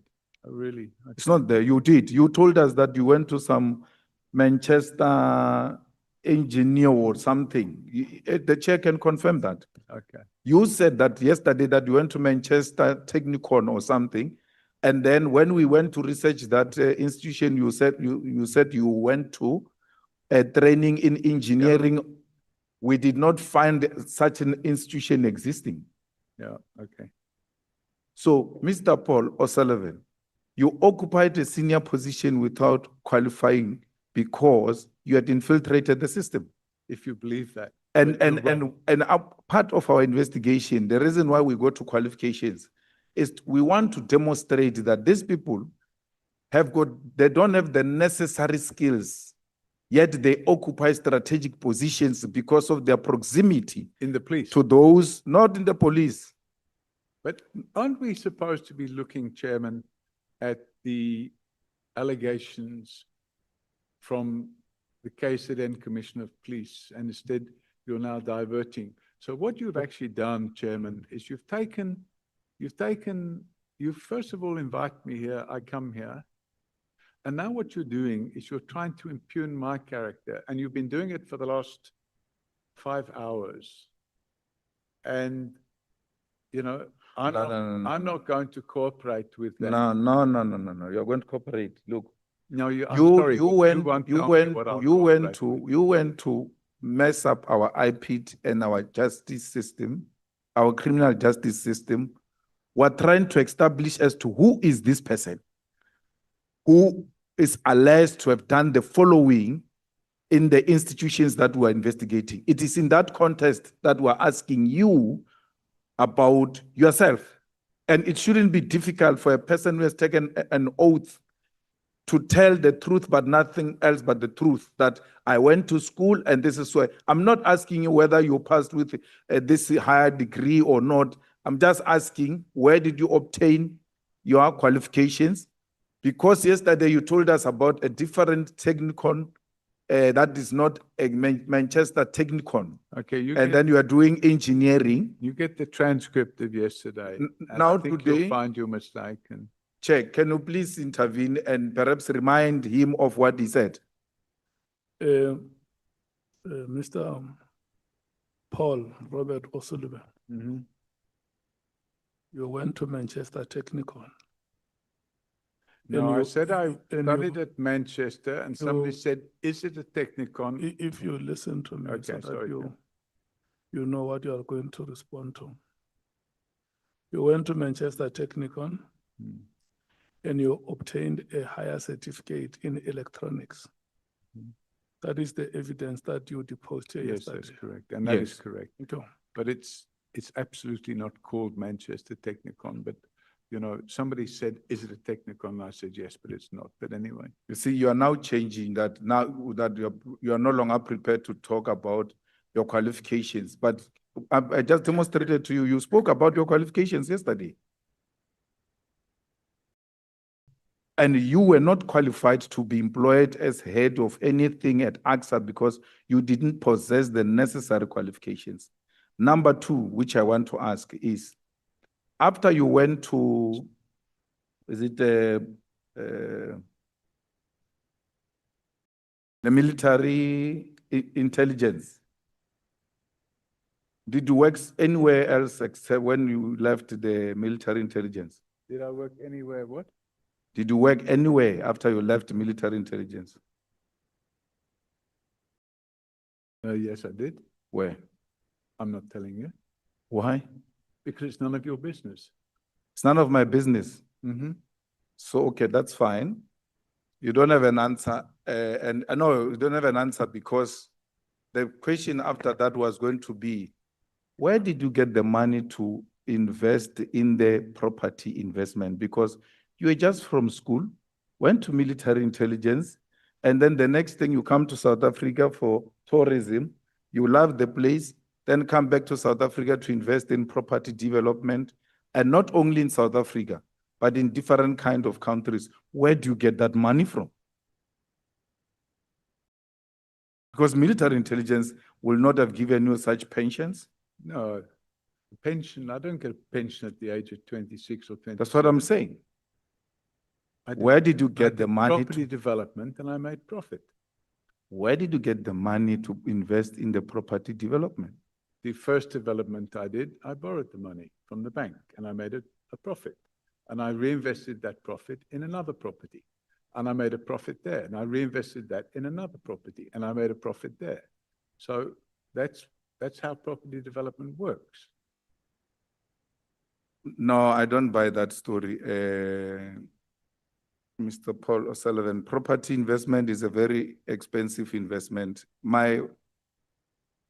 suspicion is that you were given money out of the military intelligence to go and be an investor in different countries to continue saving them, in spying those countries on their behalf. But you must look like you are an investor.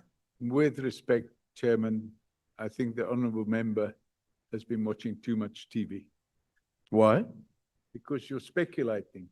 You have never worked to get money to qualify to engage in property investment. How do you know that? That's what you told me, at least. You went to work at military in intelligence, and then from there you worked in a firm. You can't tell me, because if you tell me that firm, I will be able to evaluate, to check, and make 1 + 1 to see if we can make such money to invest in property investment. With all due respect, my property investment activities took place probably when you were still a baby. Yeah. But the reality of the situation is, if a person is an entrepreneur and he makes money, how can you then jump into the conclusion that that person is being paid from a government fund or something of that nature? That's pure speculation, and you don't have a shred of evidence. So what you're actually doing is you are making these speculations. It's your idea, and it's wrong. No. And I'm just pointing out that you are wrong. No, my idea is that because I was a baby, and it's not my problem that I was a baby, it is my mother's problem. She gave birth to me at that time. I've got nothing to do with what I was at that time. So because you were an old man, you have to teach me how you came about to become a property investor. You can say I'm formulating it because we've put you there, and we want you to educate us as to how did you become this big property investor from just military intelligence. I won't say I was a big property developer, but I was a property developer. And when you bring money into South Africa, you convert it from pounds to rand, you get quite a significant amount more rand. And if you look at the property prices overseas and you look at the property prices here, you can buy more property here for the same amount of money you will buy much less overseas. And I decided to get involved in property development. And if you find that suspicious, it's a problem. And I believe the reason you're finding it suspicious is because you and certain other members of this committee are looking for ways of covering up the criminal conduct of crime intelligence officials and the abuse of the slush fund. And that's why we have people like Pashlani, who's on trial at the moment, getting away with the crimes that they're committing, because Parliament, or certain parts of Parliament, are not exercising their duty of care and their duty to look after the interests of the country. Mr. Paula Sullivan, if you know me, I'm not part of the nonsense you're talking about. Not me. I'm not part of any nonsense you're talking about. I'm not part of any slush fund or anything. I question people the same way I'm questioning you, all of them, including Lieutenant General Mkhwanazi. I questioned him because I'm about the truth and nothing else but the truth. And I'm not going to be patronized or be intimidated by anyone, not me. They can try with other people, not me. Okay. So you must never ever group me with people who are involved with some people who are doing wrongdoings in the crime intelligence. If you have been following the proceedings here, you will see that I've taken the same posture with everyone. You are talking about former General Patlani. He's still coming to us. We are not done with him. When his turn comes, we'll attend to it. You are saying you are a certified fraud examiner. Who certified you? The Association of Certified Fraud Examiners. So, association where, here or in the USA? It's a US It's based in Austin in Texas. So they give you a certificate which you perhaps attached here, which we can make reference to confirm that you are a certified fraud examiner. Well, if you look at page 73,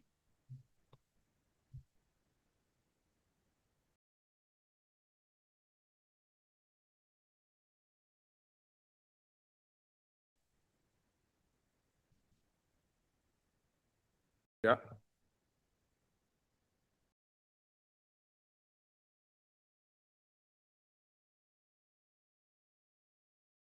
And if you look at page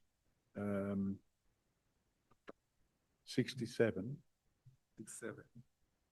So page 67 says Association of Certified Fraud Examiners, South Africa chapter number 91. ACFESA, Certified Fraud Examiner of the Year, 2014, was awarded to Paul O'Sullivan for his contribution to the fight against fraud and white-collar crime.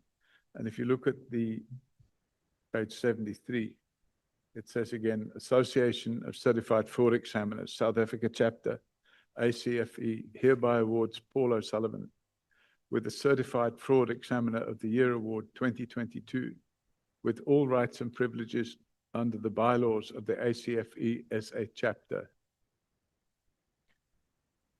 So what requirements must one have to be admitted into doing this type of qualification?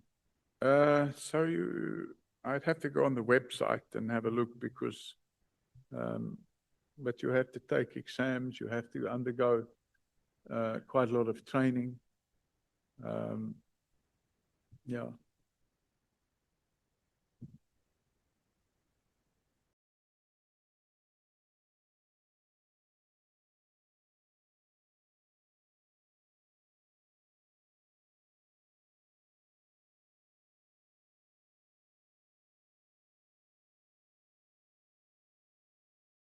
So now what I want to understand is that were you expected to have some pre-qualifications before you entered this? I think so, yeah. You'd have to go on the website and have a look at what the requirements are.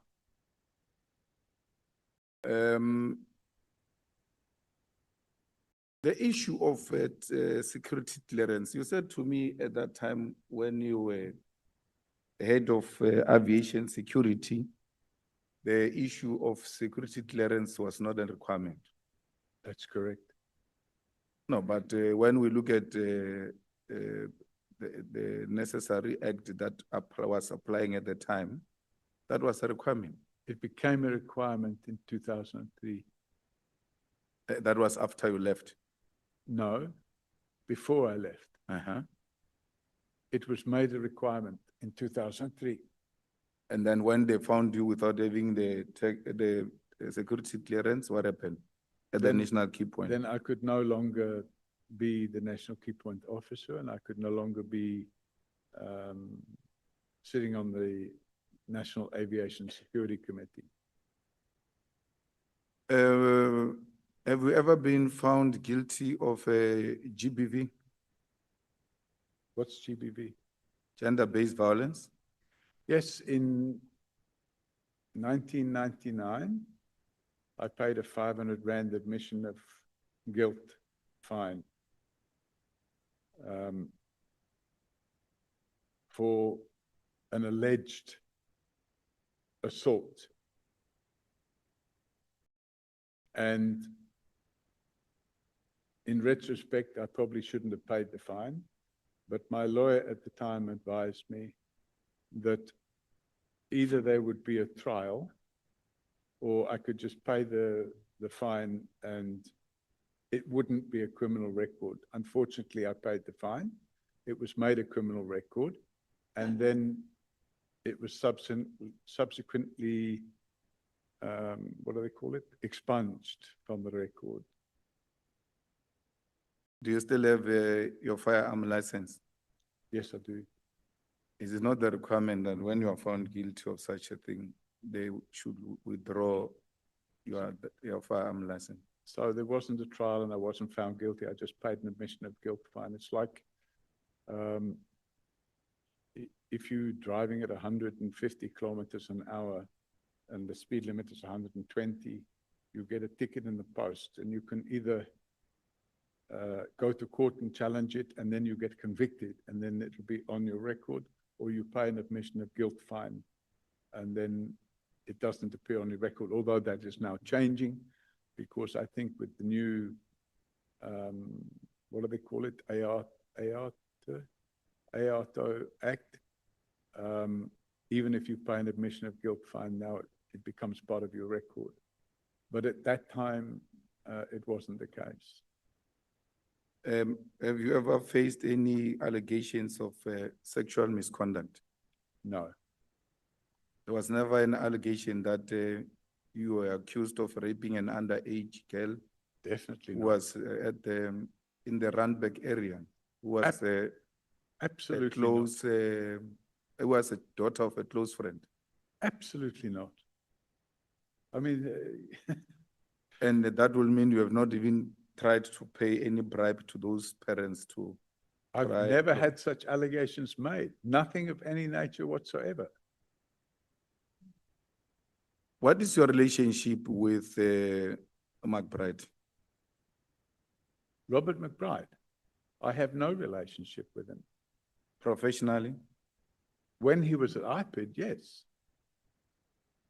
What required you to work with him at IPID, which makes it difficult to work with him when he's outside IPID? Because I'm not involved with him now. When he was working at IPID,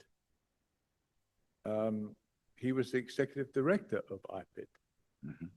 And he was unlawfully suspended. And he was off work for, I think, 10 or 12 months. And during that period, I opened a criminal docket against General Pashlani. And that was in February, I think February the 16th in 2016. And after I opened that docket, there was no investigation. So for 10 months, there was no investigation by IPID. And because they refused to investigate, I continued gathering evidence myself. But after March, I refused to supply any of that evidence to IPID because they were leaking it to General Pashlani. So at the end of October 2016, the Constitutional Court found that Robert McBride's suspension was unlawful and he was reinstated. And after he was reinstated, immediately after he was reinstated, I reached out to him and I said, hey, you know, we need to pick this docket up. I opened it 10 months ago and there's been no investigation. And that was my first proper sit down with him to explain what happened on that docket. He then appointed Matthews Sissoko to put a team together. And the head of that sorry, team, Mr. O'Sullivan, there's Pardon? a request that you speak to the mic. Oh, sorry. So he put a team together. Let me just move my chair. He put a team together and the investigation was carried out. And during the process of that investigation,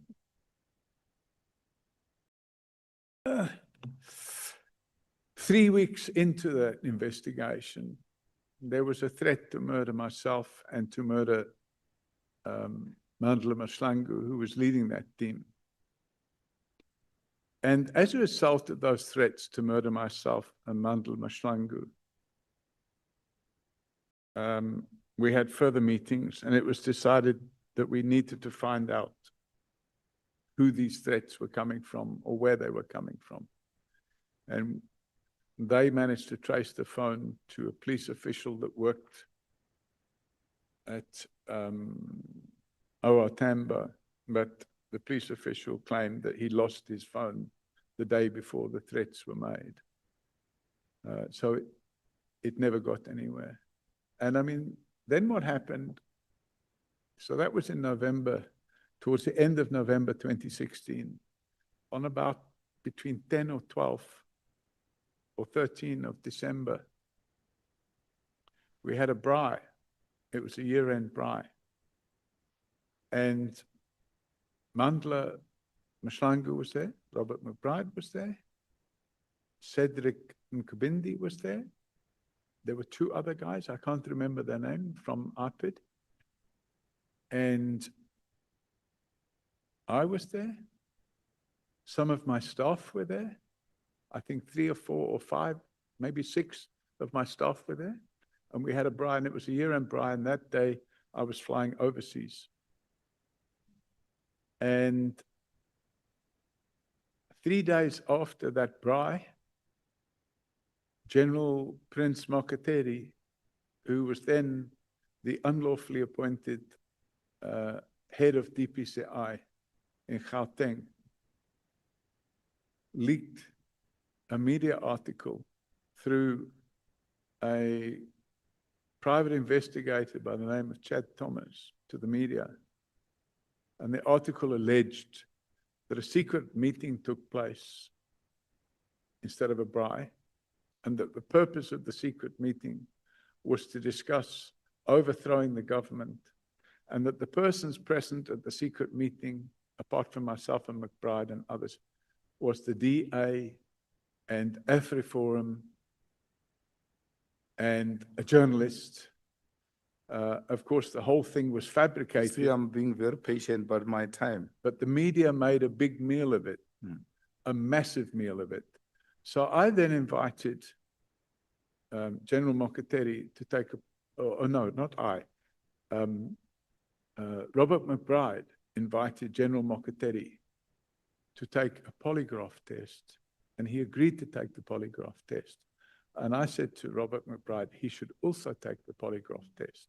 So he did take the polygraph test. And after he took the polygraph test, which he passed, and the question was, were you at a meeting where you talked about overthrowing the government? And he passed.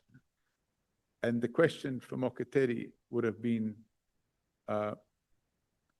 is this case you opened for allegedly overthrowing the government real or not real?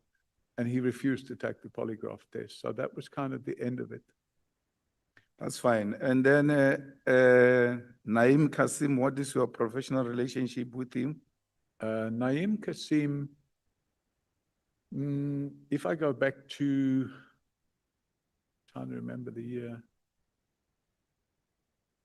either 2011 or 2012, I'm trying to remember the year. Naim Kasim was a client. He came to us. He asked us to carry out an investigation in respect of certain events that had taken place with him. He owned an OK Bazaar in Brits. And he alleged that certain people had threatened him and beaten him, and he had the video evidence and stuff like that. So we sat with him, we interviewed him, and we carried out an investigation. So he was a client? He was a client, yeah. Moti will also be a client? Today. Moti is your client? No, the company, there's a, Zunaid Moti owns a group of companies called the Moti Group. And today... Now I'm talking Zunaid Moti. Yes, Zunaid Moti is not a client. It's not your client? No, but You don't work for him? No, he owns a group of companies, and the group of companies are clients of ours. How many passports do you have? 4. Yesterday you said 3. Yeah, so because my passport was running short of pages, I got a second passport. So I have 2 South African passports, 1 Irish passport and 1 British passport. No, you did an interview, I can't remember, with you in a book where you said you've got 4 passports. Yes, I have 4 now as well. Yeah, South Africa, Ireland, Britain, and then the 4th one? South Africa. So you have 2 passports of South Africa? Yes, because when you want to go to a country, you have to have pages in your passport. If your pages run out, you can't enter a country because you need to have so many blank pages. Also, If you want to get a visa to go somewhere in your passport, you have to leave your passport at an embassy. No, but those are passport books. Passports means passport, as in. Yes, I'm talking passport. You have, The one that is full, it doesn't matter if it's full. I just wanted to know. Because when I say how many passports do you have, I mean, which many countries do you belong to? three. Three. Yeah, South Africa, Britain, Ireland. correct. Only. Yes. So you have 3 passports, not 4. Actual Passports documents, mean I have you're- 4. I have 2 South African passports, obviously valid. Thank you so much, honorable members. That time has come to an end. Honorable Matthys. No, I'm not taking, we are pressed for time. I don't want to come and find myself in trouble with the latter speakers. Honorable Matthys. Thank you, Chair. Good afternoon, Mr. O'Sullivan. Have you ever applied for security clearance in any country? Only in South Africa. In fact, what happened was when I filled in the forms and I handed them in, they said to me, but you've got dual nationality. And I said, yes. They said, then you can't get security clearance. So did you submit your application though? I handed it to, I can't remember the name of the person now, a general. When you hand it, you have to be, when you hand it in, you have to have a sit-down meeting with them and they go through your forms. And when I sat down, this would have been back in 24, 25 years ago. And when I sat down with him, he said, oh, but hang on a minute. You have dual nationality. And I said, yes. He said, then you can't get security clearance. So there was no process that followed? No, it stopped. Have you sent any messages or communicated with Dineo Mkhwanazi? Who? Dineo Mkhwanazi. I don't know. Who's that person? You've never sent her any messages. She's the one that has been arrested with General Khumalo for apparently submitting illegal qualifications. Ah, the brigadier. Yes. Yes. Did you call her a little girl? No. Okay. I requested a meeting with her because we wanted to find out. And she said to me, I'm not prepared to speak to you. You must speak to HR of the police. And then you didn't say anything. You didn't refer to her as a little girl. No. In fact, I sent her an email, I think. Can I pull up the email and read it to you? I don't think it's necessary at the moment. If you're saying you didn't, it's fine. We will move on. Have you ever been charged in any other countries? Or have you ever been charged in any other countries? No, So you've got no convictions in any other countries? none at all. When you left South Africa now recently, when did you leave?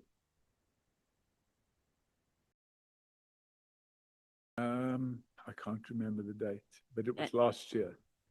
And then when did you return? I came in and out. So I went to, I think so I went to the UK, I came back, I went to Australia and then to Fiji. I came back from Australia and then I went back to the I'm UK. just kind of asking you, when did you come back? I can't remember the dates. So we can confirm with Home Affairs. Yes, you can confirm with Home Affairs. No problem. Did you provide a security clearance certificate to Parliament? Or you just wrote to us saying that your life was under threat? I don't understand. Did I? I'm saying, was there a security assessment done? Did you provide a security assessment from a No. credible institution? No.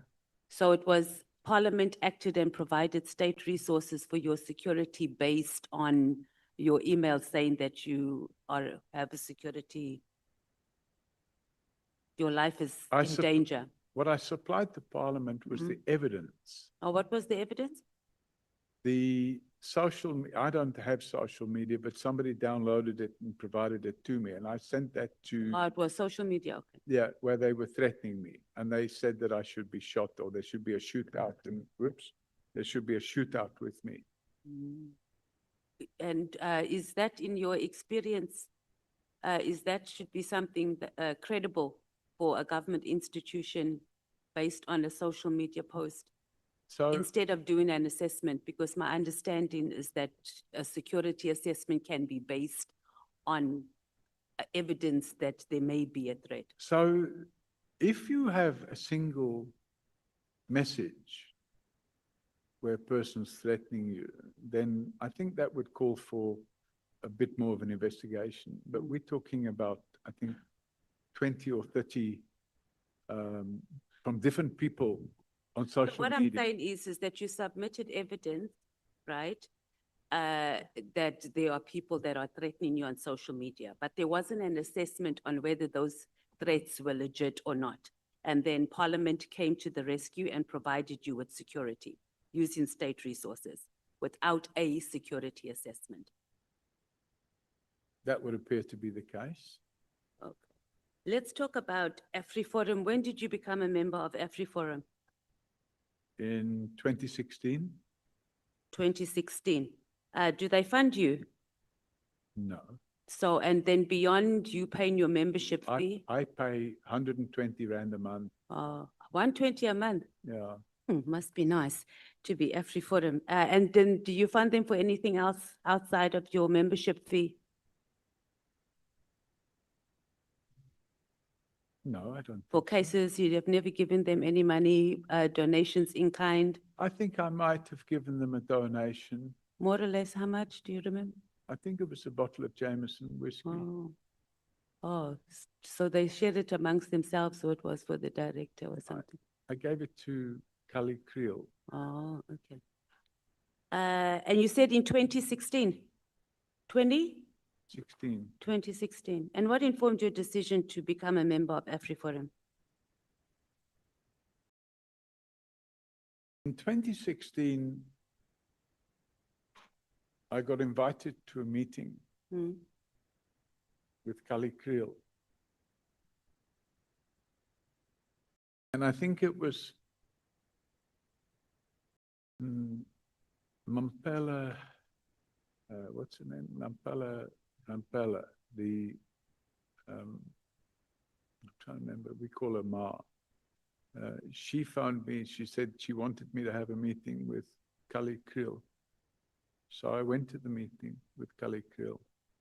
And Kali Creel told me that AfriForum wanted to set up an anti-corruption unit and to have internal investigations going.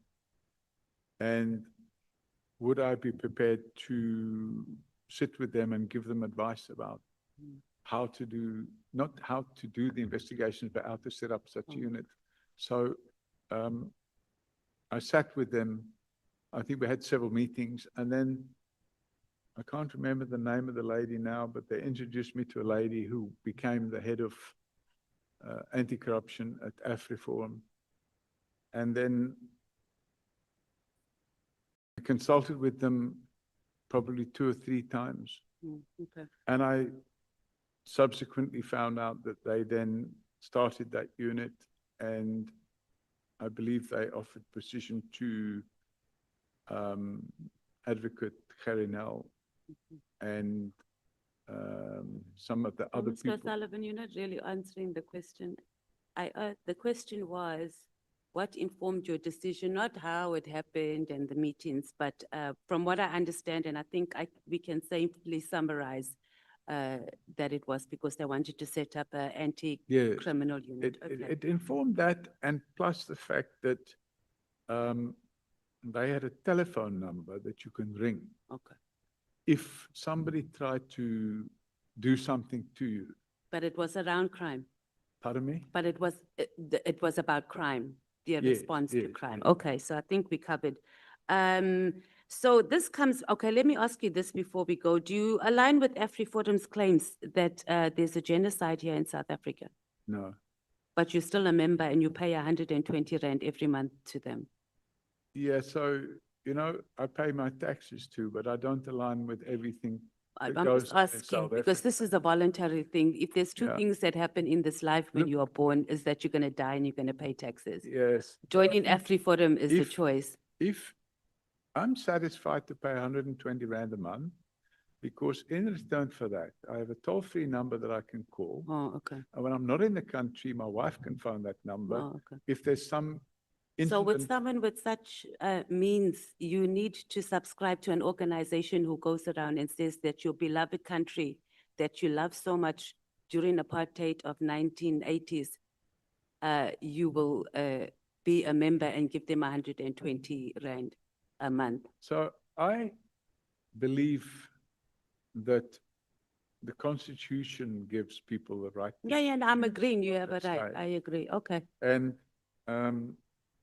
I don't have to explain. No, you don't, we got it, thank I'm you. happy for that 120 Rand a month, to have the ability to Yeah. have a toll-free number that I can call. Oh, okay. And to be frank with you, I was very happy that AfriForum, Hmm. when they could see all the injustice that was going on. Okay, I'm with not asking myself, you what you're happy with Well, AfriForum. they That's came, not, they no, no, came no. to the party No, and they But assisted. yeah, I am very glad that Okay. that was not the question. All So do you see how that recommendation letter that was read out earlier, where someone recommended recommended to the Home Affairs Department back in the 80s, that you must get a work permit, and it specifically said that you are going to be of benefit to the white community. And then you said you don't remember, No, I you were didn't just say I told to don't sign it. remember. I said I never saw that letter. Okay. I saw it for the first But you time. said you were told yesterday. to write it. So do you No, see how no, that no, thing no, aligns? Sorry, Chairman, you're getting mixed up between the handwritten note. Mm. In the handwritten note, I didn't say I will be of benefit to the white I community. didn't say that also. was a I typewritten said a recommendation letter. Do you see how it lines up? How it can be aligned, that how you are a benefit to a white community that goes around and tells the whole world that there's a genocide in our country. Your relationship with members of parliament, do you have any? Do you engage members of parliament? No, Have you ever engaged any members of parliament? from time to time. Which ones? Diane Kohler-Barnard. Mm-hmm. What do you engage her about? Well, I haven't engaged her for quite a while, but it would have been about corruption. I would have supplied her with evidence of the cases that we have opened, because at one stage, I'm going back quite a few years, Diane Kohler-Barnard was the, what do you call it? Shadow something to do with safety and security. Mm. And on that matter, did you, your communications, because she also was a witness here and we asked her the same question about her relationship with you. So your communication, was it also around the operation get rid of General Mkhwanazi? No. Okay. And then who else? I think I might have said hello to Honorable Ian Cameron at a fraud conference last year. Mm-hmm. We're not asking about just hellos. You also came to greet us here yesterday. So we're talking about where you have a direct line, like how you have direct lines to a lot of high-ranking officials in the police. That, no, is there anybody else? Gillis Breitenbach. Mm-hmm.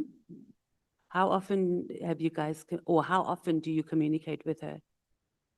Maybe once or twice a year. Okay.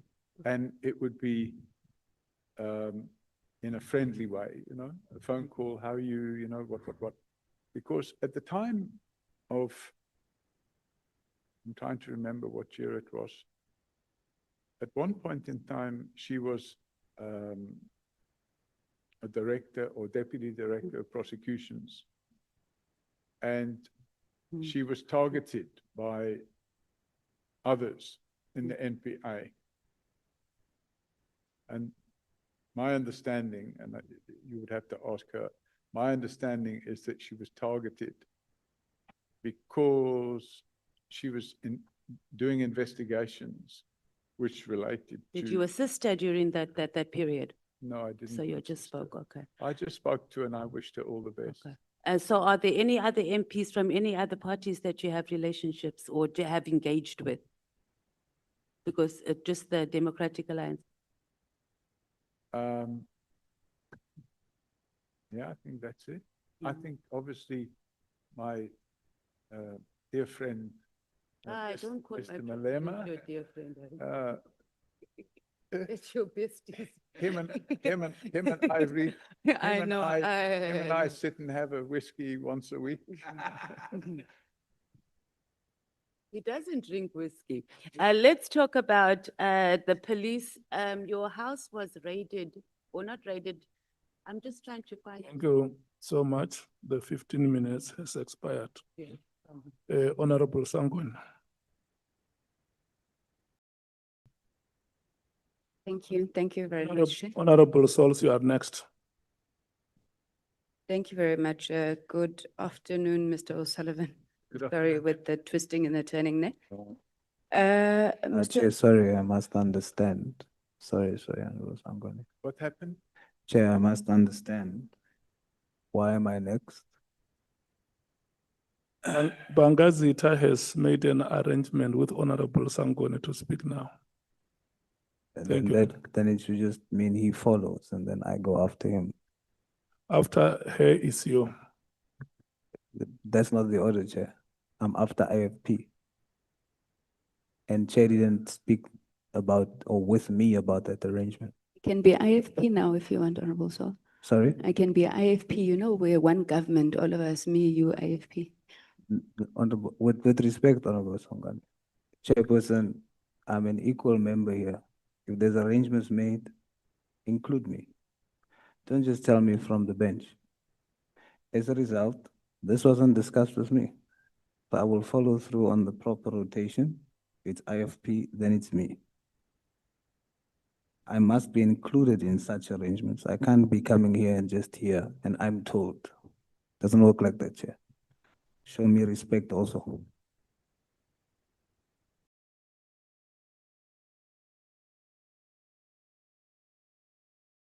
Thank you very much, Chairperson. Thank you, Mbangazita, for allowing me to go in your spot.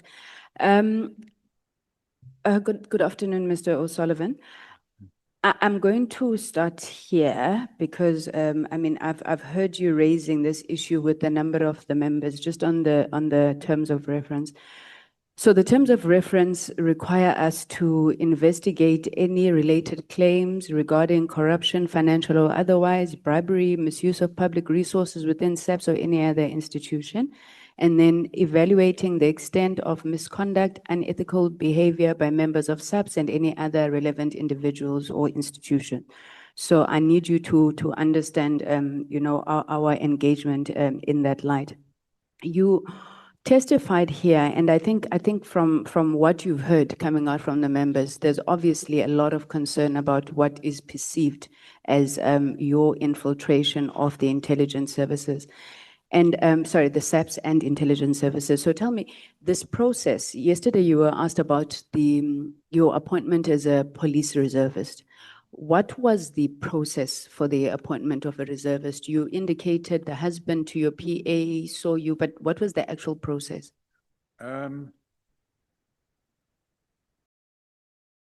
So let's just pick it up from my memory.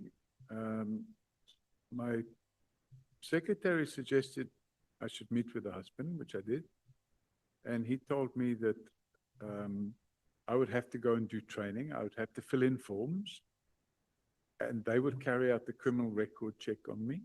And if I passed the training, I would become a police reservist. And that's what I did. And when I became a police reservist, my initial activity as a police reservist was crime prevention, which is... May you please get closer to the microphone? Sorry. My initial work as a police reservist was crime prevention. And then, not Major Edwards, but another person, I can't remember his name, and I think he was a colonel. It's a long, long time ago.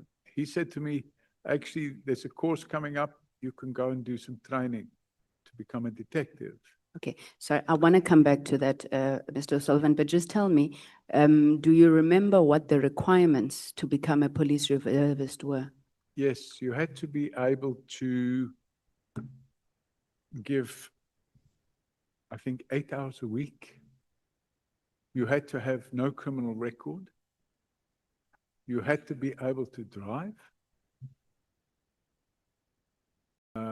Let me tell you what they are now. So, in order to be appointed as a reservist in the South African Police Service, you must be a South African citizen by birth.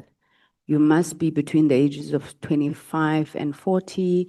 Then there's a whole other a number of requirements which I won't go into. But then a person may not be appointed under the following circumstances. So you cannot appoint anybody who is in private investigation services and then it breaks them down. So there was no requirement to be a South African citizen when you joined the police reservists? That's correct. Okay. Now, having ascertained that, then you now say that you joined this. So at this point, I think you're probably a permanent resident. You join criminal detection, you said. So when I first joined, I was based at what was then called Halfway House. It's now called Midrand. And we were doing crime prevention duties, which they were pairing us up with permanent members of the service. And you had to wear a uniform and you go out with them and you did crime prevention patrols. Sometimes you'd be doing first attendance at a scene of a crime or a traffic accident or something of that nature. And then I think 2 or 3 months after that happened, I was invited by a colonel, I can't remember his name. He said to me that there's a training course going, we need some reservist detectives. And the training took place in Pretoria. And you had to be able to spend 3 or 4 weeks full-time on this training. Would I be prepared to go? And I said, yes, I would like to do that. So I went. Okay, I know what you are talking about because reservists have 2 categories. One is functional policing, which is a general policing function that you're talking about, and you only wear uniform there only after you've completed specific training. Then the second category is specialized operational support, which would then be the people who have particular skills or expertise, such as detectives. Now, my first issue is you saying it was only after 3 months instead of the ordinary 3 to 5 years that you can move from functional policing to specialized. Yours only took 3 months? That's what they asked me at the time. So I don't know what it is today, but then that's what they asked me to do. So I was happy to do that.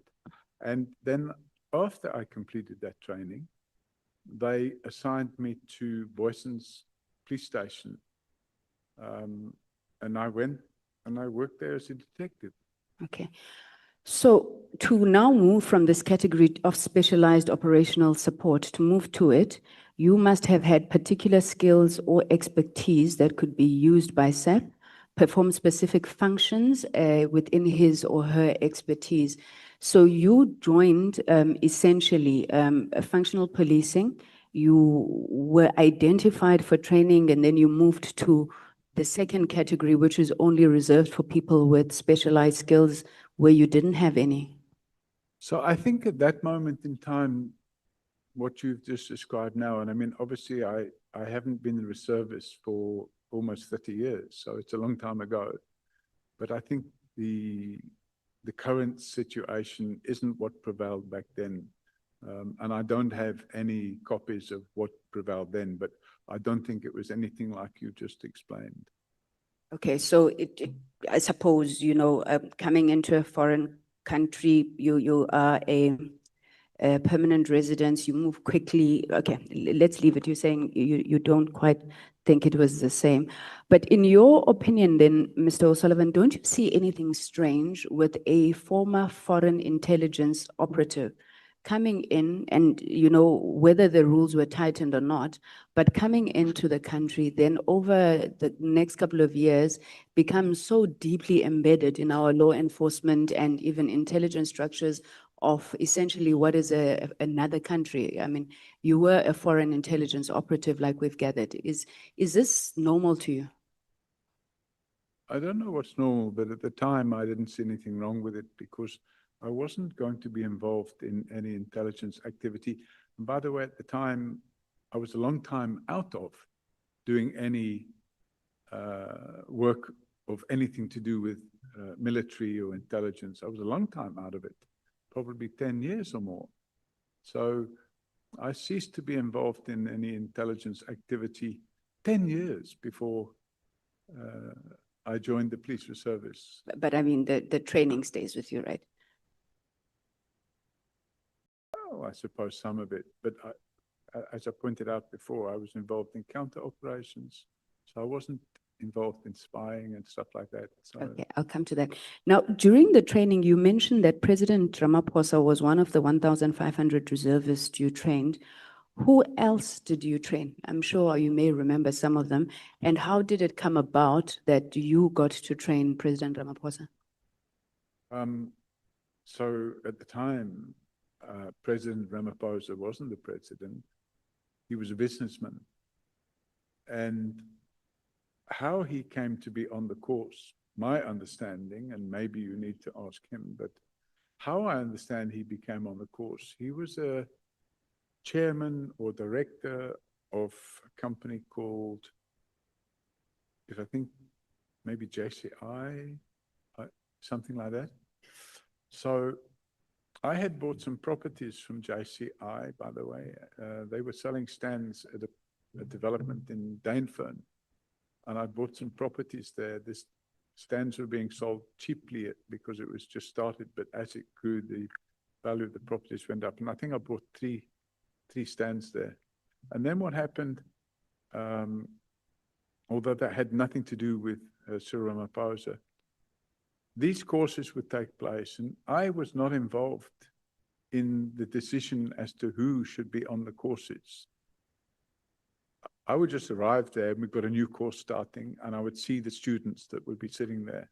So I had no knowledge. Sorry to interrupt. My understanding is that, I'm trying to remember his name now, Mayor Khan, at the time was the CEO of South African breweries.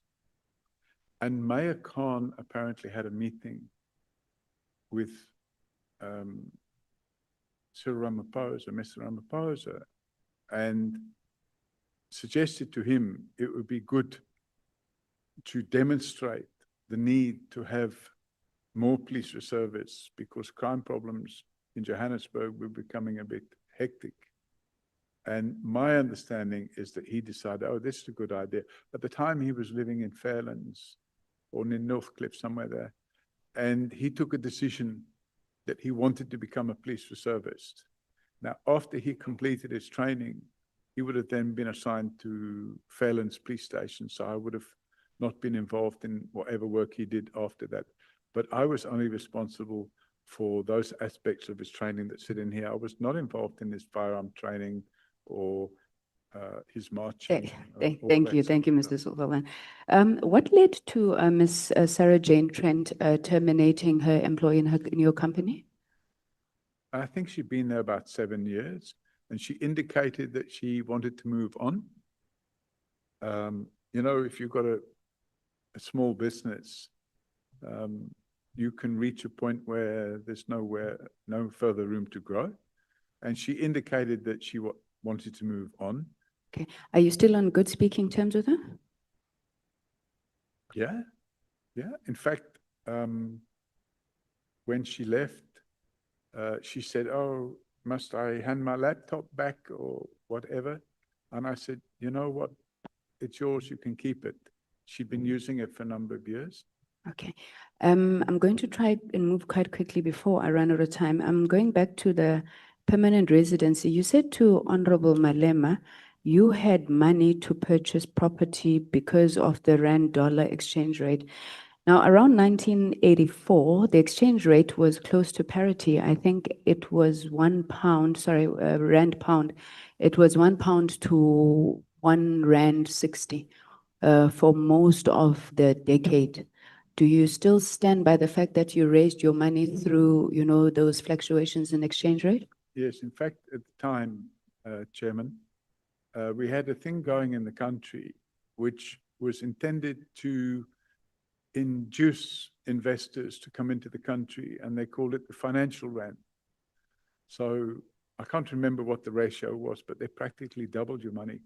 And at the time, when I brought the funds in, the first batch of funds, the exchange rate, if I remember, was 190 or 181 or something like that to the pound.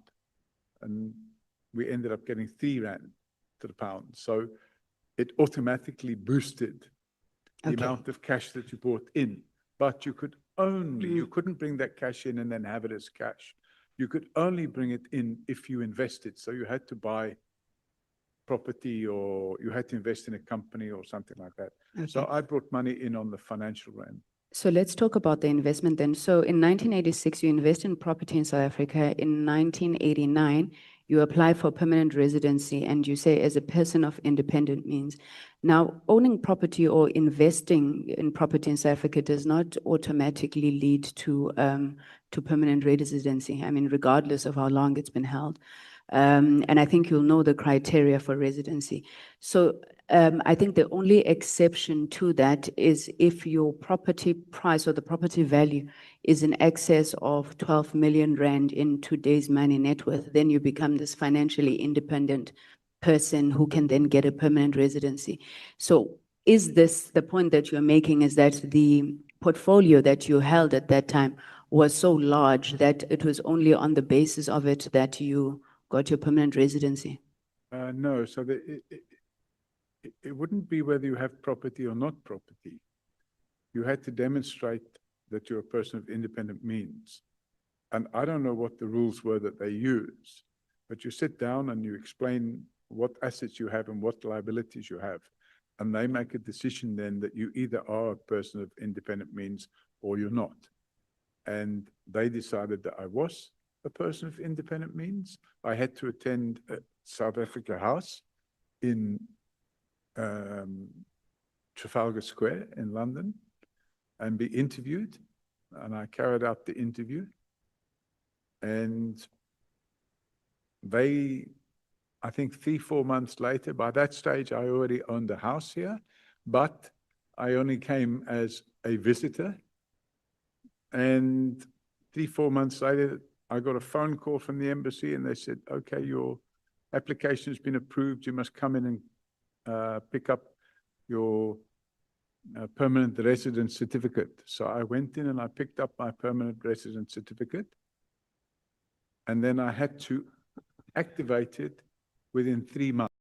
I suppose the point that I'm getting to, Mr. O'Sullivan, is that a lot of things either changed for you or you managed to do a lot of things that ordinary people don't get to do, So you were either extremely wealthy for your permanent residence could have been processed that quickly. You moved quickly through the reservist program. Yeah, but I'm just saying there's something there. You were asked yesterday about your knowledge of the situation in South Africa, and I'm linking this to what you were talking about, your work in counter-espionage.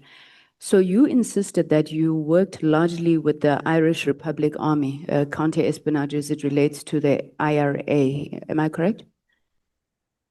I didn't work with the IRA. I mean, you did counter-espionage work in relation to the IRA. The counter-terrorism activity. Okay. IRA is the Irish Republic Army, am I right? Correct. Okay. Now, you're of Irish origin, you lived in the UK, and you did work with the IRA. I would assume... For the record, I didn't work with the IRA. What is the English term? I think I'm losing the word. You were working against the IRA? You were investigating, spying? I'm sorry, I don't know the right word to use.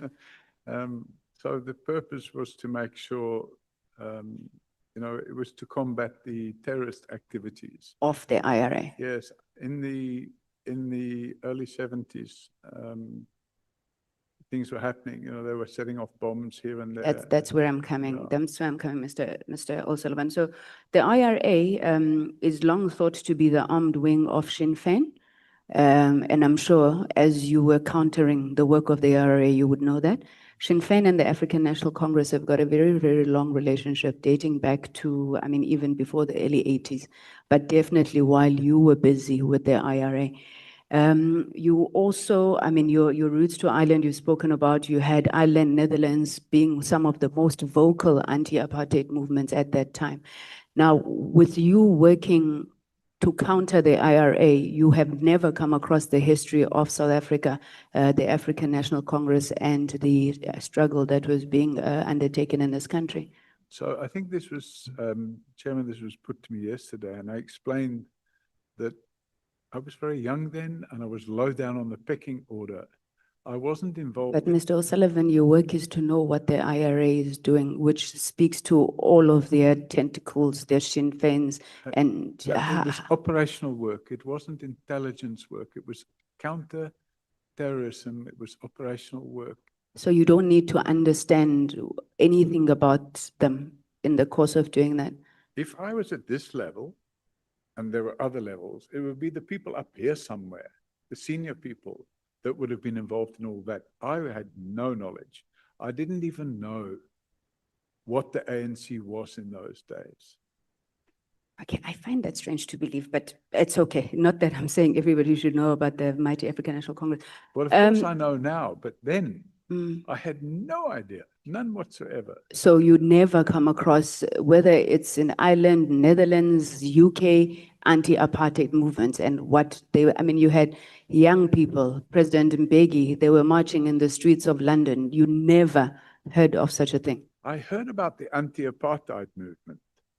So I was aware of that, but I didn't understand the relationship between the ANC and the IRA. I had no knowledge. But anti-apartheid movement in South Africa, did you understand that relationship? I remember there was, trying to remember the song now. I used to like it, Johanna. Let's move before you start singing, Mr. O'Sullivan. I remember that song, and I used to like it. And to be frank with you, my activities had nothing to do with Africa. But to be frank with you, I actually didn't like what I saw going on. Now, and I can tell this little story if you want, but you may not want. No, I don't. I'm running out of time because the point that I was driving is you said you didn't know anything that was happening. Yeah, at that time. But later, 10 years later, when I came here for holiday, I started meeting people and I got friends. And I remember having one friend. He's since passed away. He was a lot older than me. And I hired a car. And I invited this person to go with me on a trip to Kruger Park. Mr. O'Sullivan. And when we got to, I promise I'd like to hear the story, but I've got my answer. I need to move. When we got to Kruger Park, I had to make him sit in the back seat because he was black. Okay. And if he was to sit in the front seat with me, I would be told that, there's something not right here. Okay. Mr. O'Sullivan, you've just confirmed that you don't have a security clearance. And when you were talking today, you said it's not the function of someone with no security clearance to be managing informants, speaking about General Mkhwanazi. So how is it your function to be managing informants when you don't have security clearance? I'm not a police officer. So that means that you can do as you please because you're not bound by having a security clearance? But I don't manage informants. But you've been telling us about your informers and your informants and... With all due respect, just so you can understand the difference, managing informants means that you have an informer who's working in a criminal syndicate and you're paying them and they're bringing information to you and you task them to go and find out this and go and find out that. I never did any of that. We have Not sure, because have your peop- evidence speaks to people you pay for, hotels, for travel, for this. we It's had- essentially the same thing. We had people that would contact us and give us information. That's what we call casual informers. They come and give you that information. Okay. I never managed any informers whatsoever. The police, crime intelligence manage informers. Okay. How is the National Commissioner of South African Police Services appointed, Mr. O'Sullivan? If I understand correctly, it's a decision of the president. So why do you say in paragraph 90 that Ele pushed his favorite Masemula to be appointed National Commissioner if this is a decision of the president? Sorry, what paragraph is this? Paragraph 19. So the reason I say it, 90, sorry. the reason I say that, and again, you could say that that's probably speculation, but curiously enough, I met him again the day before yesterday, the Honourable Minister of Finance. And in 2022, I sat on a plane with him from Durban to Johannesburg, and we had a long discussion because at that moment in time, there was no permanent commissioner of police. I think it was January or February 2022. And I had a long discussion with him, well, an hour on the plane. And he pointed out to me that they had a short list and these are the people and what. Sorry, this is the Minister of Finance. Correct. Can you give us a name? He wears a hat. He was on the- Godongwana. Pardon? Minister Godongwana. Yes. He was on the plane day before yesterday when I flew to Cape Town. And I said, hey, you know, we greeted each other. But the reality of the situation is, I obviously receive information. And the information I received was that they wanted to push General Reed out from the police service. And General Reed, I can't remember what his exact position was, but he oversaw another general that managed procurement within the police service. Sorry, Mr. O'Sullivan, that's not what I was asking you. I was asking you why you would say, or maybe let me rephrase.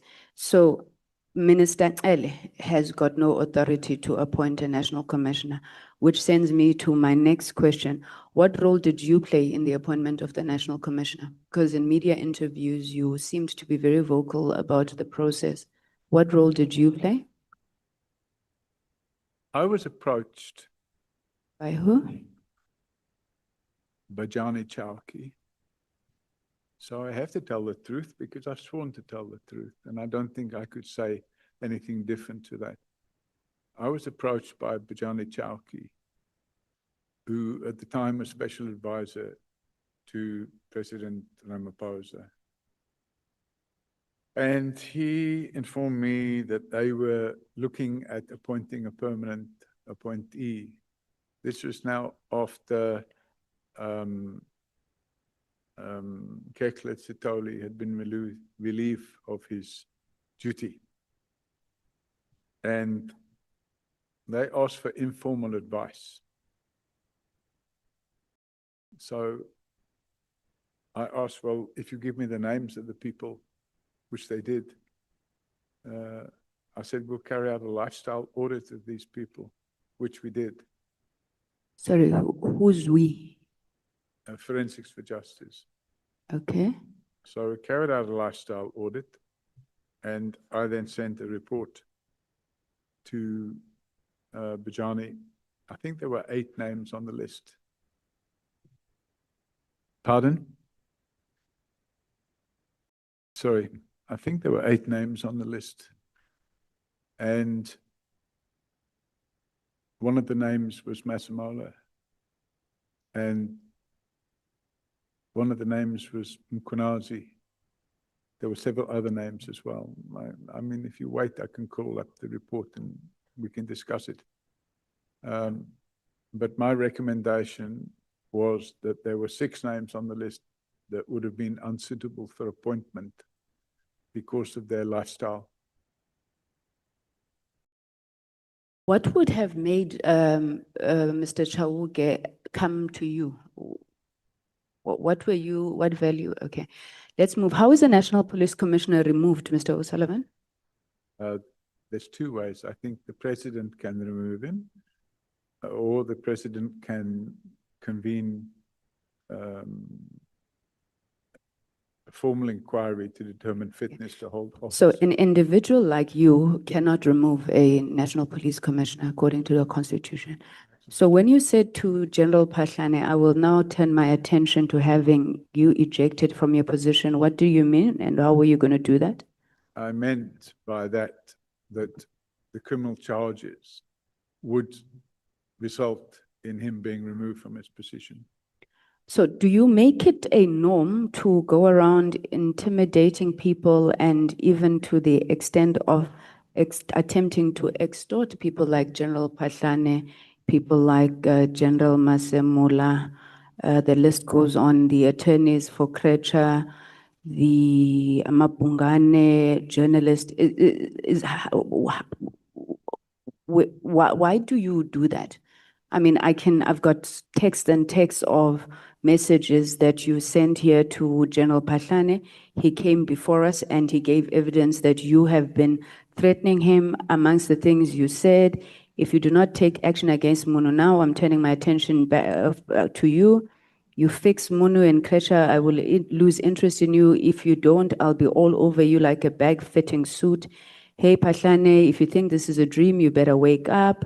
At some point, you, who did you call? It was Mr. Du Plessis. I think Mr. Du Plessis, you said, hi, scum, where is it now? But I think you get the general sense. And I mean, we've got the evidence also from Mr. Ngabinde. What is happening here, Mr. O'Sullivan? Well, I suppose one could say that conduct might not be as professional as it could be. But when you're dealing with corruption and criminals, and there was no doubt in my mind by that stage that I was, that's the way it would work. And I've got somebody, for example, trying to kill me. And I'm using as an example, you talk Radovan and Kretsch's attorneys. Obviously, they weren't trying to kill me, but their client was. In fact, I think there were 6 or 7 multiple attempts where he tried to have me murdered. And I've got sworn statements to that effect. And the attorneys were protecting him. And the attorneys were making false allegations against me. Sorry, Mr. O'Sullivan, but you see, to General Phahlane, you say you will do as I please, as I want, otherwise I will turn my attention to you. Is that not extortion? No, I don't think that's what I said. I think I said what you need to do is take action. So what was happening at that time? No, you said you fix Munu and Kresha and I will lose interest in you. If you don't, I will be all over you like a bag-fitting suit. So did you not then go out and manufacture all these allegations against Phahlane so that you could be the bag-fitting suit? No, I didn't. And you don't think this was extortion either? No. Okay. Because I'm going to run out of time, I want to move to this final one. It was one of your emails also to General Phahlane. You said to them in an email as far back as 2016, and finally I should mention that I have now formally notified the British and the US Secret Services that the leadership of SAPS is knowingly supporting Al-Qaeda by protecting Al-Qaeda money laundering in South Africa. As your systematic corruption-driven failures are a threat to the Western world. Enjoy your weekend, Munu, and don't any of you or your accomplices dream of taking unlawful action against me. You'll wake up in a nightmare. Now, you have been pains to tell us that you left intelligence services, but in this email, which was 5th February 2016, I think I've seen, does this not demonstrate that you still have ties with British intelligence services? No, because in fact, you can go online now and you can file a report you can go online and file a report, for example, with British. And by the way, a docket was opened against me for that. And I had to give an explanation as to who I notified. And I provided that explanation. And it was done online. So you can go online and you can send information like that. Okay. And then your relationship with the US Secret Service? It's an online portal. Okay. So what then did you expect these foreign intelligence services to do with that information once you'd filed it online? Well, in fact, I didn't expect them to do anything. What I expected General Pashlani to do was to take action against General Munu. That's what I expected to happen. Do you find it proper, Mr. O'Sullivan, that you come into this country, you seek permanent residency, I'm not sure if ultimately citizenship, then instead of going, for example, to the South African State Security Agency when you have problems with the higher echelons of our police service, you think that the right thing to do is to report to foreign intelligence services? So the report to those two intelligence services was in respect of the Al-Qaeda link. Did you report it to the South African State Security Agency? The South African State Security Agency at that time was captured. According to you? I think according to everybody. Okay. My last question in these 3 minutes that I've got, you said, Mr. O'Sullivan, to Honorable Ola, you would not... Sorry, to who? Honorable Ola, sorry, the gentleman behind me. Sorry, thank you. You said to him that you would not recognize a grabber if you saw it. Would you recognize dismantled pieces of a grabber if you saw it? No. I've never seen a grabber in my life. So I hear about them, but I've never seen one. All right. So, I mean, there's allegations that are being made, and to some extent, I think some of them come from General Mkhwanazi, that on or around the 31st of January 2017, you attempted to secure, formally it's called a cell phone interception agent in the UK. You planned to have it disassembled in Liberia, and it would enter South Africa through various ports of entry in pieces, thereafter reassembled. Did you ever attempt to purchase a grabber, dismantle it in the UK and bring it into the country unlawfully? Never in my life. Okay.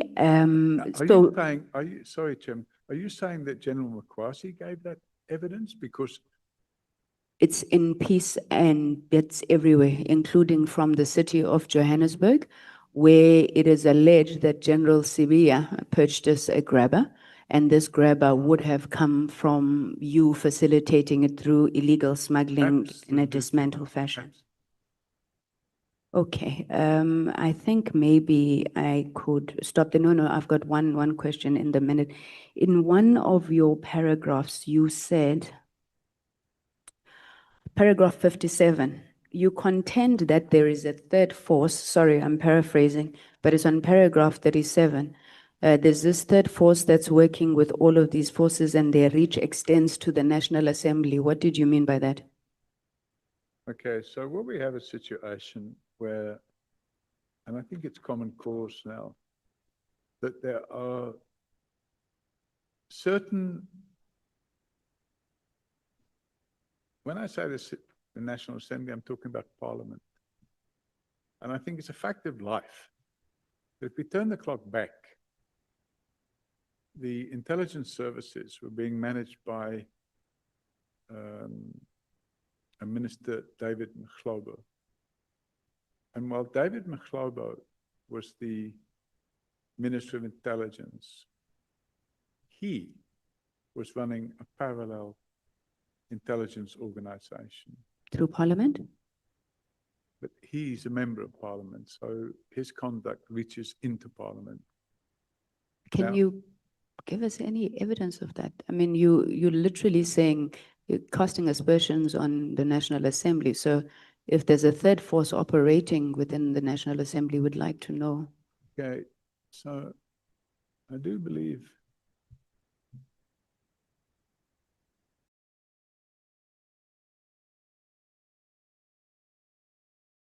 I'm going to refer to an email that I sent on the 6th of June, 2018, to the National Prosecuting Authority.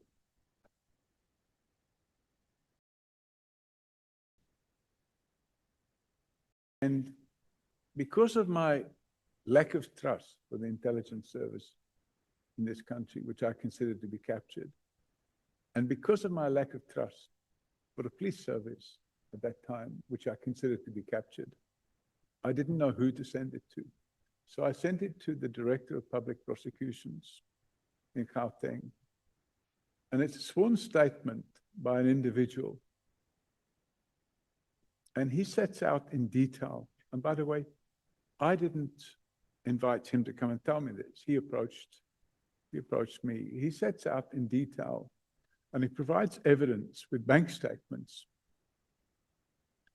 And he lists the names of all the people that they were carrying out this unlawful surveillance on. Thank you so much. In the National Assembly. Sorry. Thank you, Mr. O'Sullivan. Thank you so much. Who is the next speaker?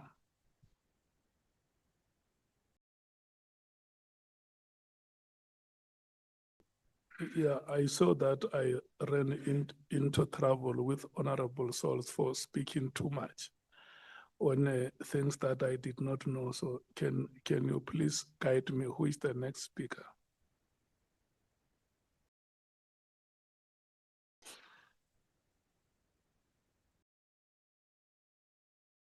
It's me, Chair. Yeah. I'm ready if. Okay. Because I don't know what your arrangement is. I just fell into things I did not understand because Honorable Sanguni just came to me and said, no, we're okay. And then my assumption was that. Chair, can I come in? Sorry, can I come in, Chair? Honorable Mngango and I, for all intents and purposes, we could have swapped spots. Ne? We didn't consult Honorable Souls, and for that we apologize. I think at the back of our minds, we thought that we would be swapping, so Honorable Souls will still have. The person you must apologize to is me. And you too, benevolent, wise, all-seeing Chair, we apologize. Thank Because I fell a victim. Honorable Souls. Sorry, Chair, can I ask for... Let me apologize to you for calling your name without understanding that you were not the next speaker in line. I want to profusely apologize for that. I was under impression that the arrangement included you. Thank you so much. Sorry, Chair, can I just ask for a short break? I need to use the washroom, and I also need to stretch my legs a bit. Short, maybe 5 minutes. Yeah, we were going to break after this speaker. So we will break now until past. Thank you, Chair. Is it fine with you? Yes, thank you. Until past. Is it 4:30 or 5:30? Yeah, 4:30. Can we stand up, members, and stretch our legs?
Honorable Adams and Mr. Paul O'Sullivan, no, you can stand there. Do you know each other?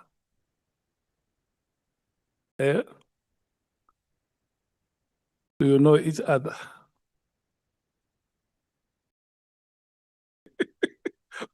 Okay. Or you are only meeting now? And I see you are exchanging numbers.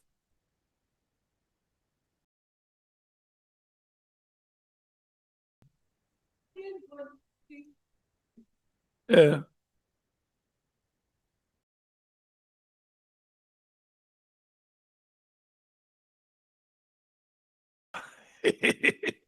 Okay, no, thank you. Bangazita. I think we had enough break. Thank you, Honorable Chairperson. It's until 20 minutes past 5, no? Thank you, Honorable, excuse me, Chairperson. Good afternoon, Honorable Mr. McBride. Not McBride, O'Sullivan. It's Mr. Paul Robert O'Sullivan. At least we did not hear.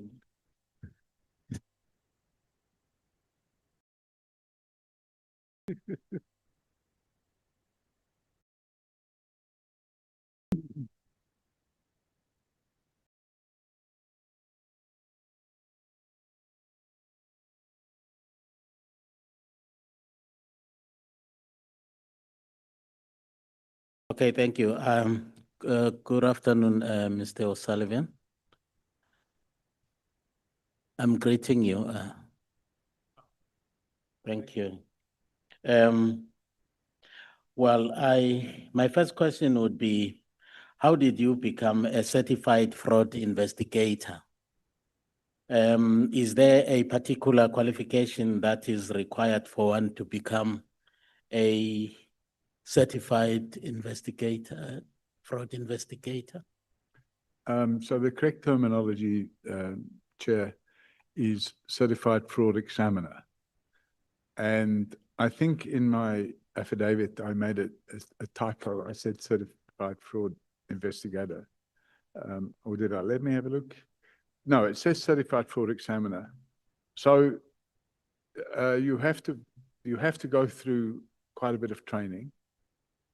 You have to demonstrate, apart from the courses that you go on, that you have worked in fraud investigation, and then you have to pass exams. And I think the exams plus minus 2 or 3 hours each, and there's 3 or 4 of them. Okay, thank you. Who is the certifying authority? The Association of Certified Fraud Examiners. Thank you. Is there any difference between the certified fraud examiner and the fraud investigator? What is the difference? So you except in semantics. I think probably there would be certain people that would describe themselves as fraud investigators, and they may have certain skills. And then the only difference being that the Association of Certified Fraud Examiners is a professional body. And if you have been certified by them, you're entitled to call yourself a certified fraud examiner and put the letter CFE after your name.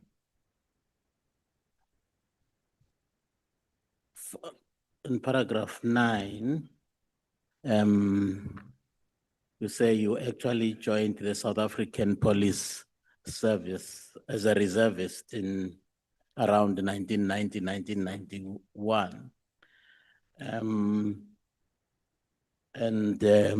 You, at one time, you actually received an award as the best performing police officer of the year in Johannesburg. That's correct. So what was outstanding about your performance as a police reservist? So there'd been a number of cases in the Boysons area. So Johannesburg was split into all the police stations in the Johannesburg area. And obviously at that stage, all of the investigations that I was involved in the police were in the Boysons area. And there'd been a number of investigations which we've been quite successful at, where after giving evidence in court, the magistrates sent through commendations about the quality of the evidence that was given in court. And then I received personal commendations from the station commander of the detective branch, which at that stage was Colonel Badenhorst. And I got a phone call one day in 1994, and I'm told, you have been nominated as the Policeman of the Year for Johannesburg.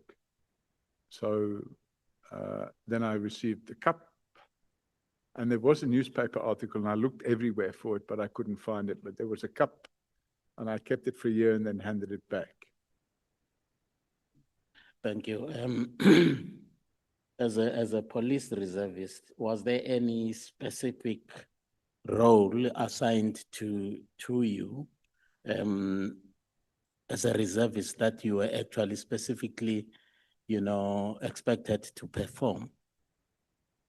What was your role specifically? Was it a general crime prevention, or there was a specific role that you played as a police reservist? So in the first period, it was crime prevention, as you've suggested. And then after I was posted at Boysons Police Station, I was in the detective branch. And then I would accompany another detective. So detectives, it may be different now, but 25 years ago, detectives didn't go on duty on their own. They went in pairs. So I used to go, I used to get paired with another detective, and we would go and work shifts. And sometimes we do what we call hot cases. That's where an incident takes place, and you get leads and you run with the incident until you can crack the case. So they call it the first 24 hours. I think some people refer to it as the first 48 hours, but some cases are cracked if you work on them quickly. And what I used to do was say, hey, whether it was intuition, I suppose it was in my DNA to follow certain cases and crack those cases. And the people that I worked with were quite impressed. And we used to do that and crack those cases, yeah. Well, thank you.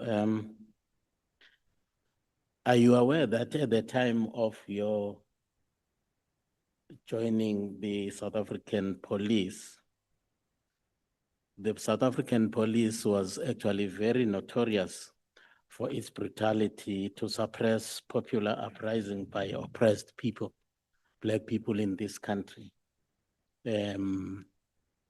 You should have been aware at the time when you joined. What really motivated you to join as a reservist at that particular moment in time? Chair, if I can say, today is the 12th of February. And on the 12th of February, 1990, Nelson Mandela was released from prison. And the country had started to move in a direction where it was moving towards democracy. And I think by 91 or 92, I was involved with a company called Sage Properties. We were running a large property portfolio. And I was approached by an agent who said, They wanted to rent a building for the ANC. And they identified a building at 16 Frederick Street. So a lease was drawn up and the building was let to the ANC at 16 Frederick Street from Sage Properties.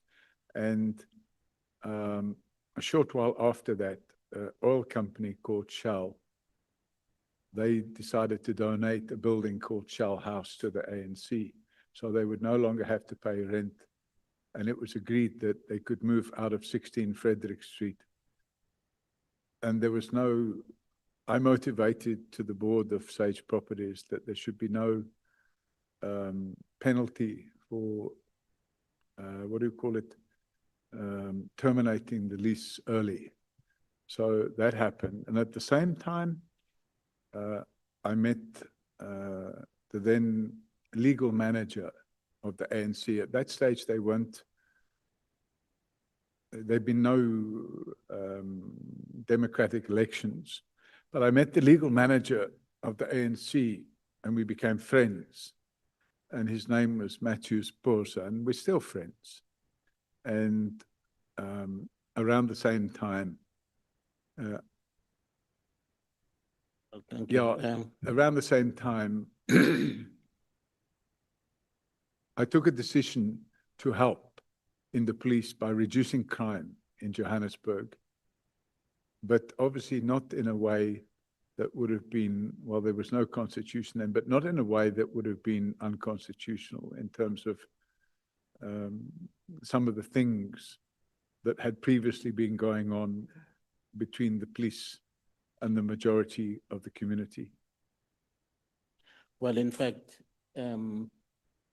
concomitant with that, I mean, the release of Honorable President Mandela in 1990, but violence actually, especially at that time, especially black on black violence was at its peak. It was mind-blowing.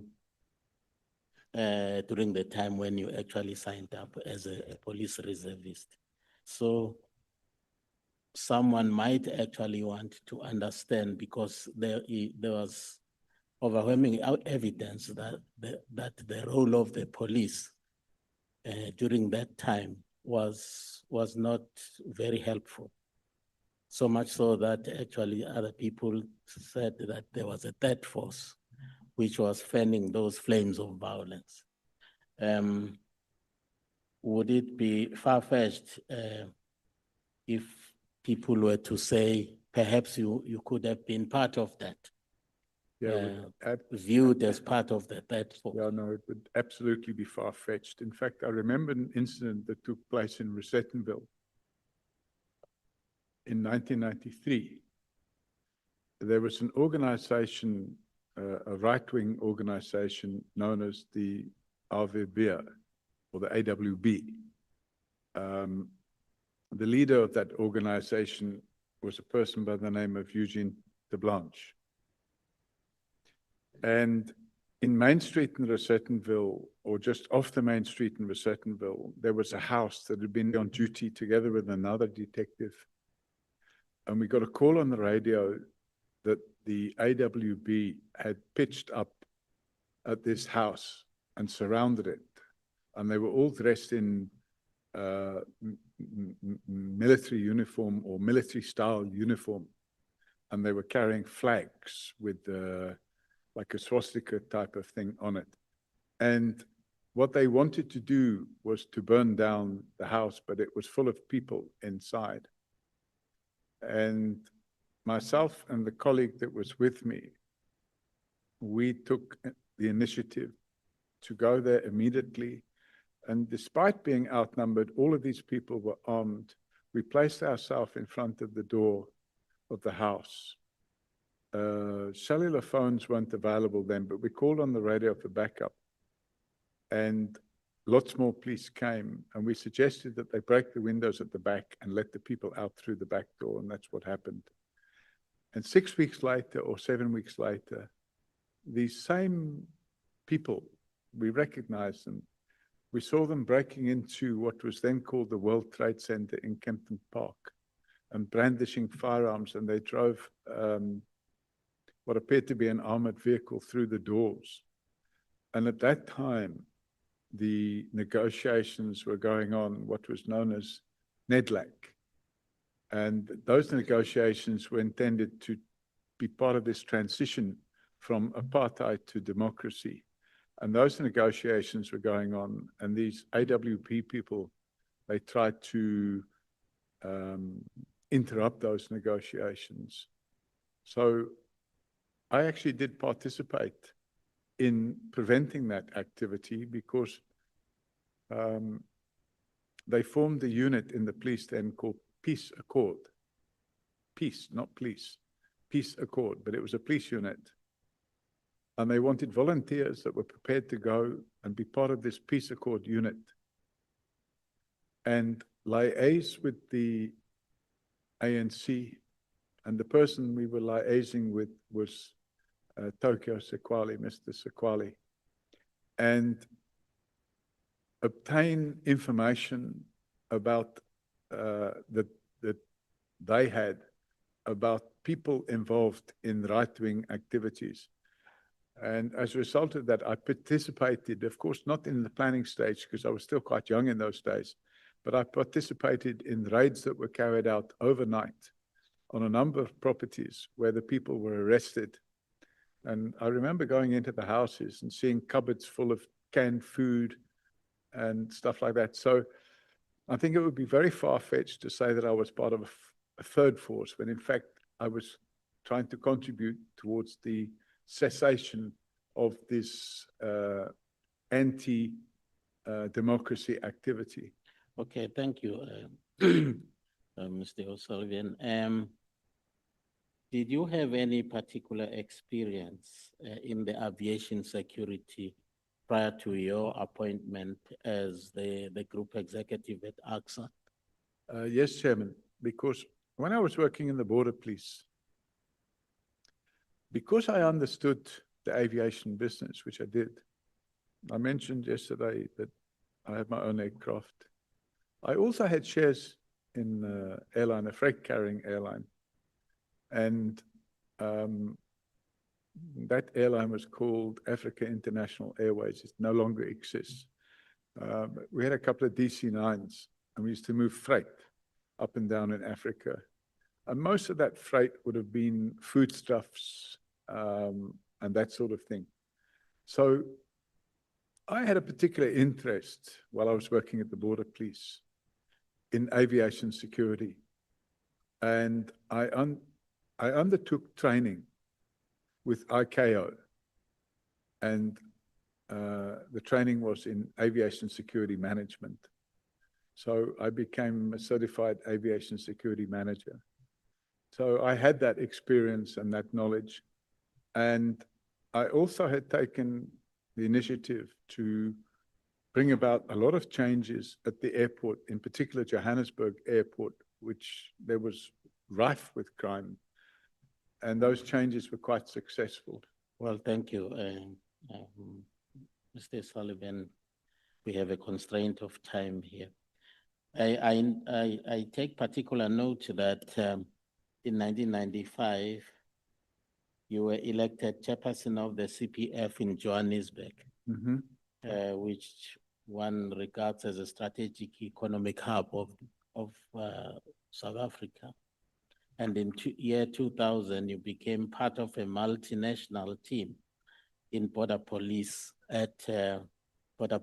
at Johannesburg International Airport. Yet another strategic national key point, which is critically important for economic development for a young democracy then. Now, some people might actually argue that that was too quick for you to actually climb the ladder, as it were, of promotions and getting into strategic, structures of this country. And some people might actually view that with a lot of suspicion because it resembles a typical modus operandi of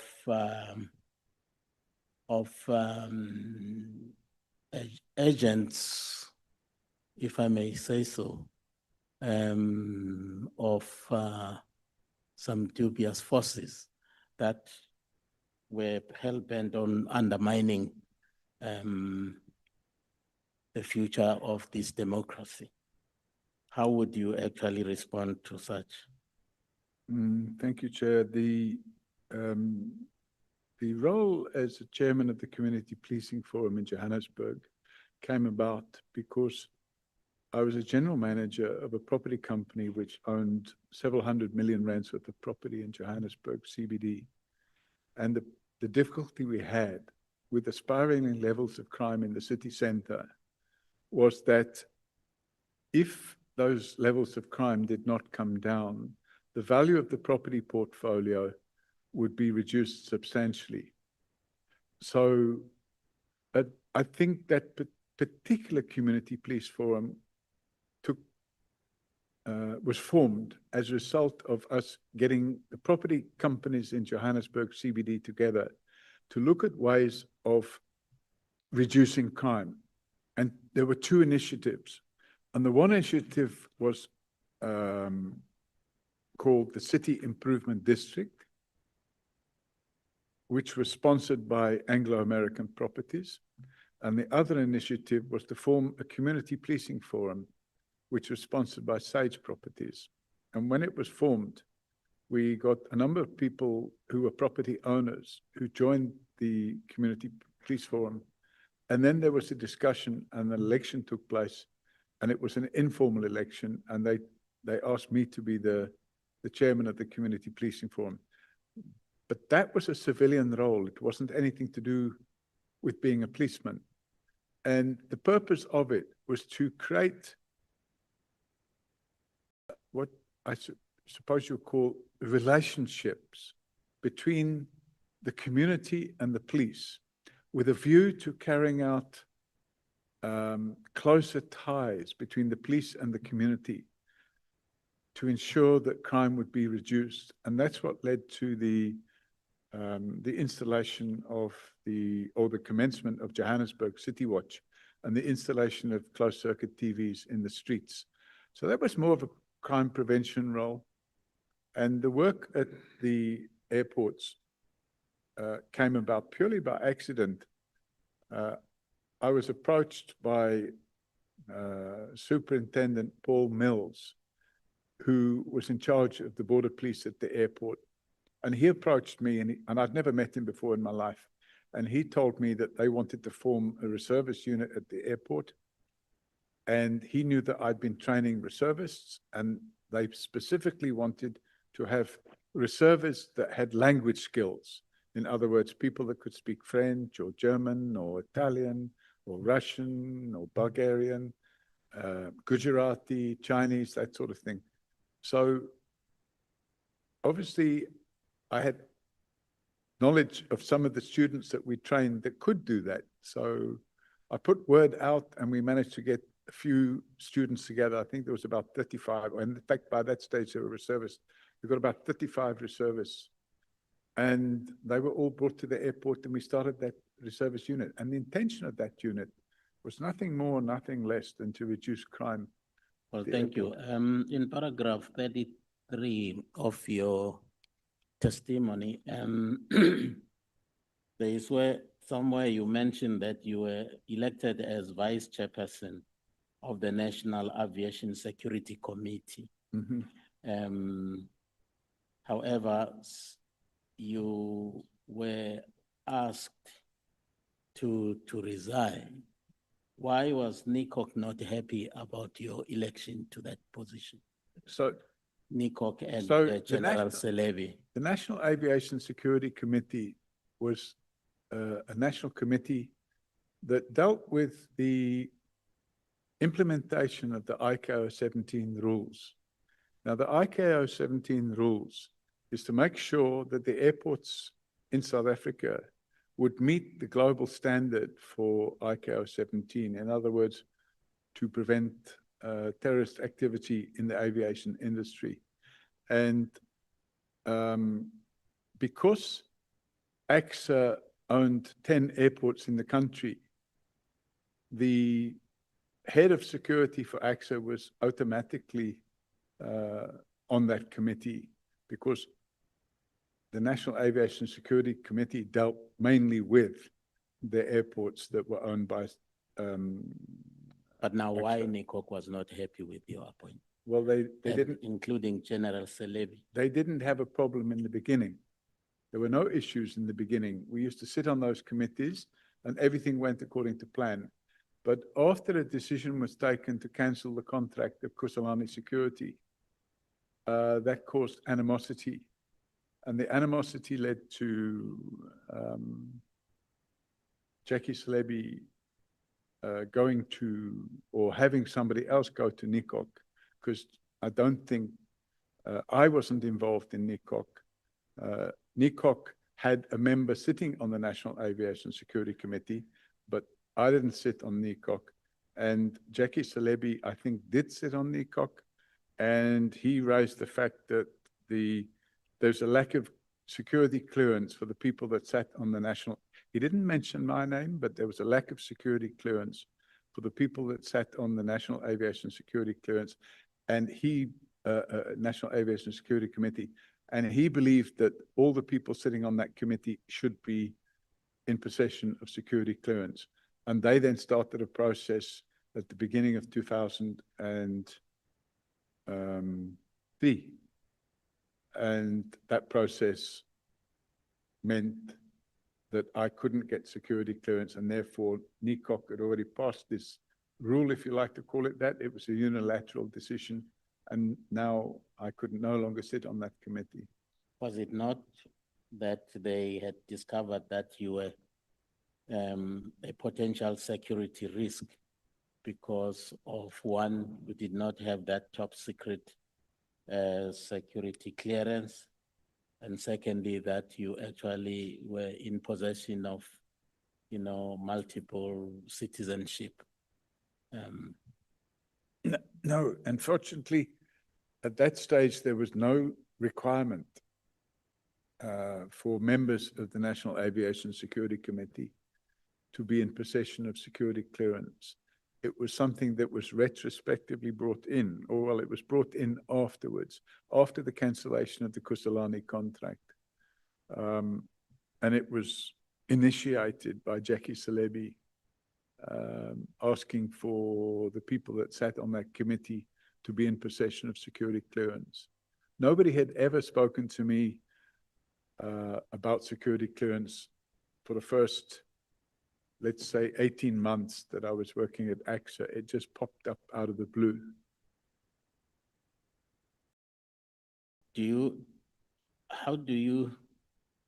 Let me put it this way. Can you elaborate on how you came to know about the General Celebi, President Mpegi plan to arrest Mr. Zuma? So which you are actually alluding to on paragraph 37 of your. I came to know about it through the spy tapes.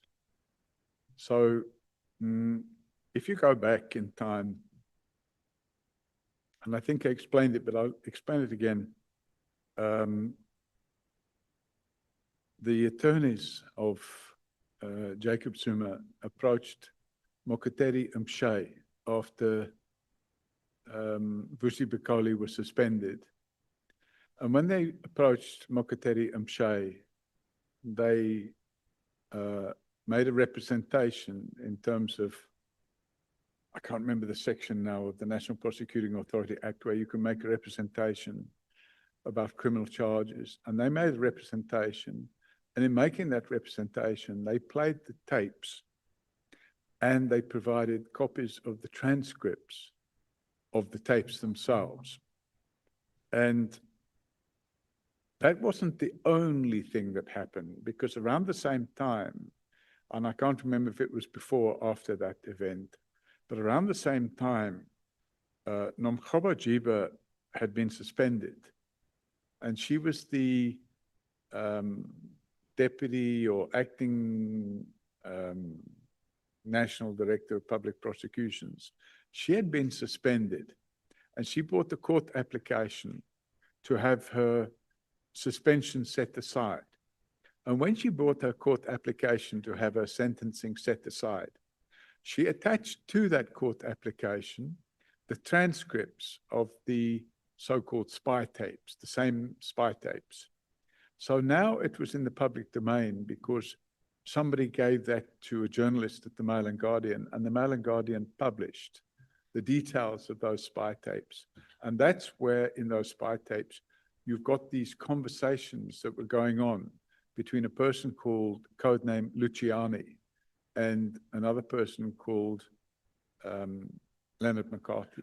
Okay, thank you. In paragraph 56 of your testimony, you say that, and I quote, Mkhwanazi was not truthful.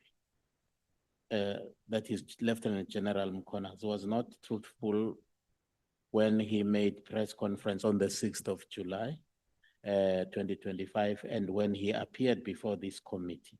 Can you at least identify two untruths that you identified in his testimony? Just two.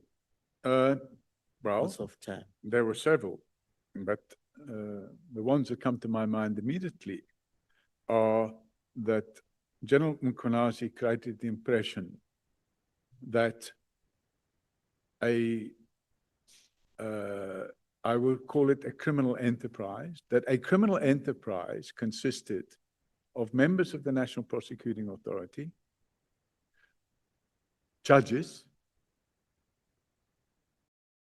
senior members of the police, and that the purpose of that criminal enterprise was to derail investigations that were allegedly being carried out into another criminal enterprise known as the Big Five cartel. And ironically, nobody could produce any details of who this Big Five cartel is. And when the questions were asked, when the media asked who's this Big Five cartel, nobody's been able to say. When they give evidence, who are the Big Five cartel? No, we can't tell you. So that's the first point. Second point is it was alleged by General Mkhwanazi that I had captured IPID. That was a complete lie. It was also alleged by General Mkhwanazi that I was a foreign agent and I'm running the country. That's a complete lie.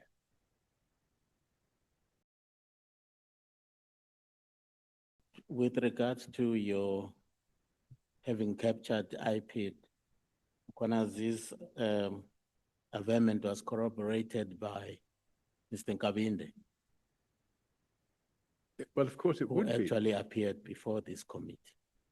Of course it would be, because General Mkhwanazi and Cedric Nkabinde, you can take the evidence of Humbalani Kuba, and I can just take you there very briefly, because what it does, in fact, is it completely dispels this idea that, and I don't want to eat into your time, so I'm looking for it quickly, but there is a affidavit by Humbalani Kuba that was provided to the, here it is. It's a page Q1090. It's a very short affidavit. And I would like to, suggest that we have a quick look at it, because this is the affidavit. By the way, I pulled this from the website of the Sondo Commission. This is the affidavit that Humbalani Kuba placed to the Sondo Commission. Yeah, I'm sorry, I did read that. Okay, well, the relevant portion, if you turn to page 1092, paragraph 9, he says, on or around February 2018, I was informed by General Nemo Tansela that there is someone who would want to meet me privately in Sandton. I refused to meet with such person in Sandton and insisted that the person should meet me in Pretoria. I then went to a location within Pretoria to meet General Nematansela, accompanied by Mr. Matt Lekeng and Mr. Gibson. However, the two investigators remained in the car. During the meeting, General Nematansela introduced me to General Mkhwanazi. I know General Mkhwanazi from the investigation of the rendition case, which I dealt with in the past, and have respect for him. General Mkhwanazi told me he had a 204 statement from Mr. Nkobindi. So I'm just saying this links General Mkhwanazi with Mr. Nkobindi. I've read that. So that explains the corroboration that took place 9 years later at this committee. Well, in paragraph 62, you are actually alleging that there was, in inverted commas, rampant criminal activity within PKTT.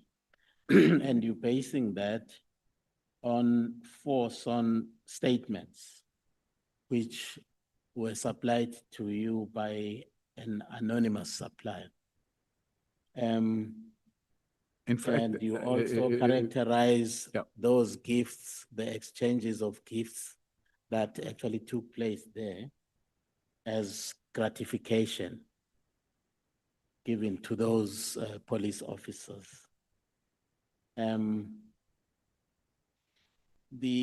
would be interesting to me to know how did the entire investigation in Fort Hare end up?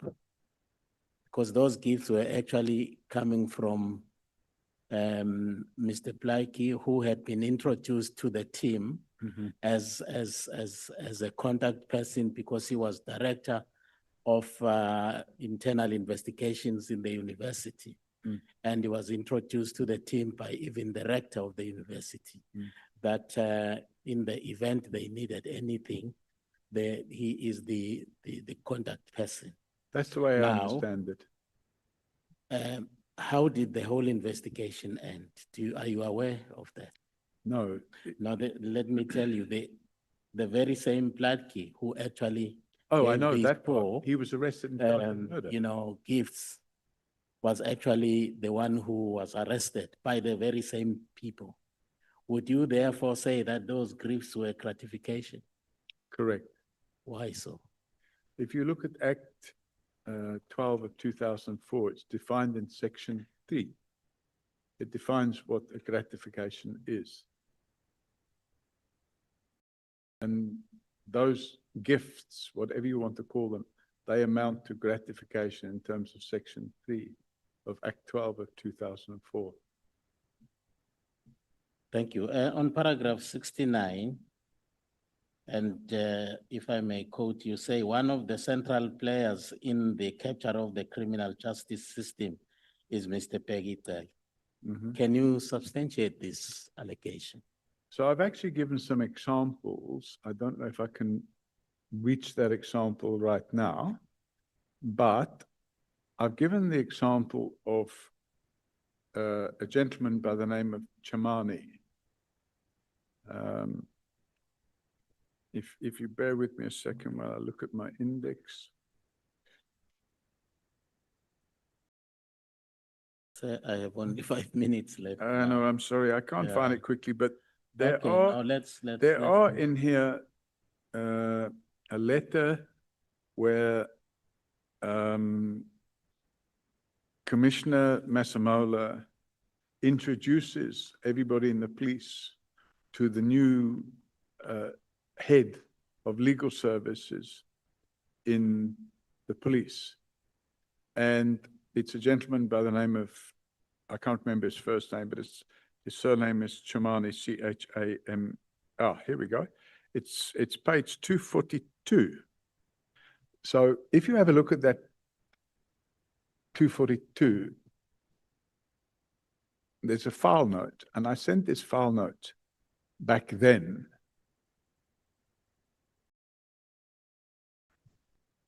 Okay, can we move on, please? Because I honestly do not have time. In paragraph 160, we are characterizing Lieutenant General Mkhwanazi as a criminal. What are the basis for your allegation? So he entered into a corrupt relationship with, first of all, Nkabindi, secondly with, or attempted to enter into a corrupt relationship with a person by the name of Humbalani Kuba. And he attempted to enter into a corrupt relationship with the late Mr. Mandla Mashlangu. And that attempt went to the extent of drawing up an affidavit for him. And that affidavit, Mandla Mashlangu had got cold feet and decided not to sign the affidavit. And that affidavit would have been an affidavit that would have impugned the character and integrity of Robert McBride. In the case of Cedric Nkabindi, he offered him a job as a brigadier in the police, in return for which Cedric Nkabindi would supply him with an affidavit which would impugn the character of Robert McBride. And he attempted to do the same with Humbalani Kuba. So that activity alone would be classed as corruption as defined in Act 12 of 2004. Thank you. I went through your testimony here, and it has actually amazed me how easy you find it possible for you to just throw wild accusations against the character of people, and without actually any substantiation. You actually call people criminals. You actually even alleging that Ms. Mieni was Mr. Zuma's mistress, and you can't even substantiate all of those things. Why do you find it easy to actually put people in such bad light without any evidence? Well, I suppose you would call it tit for tat. So if we go back to the 6th of July, the conduct started by, as an example, General Mkhwanazi. General Mkhwanazi then went to the Madlanga Commission. And Honorable Souls, can you grab the microphone and start questioning the witness?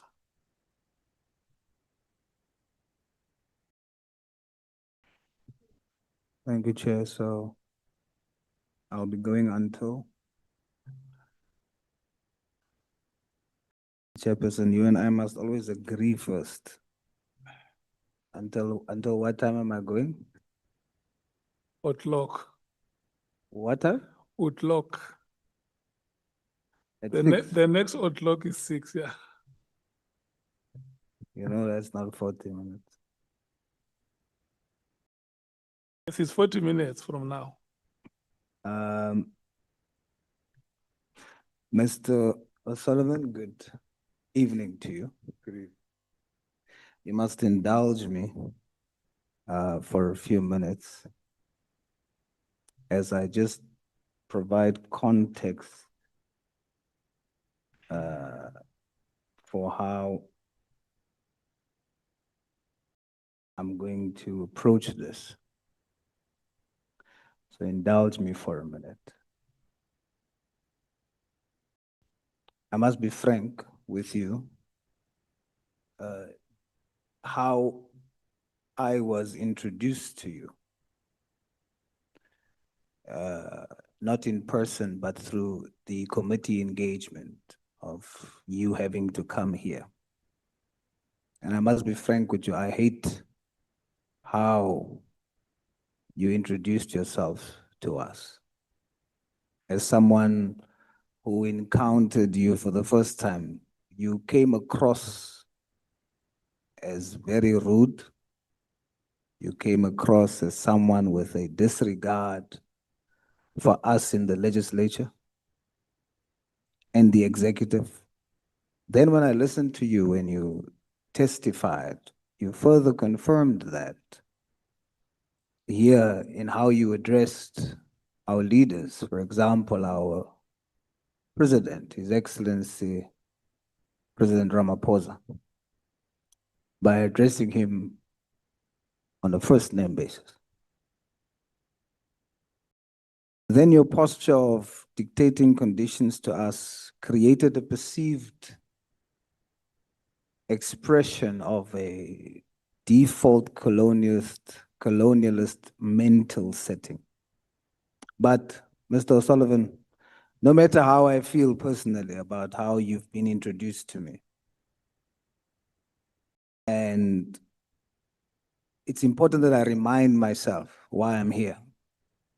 I'm not here to assess how your behavioral conduct is or the lack thereof, but I'm here to test the submissions that you put before me or before us.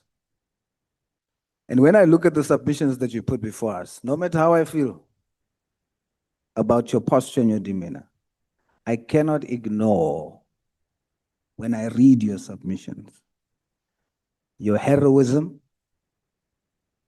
I cannot ignore your sacrifice and your immense contribution in your fight for justice in our country. And so if I strictly just look at that and look away from how I was introduced to you and your perceived posture, I want to say to you, based on what I read here, thank you very much for your sacrifice. You're a hero. But like I told Mr. McBride, even heroes have holes. Our shared Christian faith teaches us about Jesus, who's more than the hero, is an actual savior. Yet even Jesus had holes in his body. But the difference with Jesus was when Thomas doubted him, he was willing to let Thomas feel the holes and test it for authenticity. And he still ascended into heaven with holes. Now this committee process, I feel, is here to test those holes and also to affirm the truth and test what you've put to us, whether it's the truth. So that's how we're going to start, Mr. O'Sullivan. My first question to you, given your access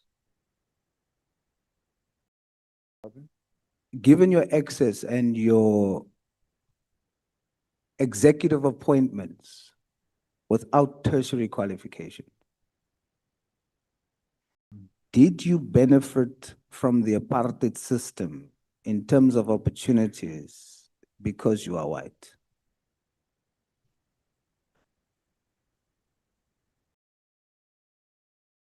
So my approach to that is that I didn't. Sorry? My response to that would be that I did not approach or benefit from the apartheid system because I'm white. However, I want to qualify that, because if I have to be brutally honest with you,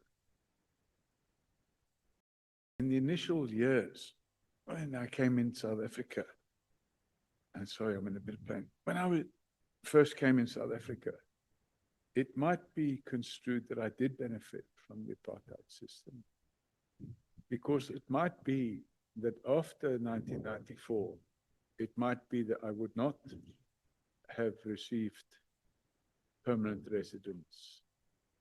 It might be that the rules changed and I would not have qualified for permanent residence.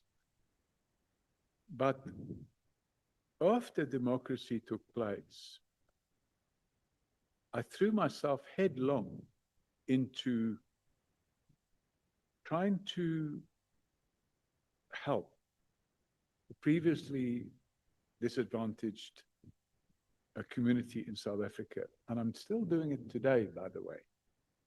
And I don't publish any of this. I don't go to the media and say, look at what I'm doing here. There's an informal settlement near my house in Sandton. There's about 175 people living there, and some of them are school children. And every Christmas and every Easter, we put on parties for the children. In addition to that, they don't have electricity. So I purchased solar panels and put them on the roofs. And the year before last, I donated a very large gas braai facility for them. I communicated with the city of Johannesburg and asked them to put in, and they did put in, 3 toilet blocks and sewage. I managed to get that done for them. And I still, to this very day, communicate on a regular basis with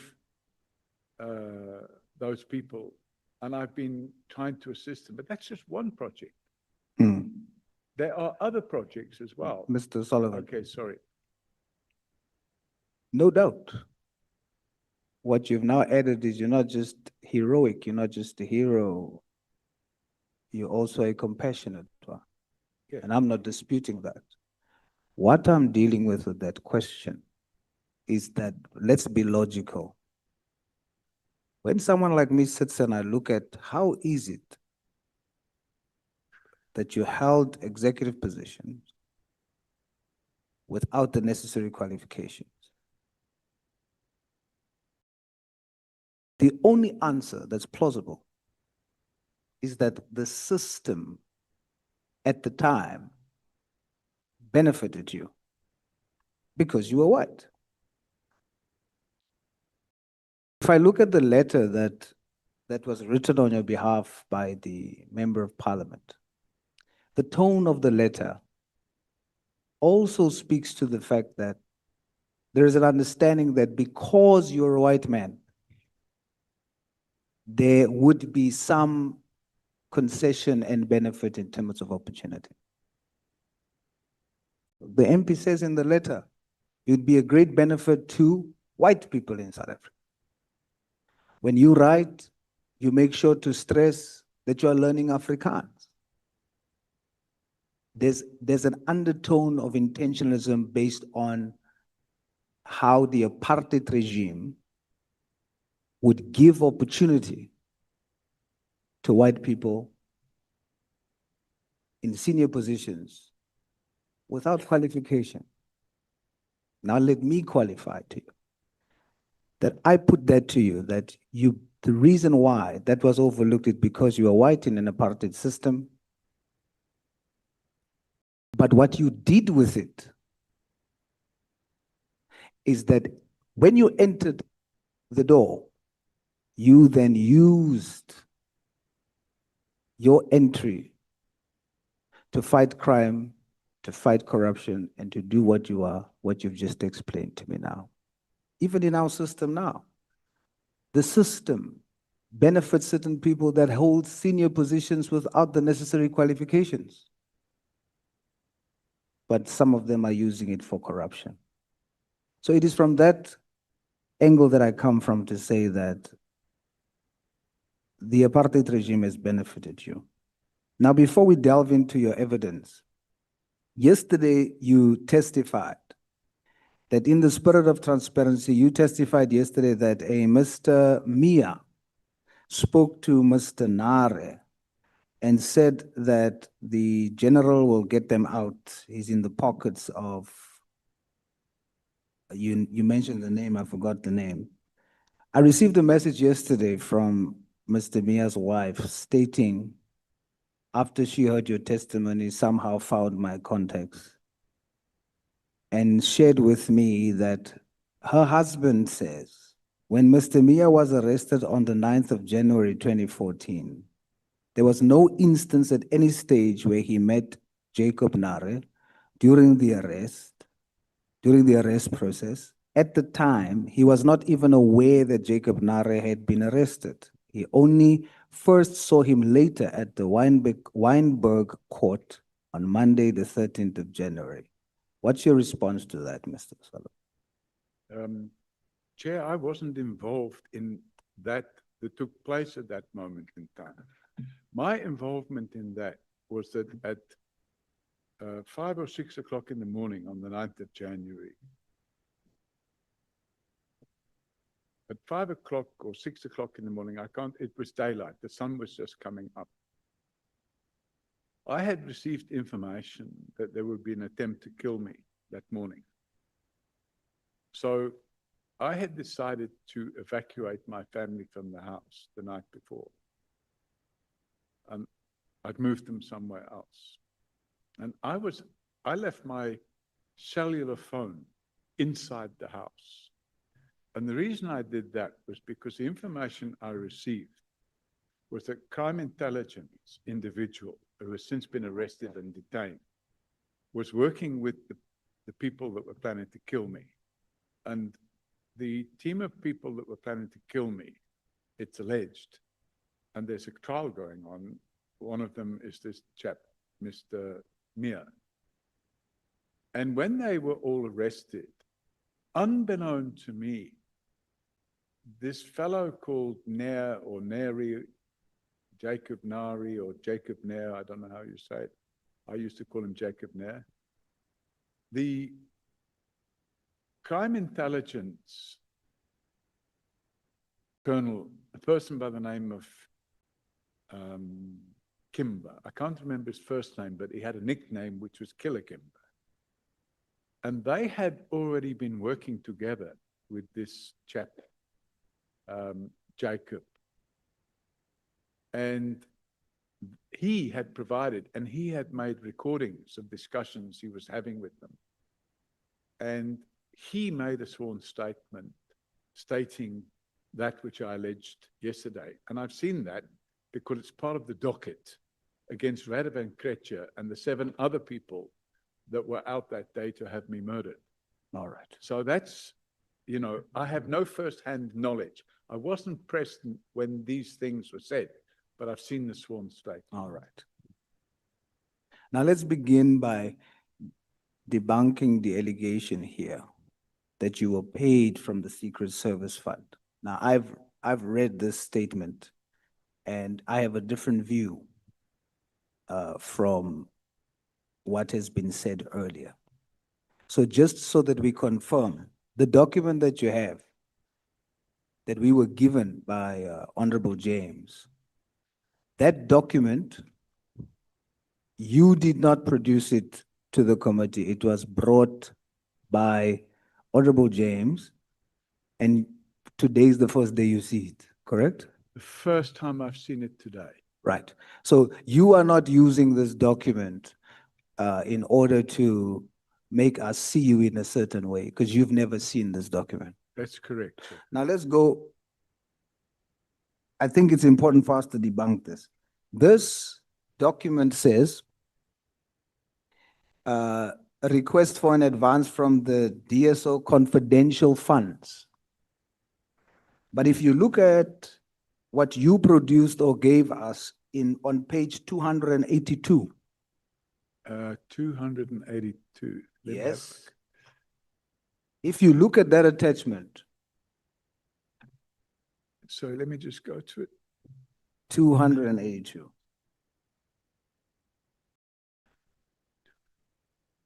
Okay. If you look at that attachment, this money for the transfer, for the procurement of a multi-center payment that was made from the secret fund, it is listed there as secret services account. Correct.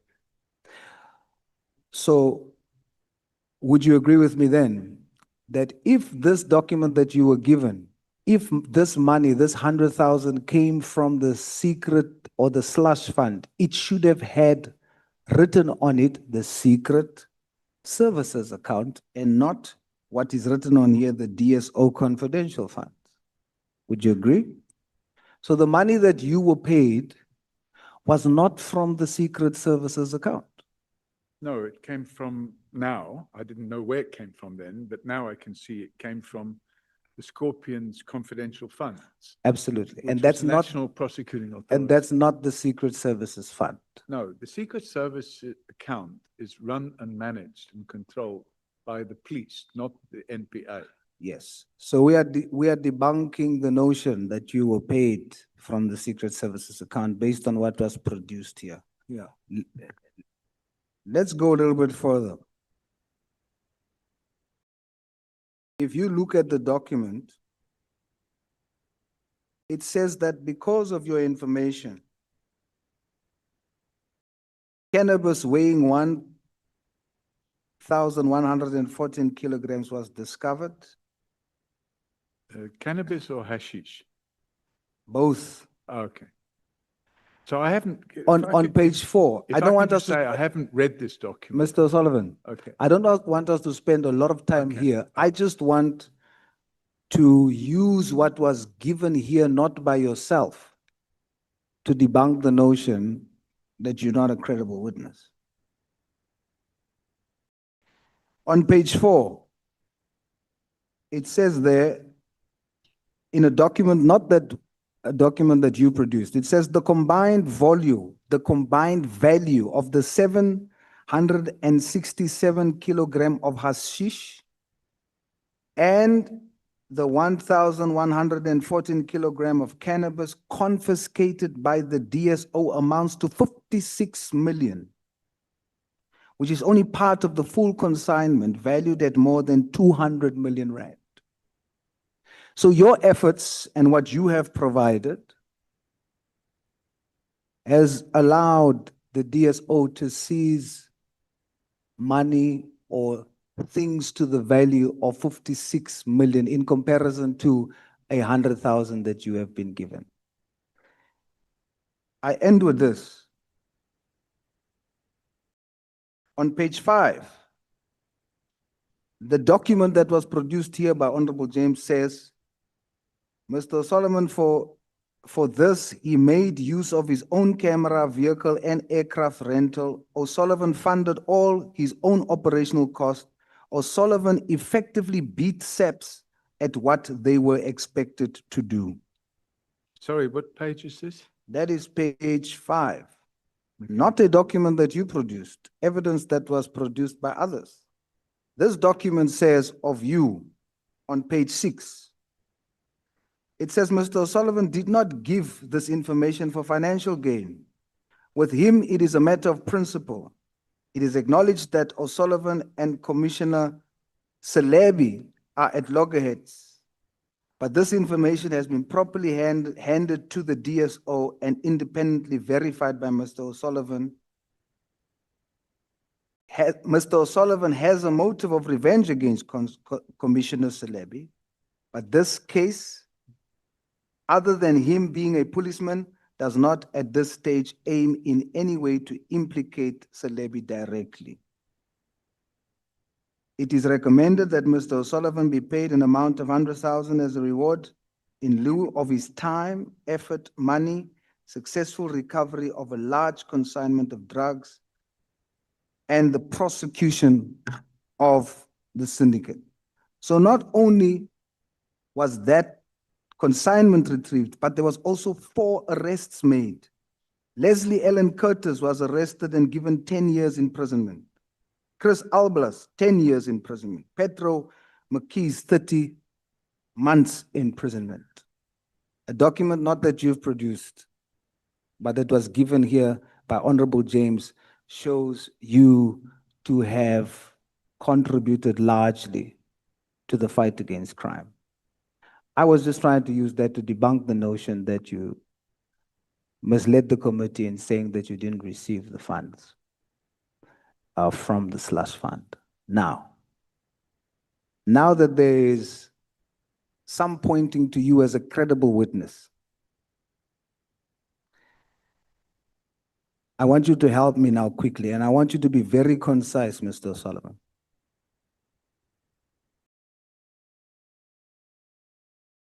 When you looked at the press conference of General Mkhwanazi,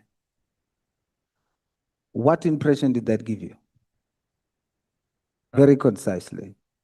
It gave me the impression, and I stated this, it gave me the impression that he was planning a military coup.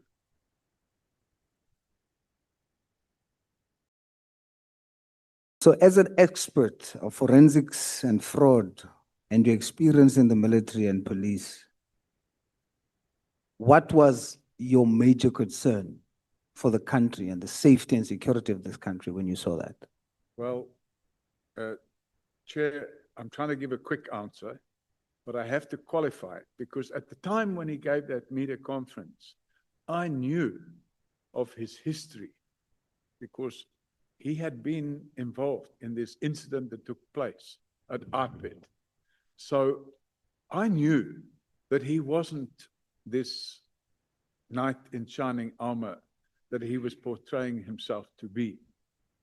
And when I read between the lines, and I don't know if it's true, but I believe it's true, I'm the only person that paid somebody to have that whole press conference transcribed. And the transcription is included in my annex sheets. And that transcription makes it clear that that whole media conference was intended to create the impression that there was a faction war. When I say war, a faction fight between what I would class as the Mkhwanazi team on the one side, and that team would have included General Masemola and General Khumalo, and the other team on the other side was, according to General Masemola, according to General Mkhwanazi, included General Sabia, the head of IDAC. I don't remember the names, but he said certain judges and prosecutors who were in the pocket of a big five cartel. And I formed the opinion that this was a whole distraction. And the distraction, by the way, if you look at the transcript, it's clear that the main gripe he has was that people in crime intelligence had been arrested and charged with corruption on what he considered to be HR issues. And I saw this whole media conference as being a red herring to distract everybody's attention away from the ongoing theft of public funds from the crime intelligence slush fund. And in order to do that, we create chaos. What is the purpose of having the whole of the senior management? If you're going to have a media conference, why do you need the whole of the senior management of the KZN police? Why do you need to have 8 people, 4 on each side of you, or 6 on each side of you, dressed in combat uniform, wearing face masks? The whole thing was staged managed. And the only purpose, in my opinion, of that conference was to destabilize further the already unstable criminal justice system. On page 217, you don't need to go there. I hope that you can remember just because of time. There are affidavits from a few officers about the Fort Hare affidavits. Mm-hmm. These are members in the PKTT. That's correct. Why did you submit that evidence? What are you trying to tell us? Because these were sent to me. And it was sent in 2024, I see. It was not sent. So the motivation for sending it was not after the press conference. It was before the press conference. Correct. What is the contents of those affidavits? The contents of the affidavits, as I explained earlier, Chairman, are that a person who was actually the main suspect in that particular leg of the investigation was bribing the members of the PKTT. He was supplying, I can't remember who got what, but 10,000 to one guy, 2,500 to another, 5,000 to another, and a bag of new clothes to another. And if a suspect is going to be providing gratification to people that are supposed to be investigating these crimes, it ends up being a distraction. it creates a loyalty between the person paying the gratification. Because with gratification, there's always what we call a quid pro quo, which means I scratched your back, now you must scratch mine. Are you testifying to this committee that affidavit was given to you by members of the PKTT, some members in the PKTT, admitting that they have been receiving bribes? No, Chairman. The affidavits were given to me by a member of the PKTT who knew about these bribes and didn't want to be a party of it, and he sent them to us. But essentially the contents points to the fact that some PKTT members are receiving bribes. That's correct, Chairman. You then, 2025, there was another affidavit by someone named Nenji. Briefly, just concisely tell us about that affidavit on page 310.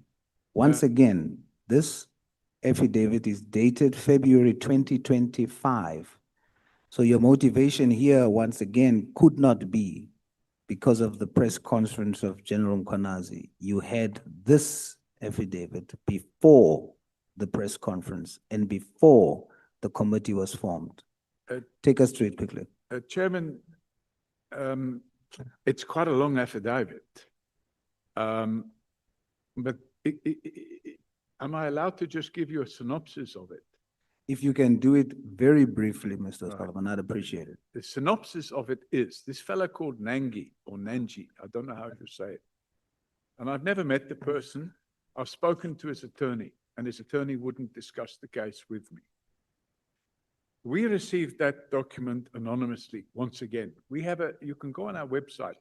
You're able to upload documents anonymously. And we have a toll-free line that enables people to provide information anonymously. Now, the affidavit of this fellow Nangi or Nanji is, according to him, because it's an affidavit, according to him, he's innocent of all the charges that have been alleged against him. However, we keep an open mind on that because it may well be that he was involved in the crimes that he's accused of, which is allegedly kidnapping and demanding a ransom for the return of the person that's been kidnapped. And according to his affidavit, he was kidnapped and brought to different locations, not booked in terms of the police regulations. The police regulations require that if a person is arrested, they must be booked in to a police station and into the SAP 14 register immediately. You can't wait 3 or 4 days. So he was taken from A to B and C to D, and the people involved in his kidnapping were private security industry people, together with police officers from crime intelligence. And the last leg of this gentleman, well, I use the term gentleman loosely. The last leg of this gentleman's journey, according to his affidavit, was he found himself at what he describes as a black site, which was a farm somewhere in KZN.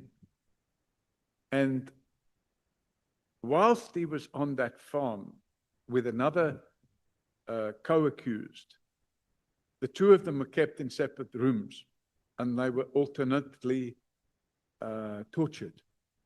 And the torturing he describes in detail included what's known as waterboarding, where they put a plastic bag over the head and they put a tube in the bag and pour water into the bag so you feel like you're drowning. And you can't breathe, so you actually can lose consciousness. And that he alleges that happened several times. He alleges that he was very badly assaulted, and there's photographs showing the nature of the assault that took place against him, and that a pair of garden scissors, I think he means these shears that you cut the grass with or the hedge with, were used to assault him in his testicles to the point that he was bleeding in his urine. And finally, he said that while all this was going on, the senior cop that was there, Colonel Darwood, who has, to my knowledge, a history of this type of conduct, and I know that for a fact, because that's the same Colonel Darwood that kidnapped Sarah Jane Trin from our offices in February 2017. And the same Colonel Darwood was involved in an unlawful arrest of me. And the same Colonel Darwood was involved in the unlawful arrest of Advocate Gerrie Nel about the time when he wanted to prosecute Jackie Celebi. But the most telling part is that at this black site, this farm, he alleges that General Mkhwanazi was there. And in General Mkhwanazi's presence, Darwood continued assaulting him. He doesn't allege that General Mkhwanazi assaulted him, but he did allege that General Mkhwanazi told him that the other co-accused, a person by the name of Malotshwa, he said Malotshwa should have been better off committing suicide because of the torture that he's going to be facing.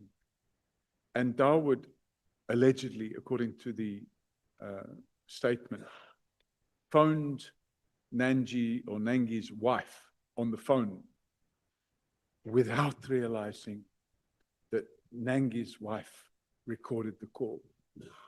And in that call, which was made by Darwood in the presence of General Mkhwanazi, he told Nangi's wife that if you can't tell us where this kidnapped victim is and do it quickly, we're going to cut your husband up into pieces and send him back to you in a cardboard box. And the transcript is included in the documentation. We now have 5 minutes left, and I want to break it up in this way. 2 minutes. Tell us about extrajudicial killings from the PKTT and the property purchases that you mentioned here, that we spoke about earlier on 282. Okay, so if I deal with the alleged extrajudicial killings, and I say alleged because we got approached, and it's in the statement, so I can look, but I prefer to just do it from what I can remember. In the week following the 6th of July press conference, we received a call on our hotline, which is 0800 118 118. And the person that phoned that number left a message. And one of my staff phoned him back. And he said he would only be prepared to speak to me because he had some very compelling information that he wanted to share. So I had a phone call with him, and I recorded the phone call in case it was something very important, and it turned out it was. The person alleged that he was a member of, he called it PKTT, but I don't think it is PKTT. He said he's a member of this team. And the allegations he made was that they go around, they directed what they do, and they paid, and they're not police officials, but they're actually private civilians. And that they were recruited by a fellow who calls himself Baba Ndlovu in KZN, and they were taken to a training center where they spent several months doing training. And when they completed the training, they were then told, okay, you're going to be paid 20,000 Rand a month. And the 20,000 Rand a month, you'll be paid in cash. Now, then they were told, now you must come and do some work because you've been trained for this work. And the work they were told they had to do was to help with crime prevention. And according to the statement of this chap, because we took a sworn statement from him. You've got 2 minutes. Okay, sorry. He alleges that they killed innocent people. Yeah. And that they would sometimes kill them thinking they called it street cleaning. and that they would only find out afterwards that the people were innocent. And we therefore decided to provide a copy of we provide the originals in terms of Section 27 of the MPA Act.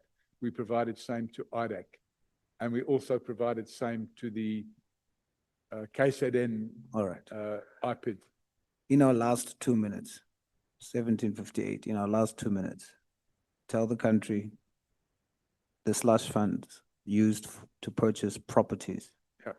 And then who approves those purchases and for what reasons it is. And then you've got literally 1 minute, Mr. O'Sullivan. Let's Okay. go. So the value of the properties, I can guess, because there's a figures there, but I can't look for it. It's approximately 120 million or 130 million rand. We got this information. And when we got the information, I carried out some research, and obviously we had the ability to do so. We used a site called Way Back When, and we managed to download the property advertisements for the properties in question. And with those property advertisements, we were able to then, with the documentation that we've been supplied, we then pulled the title deeds of the properties from the deeds office, and we were able to see that the properties had actually been purchased for a price higher than the advertised selling price of the properties. And then I was able to get the documentation showing how they would be paid for, and it was signed off by General Leshaba, and General Kamalo, and General Masemola. And then we were able to establish, because we had the title deeds, we were now able to establish that the properties had now been registered in a private company, a PTY Limited, and we found that the directors of that private company were 2 employees of crime intelligence. And this is the final 30 seconds. During the period in question, South Africa was going through a very depressed, and still going through a very depressed property market. I was questioned earlier about why I decided to disinvest from property in South Africa, not my own house, obviously, but other properties. And I decided to disinvest. I sold a property in February 2025 that I paid 14 million for. Actually, 12 million plus stamp transfer duty and the cost of getting it rezoned. So it cost me 14 million rand. I sold it in February last year for 7.5 or 7.7 million rand. So, Honorable Wessels, may you please have your microphone on? The time starts now. Thank you very much, Chairperson, and good evening to Mr. O'Sullivan. Good evening. I don't have a lot of time, and there's actually such a lot to delve into. There's a lot of issues that I don't think we've even touched on. Allegations that have been made against you, but also allegations that you are making. But let me start where Honorable Sangoni took us to paragraph 90 of your statement, which refers to the appointment of General Masemola as the National Commissioner. Mm-hmm. And she asked you about your involvement, and you spoke, you testified that you were asked to provide information to assist by Mr. Chauke on behalf of the President. But you were the keynote speaker at the BizNews, let's call it BNC, London conference in 2024, is that correct? Well, I can't remember, but I remember doing a presentation at the BizNews conference. At that conference, you also spoke, as you do in your statement, and earlier today there was reference to that, about since George Fiver's, the commissioners, you just better articulated it during your presentation then, because you said that since Commissioner Fiver's, no national commissioner has completed their term. That's actually a very good point, which you don't make in your statement now, but let's leave that. During that presentation, you then say that Mr. Chauke came to you and asked you to vet the shortlisted candidates for the National Commissioner on behalf of the President, because the President can't utilize intelligence services in South Africa. Do you remember that? I can't remember the wording I used, but I think I might have said something like, my assumption was that the President didn't trust the intelligence services.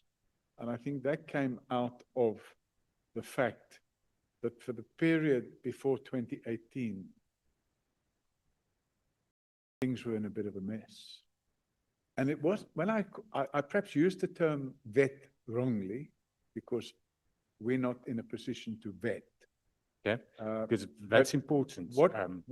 What Yeah. we actually were requested to do was to make sure that none of the potential candidates would be problematic in terms of corruption and so on and so forth. You go further in that keynote address and you say that you looked at if they are competent, Yes. if they have the necessary skills, Mhm. and then if they have any exposure to financial problems, corruption, and so forth. Yeah. Now that is vetting, but you now say that you actually just looked at lifestyle. Well, that is a form of vetting. So we call it lifestyle vetting. So if you want to do a thorough vetting, you would also do what we call security vetting, which we can't do. That would only be able to carry it out by National Intelligence Agency or whatever it's called now. Can we agree that you are not and were not in a position to look at a shortlist and advise if a candidate is suitable for the position of National Commissioner in terms of skills and competencies and so forth? Yeah, so we didn't advise in the report, and I have the report, we didn't advise whether they had the competencies or not. What we said was the key competencies that should be required of a National Commissioner of Police would include the following areas. And I think that would have included, if I go back to 2022, it was March 2022. That's correct. And I have this date. I have it here. Okay, let's move on to the part that you did refer to now as well, the lifestyle audits. You then refer in that speech to General Masimolo, and you then say that he's not suitable, according to you, because he has revolving door credit, he has a lot of exposure. My question is, how are you in a position to do credit checks on a person? How do you have that access? So all certified fraud examiners have the access. So if you are carrying out a fraud investigation, you have the access to the systems that enables you to be able to do a lifestyle audit on somebody. Now, it's not a thorough lifestyle audit, but enables you to see whether a person has credit. And in fact, you can walk into any bank and apply to open a bank account. They'll carry out credit checks on you. So those procedures are available to people that have lawful access, and you have to sign and pay to do that. And that's why we have that ability. Okay, I understand that. Let me ask you this, because I do believe that you've played a very important role in South Africa in the past in exposing corruption, especially with regards to the late Commissioner Jackie Selebi, and so forth. And I think the Honourable Souls also referred to certain cases where you assisted quite a lot. My question to you, though, is, do you believe that the ends justify the means in all cases? It's hard to say. If you have a corrupt commissioner of police, or if you have a corrupt divisional commissioner of crime intelligence, I think you should go to all lengths that you can lawfully to try and stop that. Okay. Let me make a jump back to the BizNews speech. In that speech, you also you refer to the current National Commissioner, and you say with regards to his financial exposure, but you then go further and you say that he also is implicated in corrupt activities where he signed off for vehicles that were overpriced, inter alia. The question is, you now mentioned that if you have a corrupt police commissioner, you must go to all means to expose that. All lawful means. All lawful means. Have you ever laid criminal charges against General Masemola? Correct. Have you? Yes. For this? Yes. You have an investigation firm that we established, and you yield revenue from that firm. Correct. But you also, and that we also heard from other witnesses, such as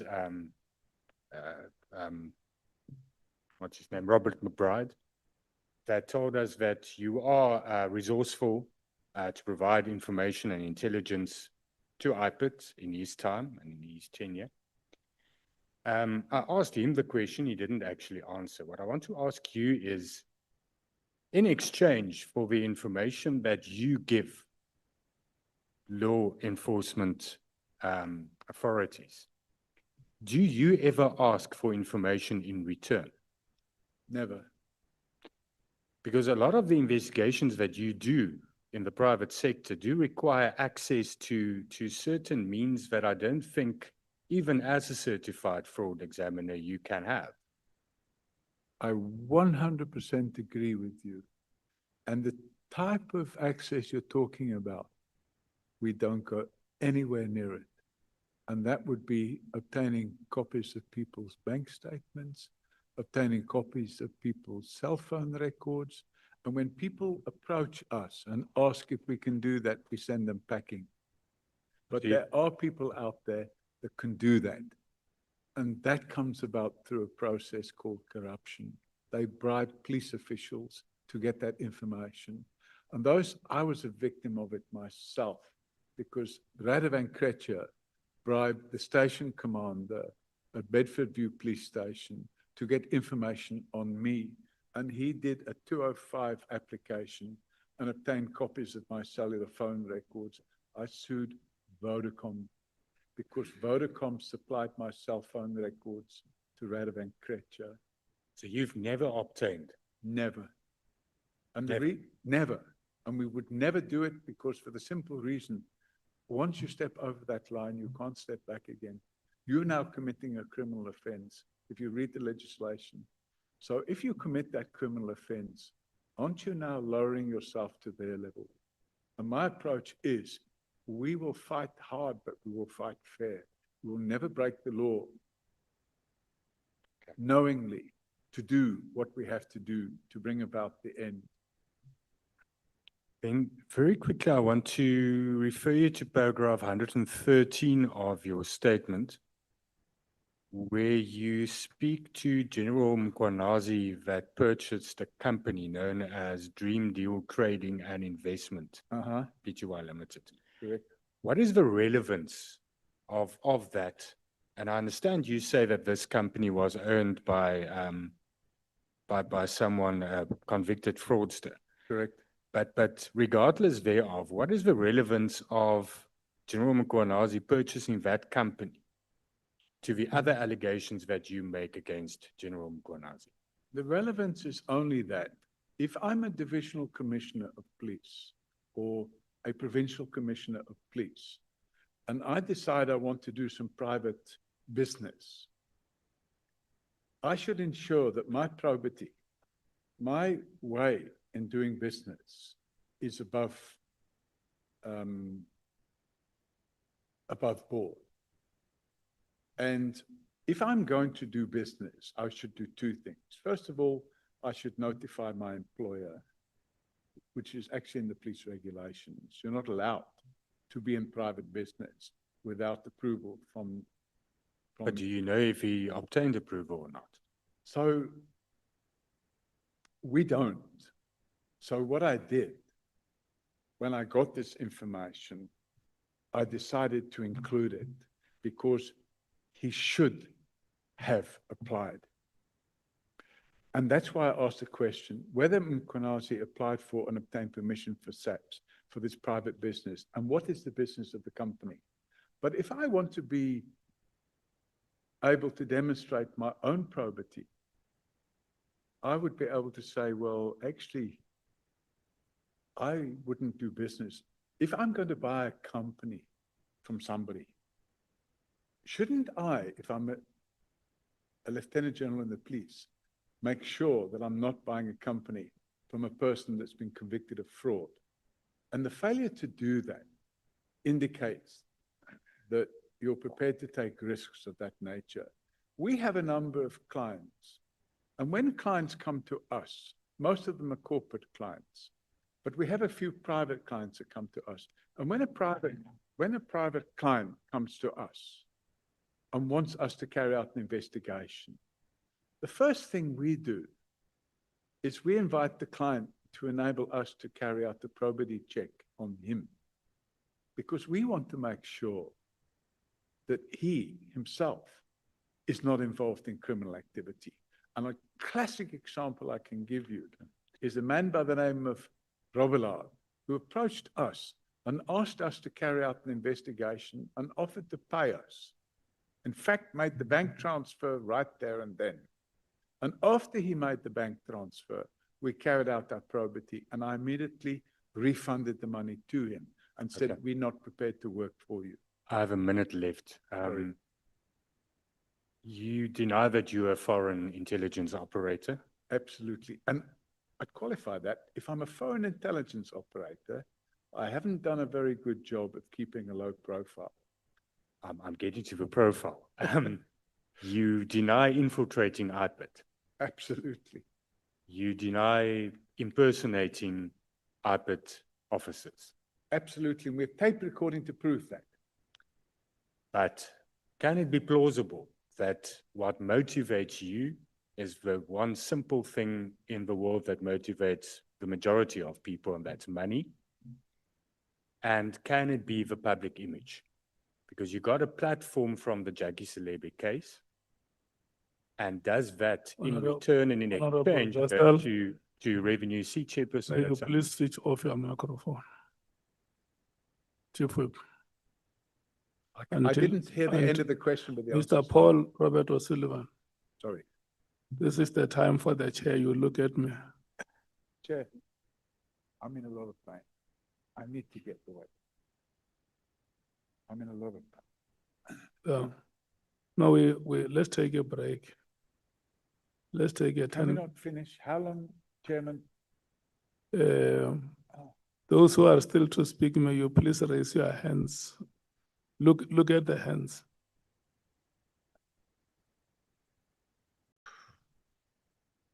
Yeah. Oh, it's killing me. Look, this is the time that elders used to tell those tales. I'm just in a lot of pain. So if we can please move on. I don't want to take a break. I want to move on and get finished. Do you want a break or? No, I want to move on, Chairman. I want to get finished. Well, no, I sympathize with you. I know it has been a very. In fact, we have been warned before. We had a witness at your age, Miss Mary DeHaas. This time she was pleading with me to say, Chair, can you allow me to go and see my relatives? Yeah, my sympathies. Let's take this. We are very close to the finishing line. Can we twist your arm a bit and get to the finishing line? Let's try it. I really want to get away because I'm in a lot of pain. Yeah. Yeah, I'm going to beg you to have the courage of John Aquari. John Aquari ran an Olympic race with a dislocated knee. Chief Whip? Chief Whip? Must we give you a stretch break? The Chief Whip says we must give you a stretch break. Well, maybe I can use the bathroom. Yeah, So maybe 5 minutes. yeah. Okay.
Okay.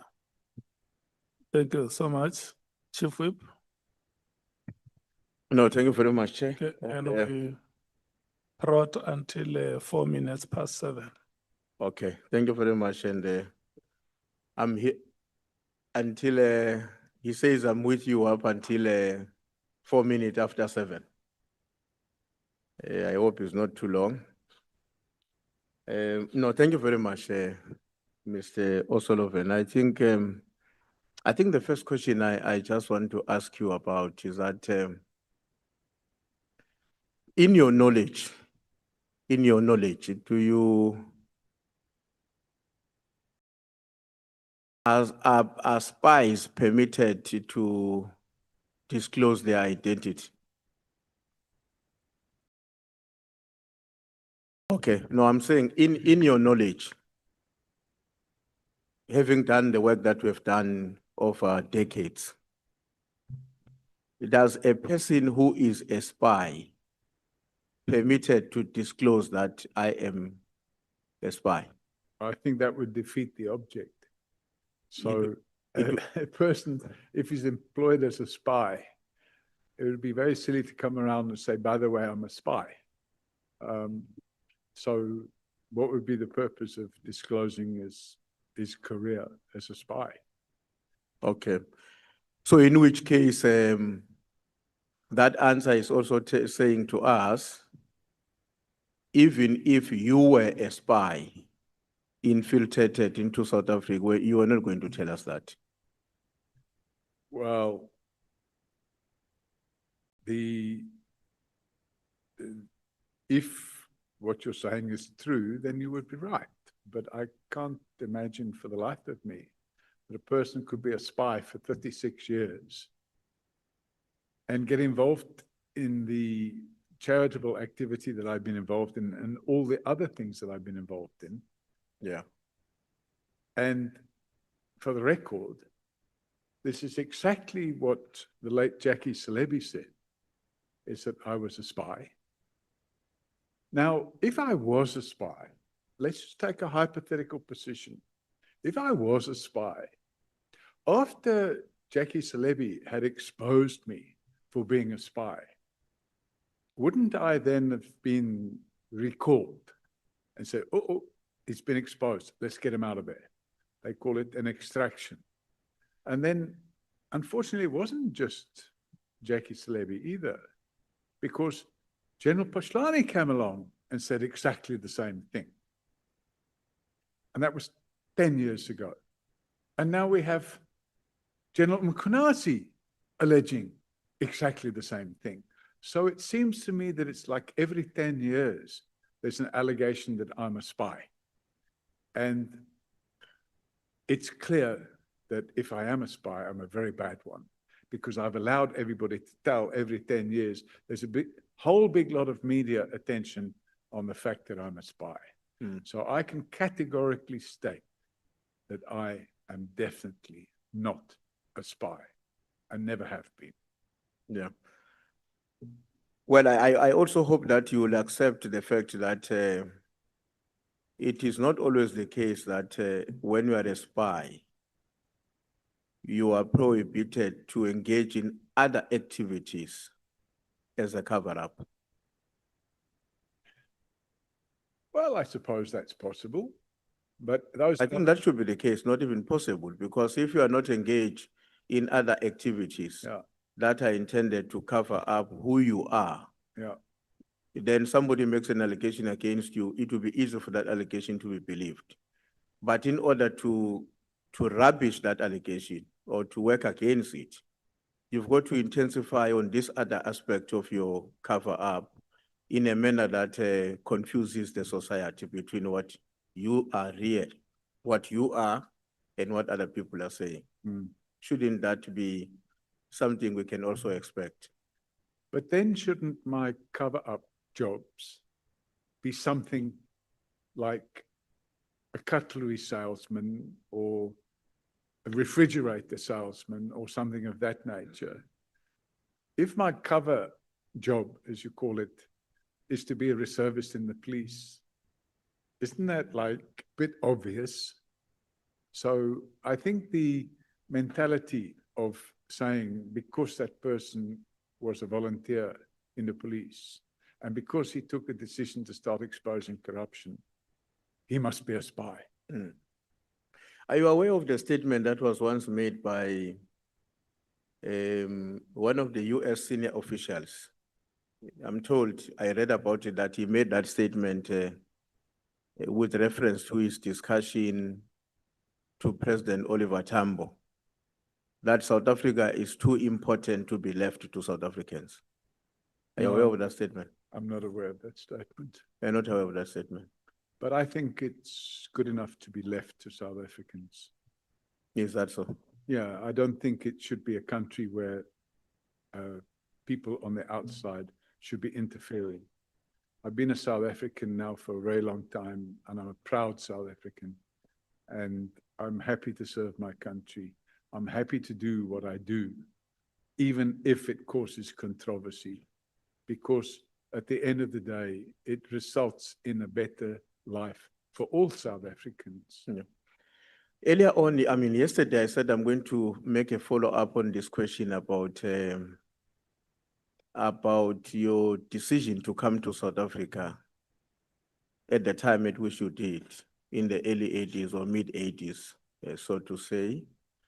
And the fact that you were making that decision already as somebody that is a military intelligence operative or a member of a military intelligence of the UK. From the records that, and I think the answers you provided to us, I see you shaking your head. Are you disagreeing with that now? Yeah, I'm absolutely disagreeing.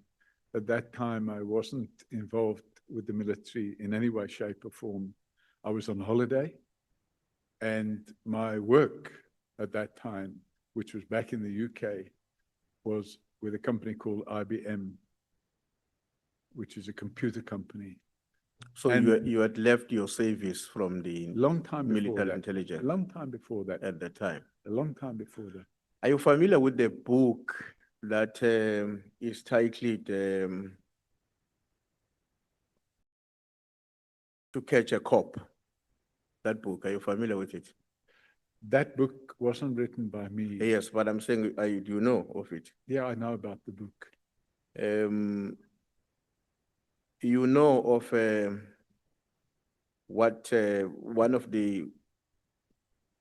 what is said in that book? I want to quote that paragraph and hear your comment about it. Go ahead. It says that Paul first visited South Africa in 1978, and on a break from a secret mission, doing intelligence work for the United Nations Police Service in what was then called Rhodesia.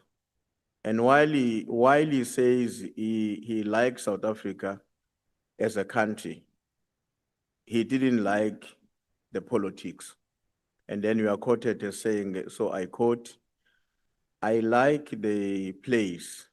I liked the place and came back in 1984. I liked it some more and came back again in 86 and liked it a bit more. And in 1987, I bought a property here to use as a holiday home. Were you quoted accurately here? No. It's a distortion. So I think the book was written by a journalist, and it's like the movie script. I don't know, I can show it to you if you like, because they wanted to make a movie about this book. And if you look at the movie script, in order to sell these things, what they like to do is put what they call spice in there, make it sexy. But I can assure you that was either a misunderstanding, but you know, a book is written. I can't tell a person, no, you can't say that they wrote it, but it didn't bother me. Okay. If it bothered me, I would have probably stopped the book from being published, because why on earth would I want to have all that in the public domain if I was a spy? Why were you not? Why were you unbothered about somebody saying you came from UK to visit a country in the continent of Africa on a secret mission, Why are you unbothered about that? Because the book had already been published. No, but you're saying you would have challenged it. Well, if you're going to challenge, let me explain something to you. Oscar Wilde is probably the greatest example of somebody who takes on a person who publish information that's not correct. And Oscar Wilde sued a newspaper called The Times of London. And he sued them for making defamatory comments. And eventually, I think somebody said, you know, it's better not to sue people that buy ink by the barrel.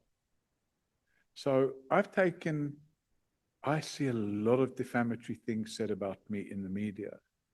And if I had to sue each and every one of those persons, I would have a team of lawyers working 7 days a week with litigation. And what would it do? It would be a very big distraction to me because I use this following analogy. Okay.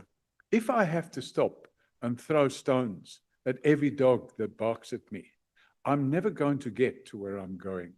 And my approach is very simple. I ignore all this stuff because I just haven't got time to deal with it. And that's probably one of the reasons why I don't bother with social media. Okay.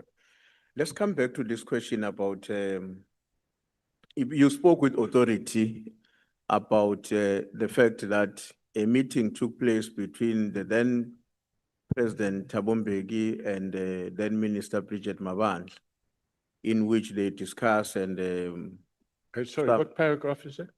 No, don't go to paragraph here because it might take longer. I'm just going to refresh your memory. Yeah, but I need to see the paragraph because... Okay, but it's okay. You can look for the paragraph, but I will explain what I'm talking about.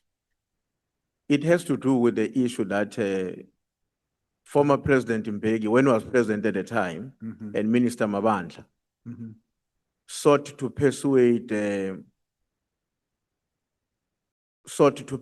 they were involved in an effort to stop the suspension. I mean, to avoid the charges being laid against Mr. Jackie Sleep. So there's a conversation that you gave us here. You were explaining that they interfered politically. Let me summarize it in that way. That there was a political interference against actions that should have been taken on Mr. Jackie Sleep. I opened the docket in that regard. We opened the docket in that regard. Yes. But on what basis, how did you know that there was that involvement, which included your assertion that this also has to do with what ultimately was supposed to be done to charge Mr. Zuma? Because... How did you know that this thing was happening? Were you in the meeting or one of them told you?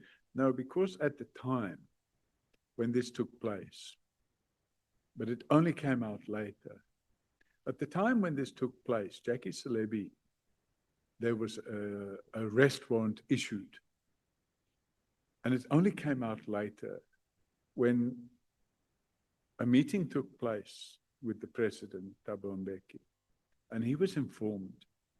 And this is fact, it's common course. It was all over the media at the time.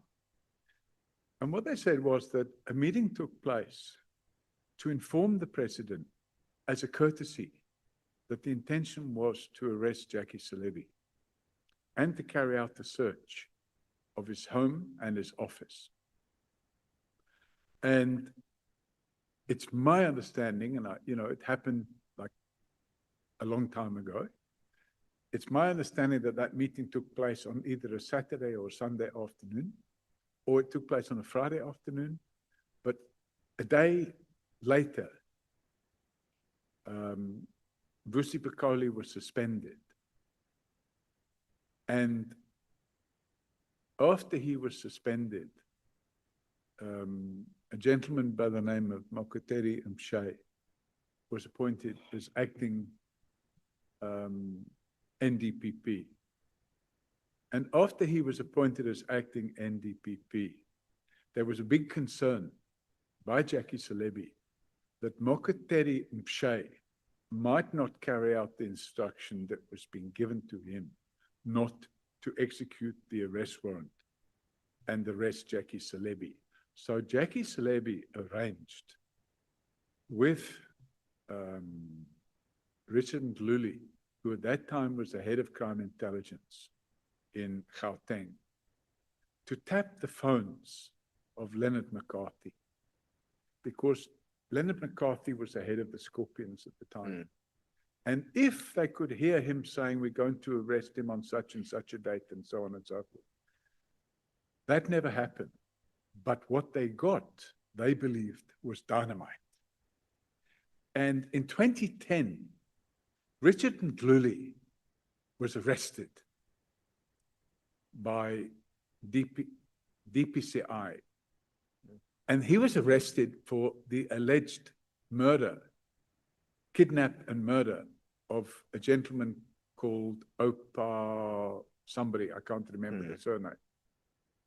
And this person had been the husband of a woman that Richard Ndluli was allegedly having an affair with. So after Richard Ndluli was arrested, he was suspended. And when he was suspended, or whilst he was suspended, I'm going to request that. but it's very important because this is the logic that.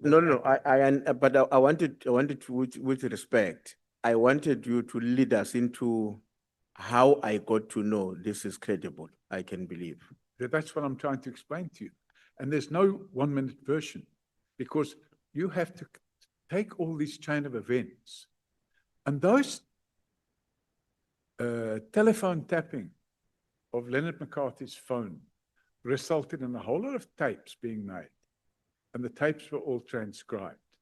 Now, they cherry-picked those tapes. They took those tapes that they wanted to use.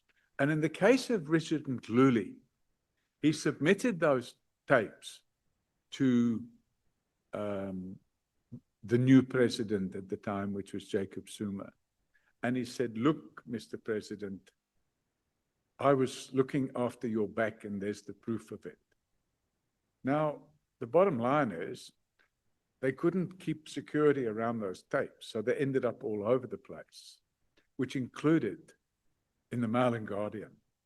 And they ended up being used by Nomkhobo Jiba in her disciplinary inquiry. And those tapes clearly showed that there was a conspiracy to get Jackie Celebi off the hook, and in return for getting him off the hook, he would then arrest Jacob Zuma, and they wanted it done urgently. It had to happen before the Polokwane conference. And if they could arrest him before the Polokwane conference, then it would neutralize the intention of Jacob Zuma to become elected as the new ANC president. Okay, I'm fine now with what you provided. Are you in the position to share with the committee? Will there be a way in which you can provide that evidence to the committee that the conversation took place and this is the evidence of that conversation? Well, we're talking, I opened the docket and you go, I'll have to dig that docket up. Okay. That docket was like 15 years ago. Okay. So I'll have to go looking for that. I want to request, Chair, that we ask for that information to be submitted, because that is the evidence we are standing on to justify that even at that time there was a political interference, correct, through the head of state to intervene in the prosecution process. So I think it will be important that we be favored with that information so that we are not only depending on the. Can I suggest on the newspaper headlines? Can I suggest, Chairman, because this happened a long time ago, can I suggest that wouldn't it be better if they get a copy of that docket? It's okay. Maybe let's deal with that when you are answering questions from the chairperson. I want us to proceed because you are eating on my time if you are searching for it now. Yes. Carry on. Just a follow-up on this audit, lifestyle audit. My understanding is that before the police, which are law enforcement agencies, get into personal information of citizens, they require some approval by the court of law to justify that they are going to go through to Msenintul's finances and whatever else to determine whatever information they are looking for. Yes. When you conduct a lifestyle audit and you are not, why are you insulated from that requirement? There's no such requirement. The National Credit Act provides for, and it lists the circumstances in which credit information can be obtained. And we obtain that credit information for fraud investigation purposes. So your limitation with lifestyle audit Mhm. has to do with credit information. It ends there. Well, the credit information indicates the credit exposure of the person, the loans the person has taken out, the bonds he has, that sort of thing. Okay. So it's not a lifestyle audit which involves, for example, knowing where you go and eat or where you go for holidays and stuff like that. It's not that invasive. That type of lifestyle audit would require the cooperation of the person that's being audited. Yeah. Now, on your statement, the affidavit, your statement on paragraph 42, you make references to the fact that the then President Zuma and other politicians tried to stop you from fighting corruption. Who were the other politicians? And how did they intervene to stop you from fighting corruption? The then Minister of Intelligence was a chap by the name of David Mkhwanazi. And what did he do? So we had all these police officials that were attacking me at the time. And they said that they're bringing all these criminal charges against me. And in fact, I was unlawfully arrested and charged, and I was held with my handcuffs behind my back, and I was told, you're going to spend the rest of your life in prison. This is going to happen, that's going to happen. And then when they start bringing all these criminal charges, General Mokateri told me to my face, we're prepared to cut a deal with you.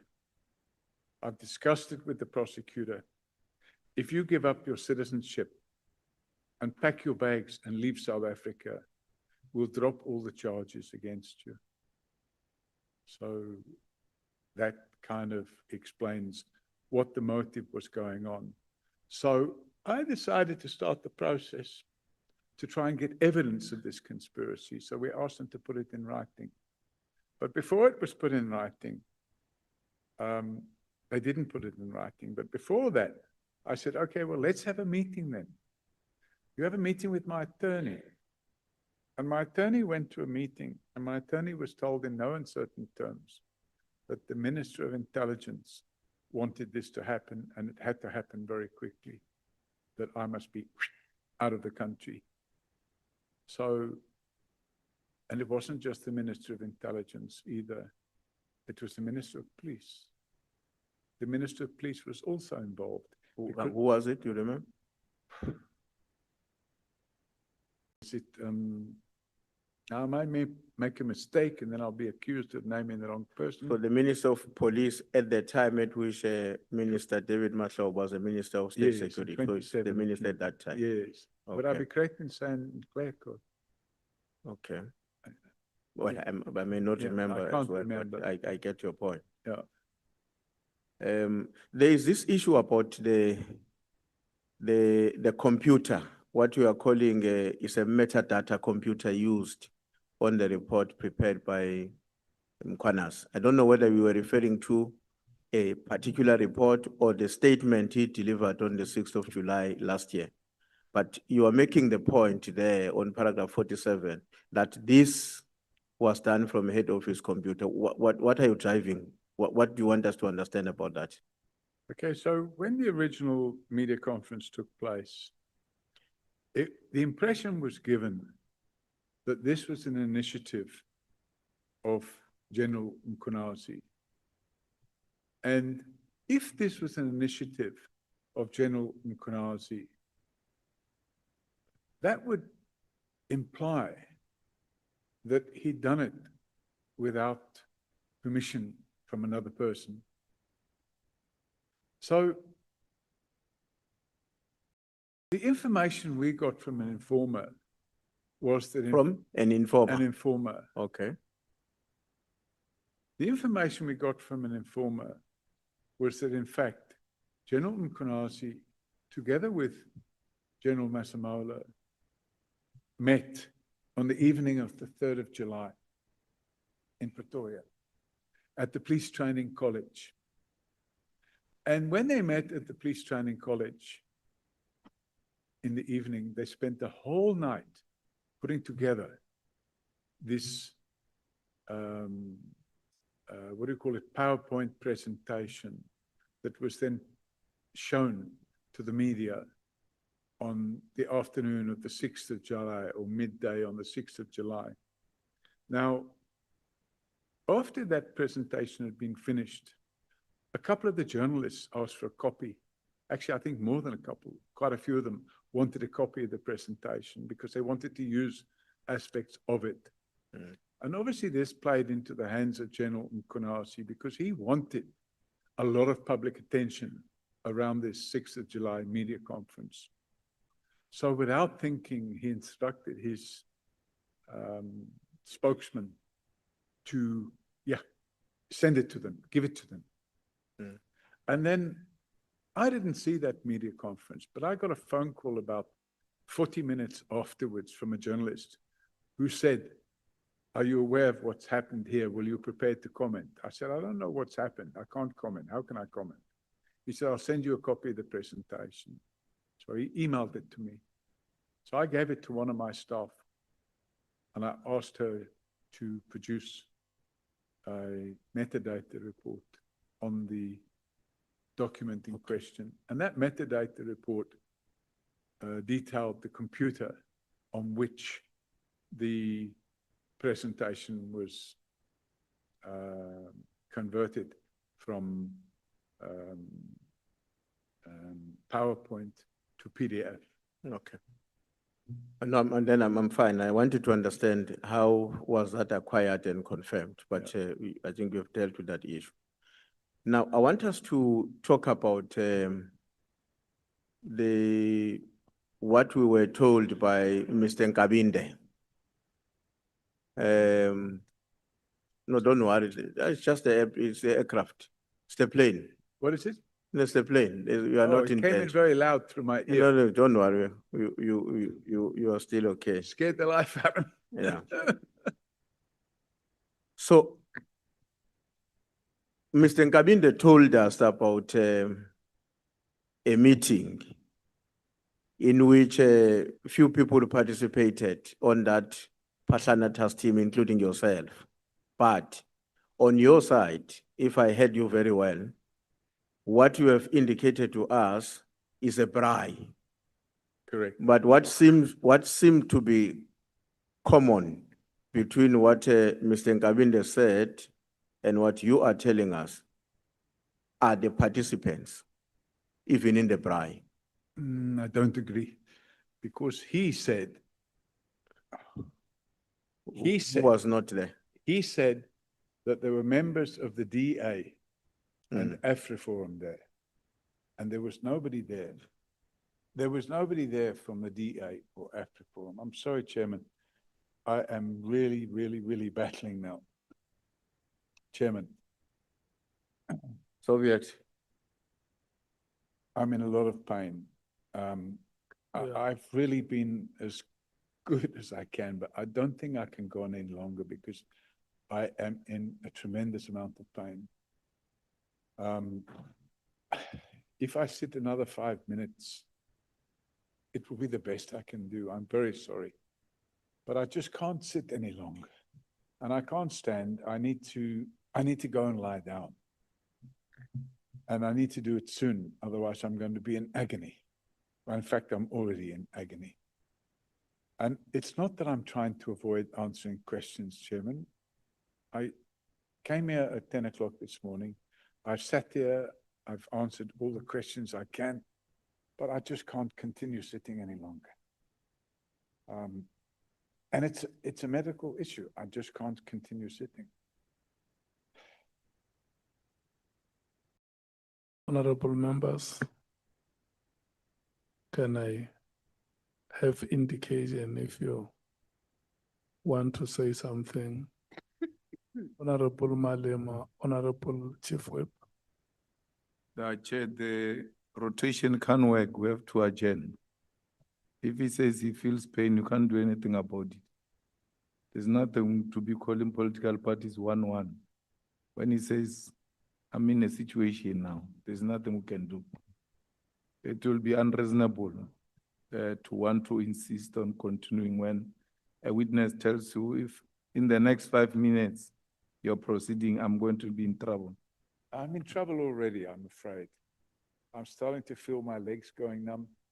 I've showed you a picture of what my spine looks like, and it's been reconstructed. And I'm sorry, but I just don't think I can continue any longer because I'm really feeling excruciating pain. Chief Whip. No, Chair, I wanted to suggest that, I mean, in a similar way as Honorable Malema, I think if it's impossible to proceed, it's impossible. But I want to propose that we therefore leave the matter to you and the legal team because we are not done with the witness. And the plan was for yesterday and today, but we couldn't finish.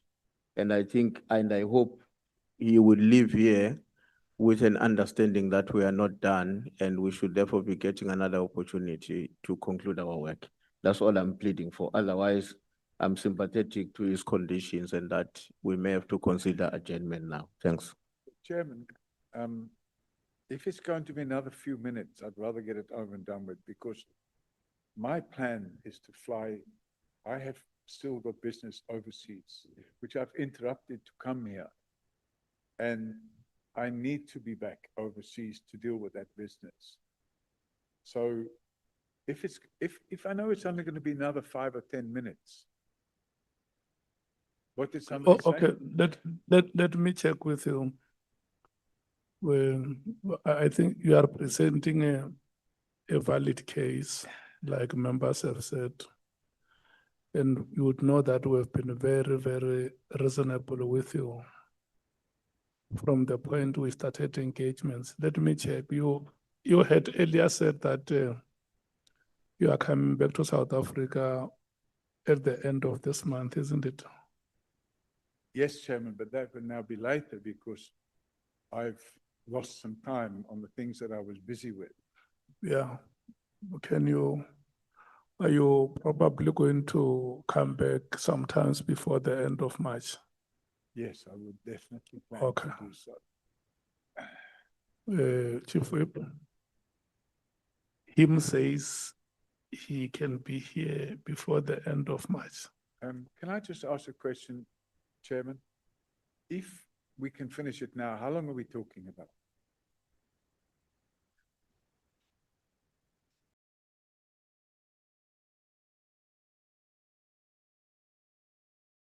Chair, I think the ANC is still on the platform. When it finishes, the MK must take another 40 minutes.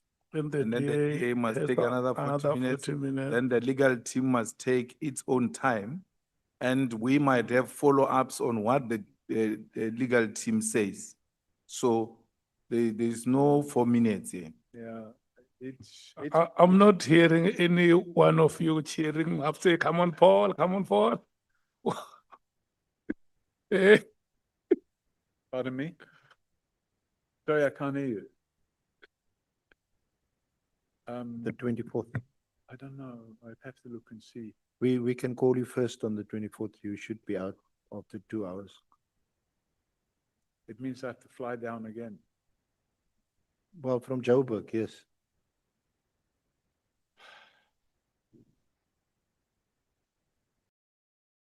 You know what? Let's just soldier on. I need to get this out of the way.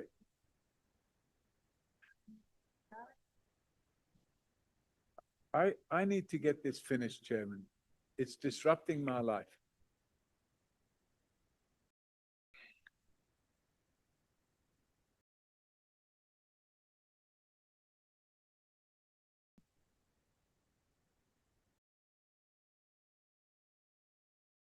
Pardon me?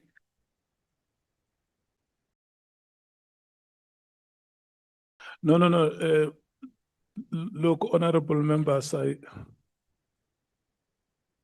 I don't think that even if we were going to sit here and try to reason each other, we can mitigate the circumstances that the witness is presenting to us. We have to come to the end of the proceedings, and then we will discuss. There will be discussions between the witness and the legal team to see how we can allocate other time to come and conclude these proceedings.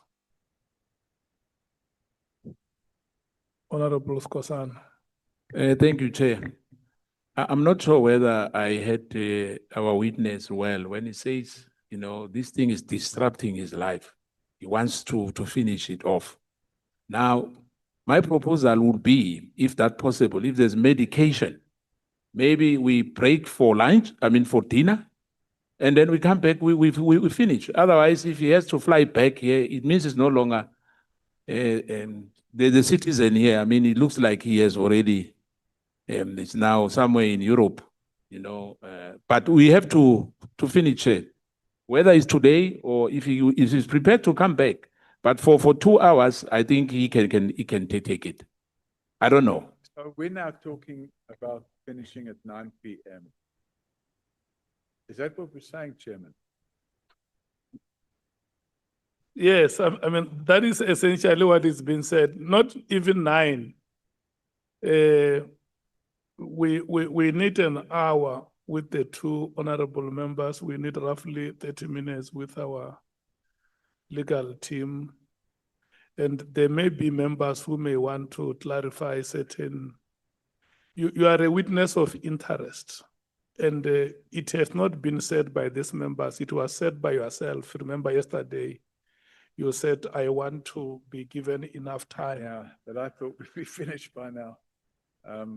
You know, with all due respect, I think if we can finish by 9, I'm going to suffer the pain and let's get it over and done with. But if it's going to be past 9, Chairman, I can't carry on.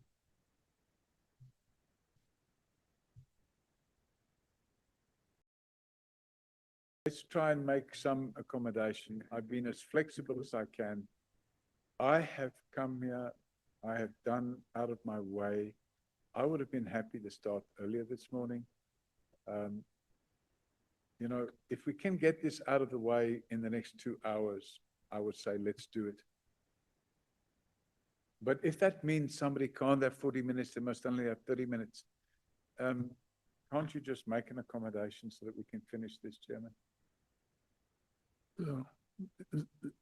Look, my challenge is that if you present to us that you are in pain, none of us is a doctor here or has expertise in medicine. I've been in pain all my life for the last few years. So at the moment, it's just very bad pain. But if I know that we can be finished at 9 and I can be gone, I'm going to soldier on and do the best I can to get out of here. And I see if there are members who will want to ask clarity-seeking questions. Chair, the difficulty with your question now is that questions of clarities, we don't blend them. They arise in the course of the engagement. I was not done with the witness. It may very well be that when I conclude, some of my colleagues at the end of the proceedings would want to do follow-ups. So I don't think it can work to plan it in that way. That let's know from ahead of time whether there will be further clarification. And the last point I want to say, Chair, is that when we have a witness before us, it is also in the best interest of our proceedings that we are somehow guaranteed about the capacity of the witness to remain with us and to respond to questions effectively. And I don't think that if we proceed now, that guarantee is going to be with us. That's my greatest fear about what the witness is now suggesting. Because it may then imply that, I mean, you can't change your story over a minute. I can stay for 5 minutes, I can stay for 2 hours. There's something fundamental wrong with that line of thinking. Thanks. Yeah, no, honorable members, I have already had a sense of what decision you want. That under the circumstances, Mr. Paul Robert O'Sullivan, unfortunately, we may not be able to proceed. The 2 hours may not be enough for us to deal with our business exhaustively. So we have engaged with you very successfully. Can I make a suggestion, And Chairman? we are going to have those engagements again to look for a suitable date. Would it be possible to be back at, say, 5 o'clock in the morning? Tomorrow. Tomorrow morning, 5 o'clock, I can come and sit here and do 2 hours.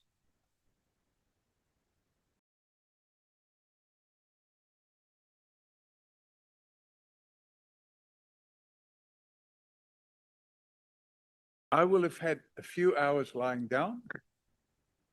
Pardon me? I don't know about that. Oh, yeah. Thank you, Chair. Hence, I was saying, Chair, I think if we can go for a break, he takes medication I don't have any. for more than an hour, or you relax for an hour. Then we can finish around 10, 11. Well, I'm not able to finish at 10 or 11. Sorry, what I need to do. Mr. Paul O'Sullivan, you are the one who put us in this thing. We're proceeding very well. And you said to us you are in pain. And you are not saying to us alone that you are in pain. You are speaking to the country and to an extent the continent and the world that you are in pain. After you told us that you are in pain, and then we still insist that we must proceed, we're going to appear like horrible people who are inconsiderate. So a witness before us must be fit and proper. You just told us now you're not fit and proper because you've got a difficulty. So it can't be you who now says, okay, I can take 2 hours, I can take 5 minutes. After you said to us, I'm in pain now. I'm quoting you verbatim. You said, I'm in pain now. Once you say you're in pain now, we must stop now. There's nothing we can do because we are going to look. The next thing, something bigger happens to you there. It's going to be our responsibility. So we must not look irresponsible. We want to conclude with this thing, and we hope that you and the legal team, you will find a way and a date which is going to be shorter, not even long, not the whole day, 2-3 hours, then we are done. You are off this matter and you concentrate on other things. But it will be unfair for you to ask us to proceed after you said to us you are in pain, meaning you are not fit and proper to appear before us. Thanks, Chair. Yeah, that is it's a very good summary, you see. When the chief whip came here to the presidium, he was whispering the same to me to say, what if? And I don't think that we should take lightly what the witness has said, and Honorable Malema has said it oppositely.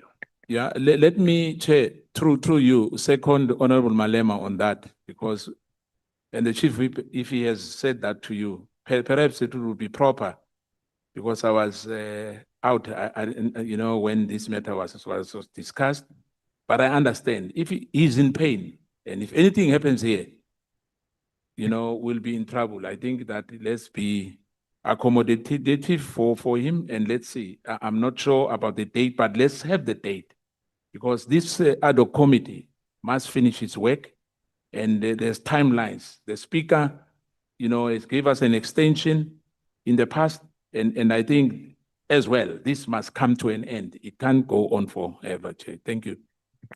Yeah, so Advocate. Honorable Chair, honorable members, I propose that we adjourn and we fix a date like we would in a court, so that we can you can direct, the witness to appear on the 24th of February, when we have two witnesses lined up, two other witnesses who would be a few hours each. Yeah. No, honorable members, we have established a very good relationship with the witness. In the 2 days that he has been with us here, the relationship has been cemented. And I'm confident that the engagements that we had with you, we will continue with them and find a suitable date that is to each one of us comfort. And then we will come back and conclude the business, Mr. Paulo Sullivan. We must apologize for any inconvenience that could have been caused on any part of the parties involved. It's a situation that is beyond our competence here. And we can't risk anything. Your life is very important to you and your family and the constituencies that you serve. So we must attach a very high premium on your life. So we want to thank you so much. Number one, that we thank you because when there were uncertainties as to whether you were going to come here, you kept on engaging us. And let me say it here, that you are the one who wrote more letters to us than we wrote to you. If you remember the number of emails every morning when I arrived here, Bonani was sharing with me your emails that you sent with suggestions of what you thought could be done.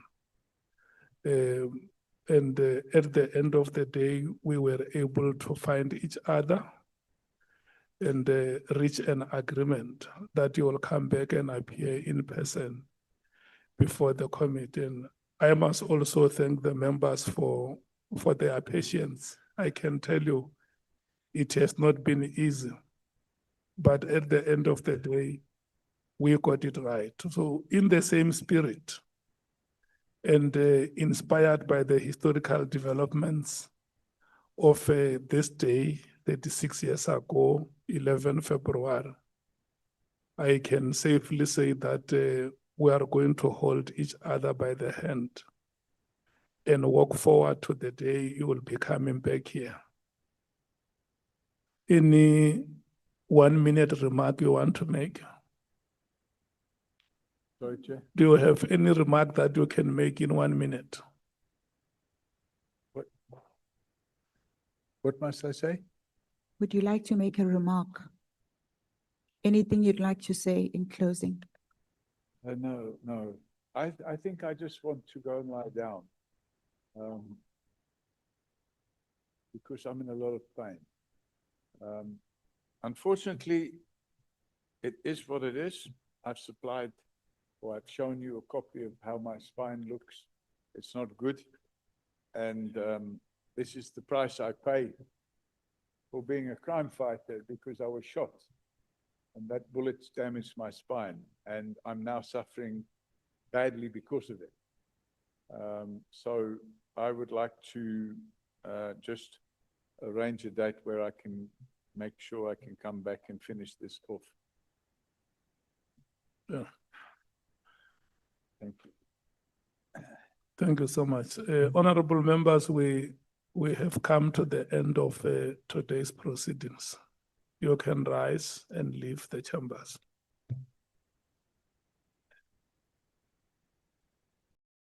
Sorry, I just can't go on any longer. I'm in too much pain.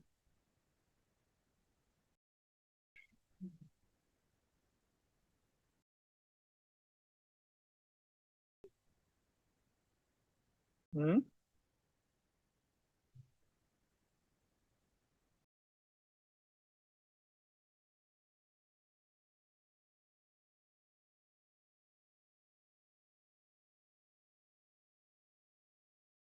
What must happen, Bongi, what must happen about these files?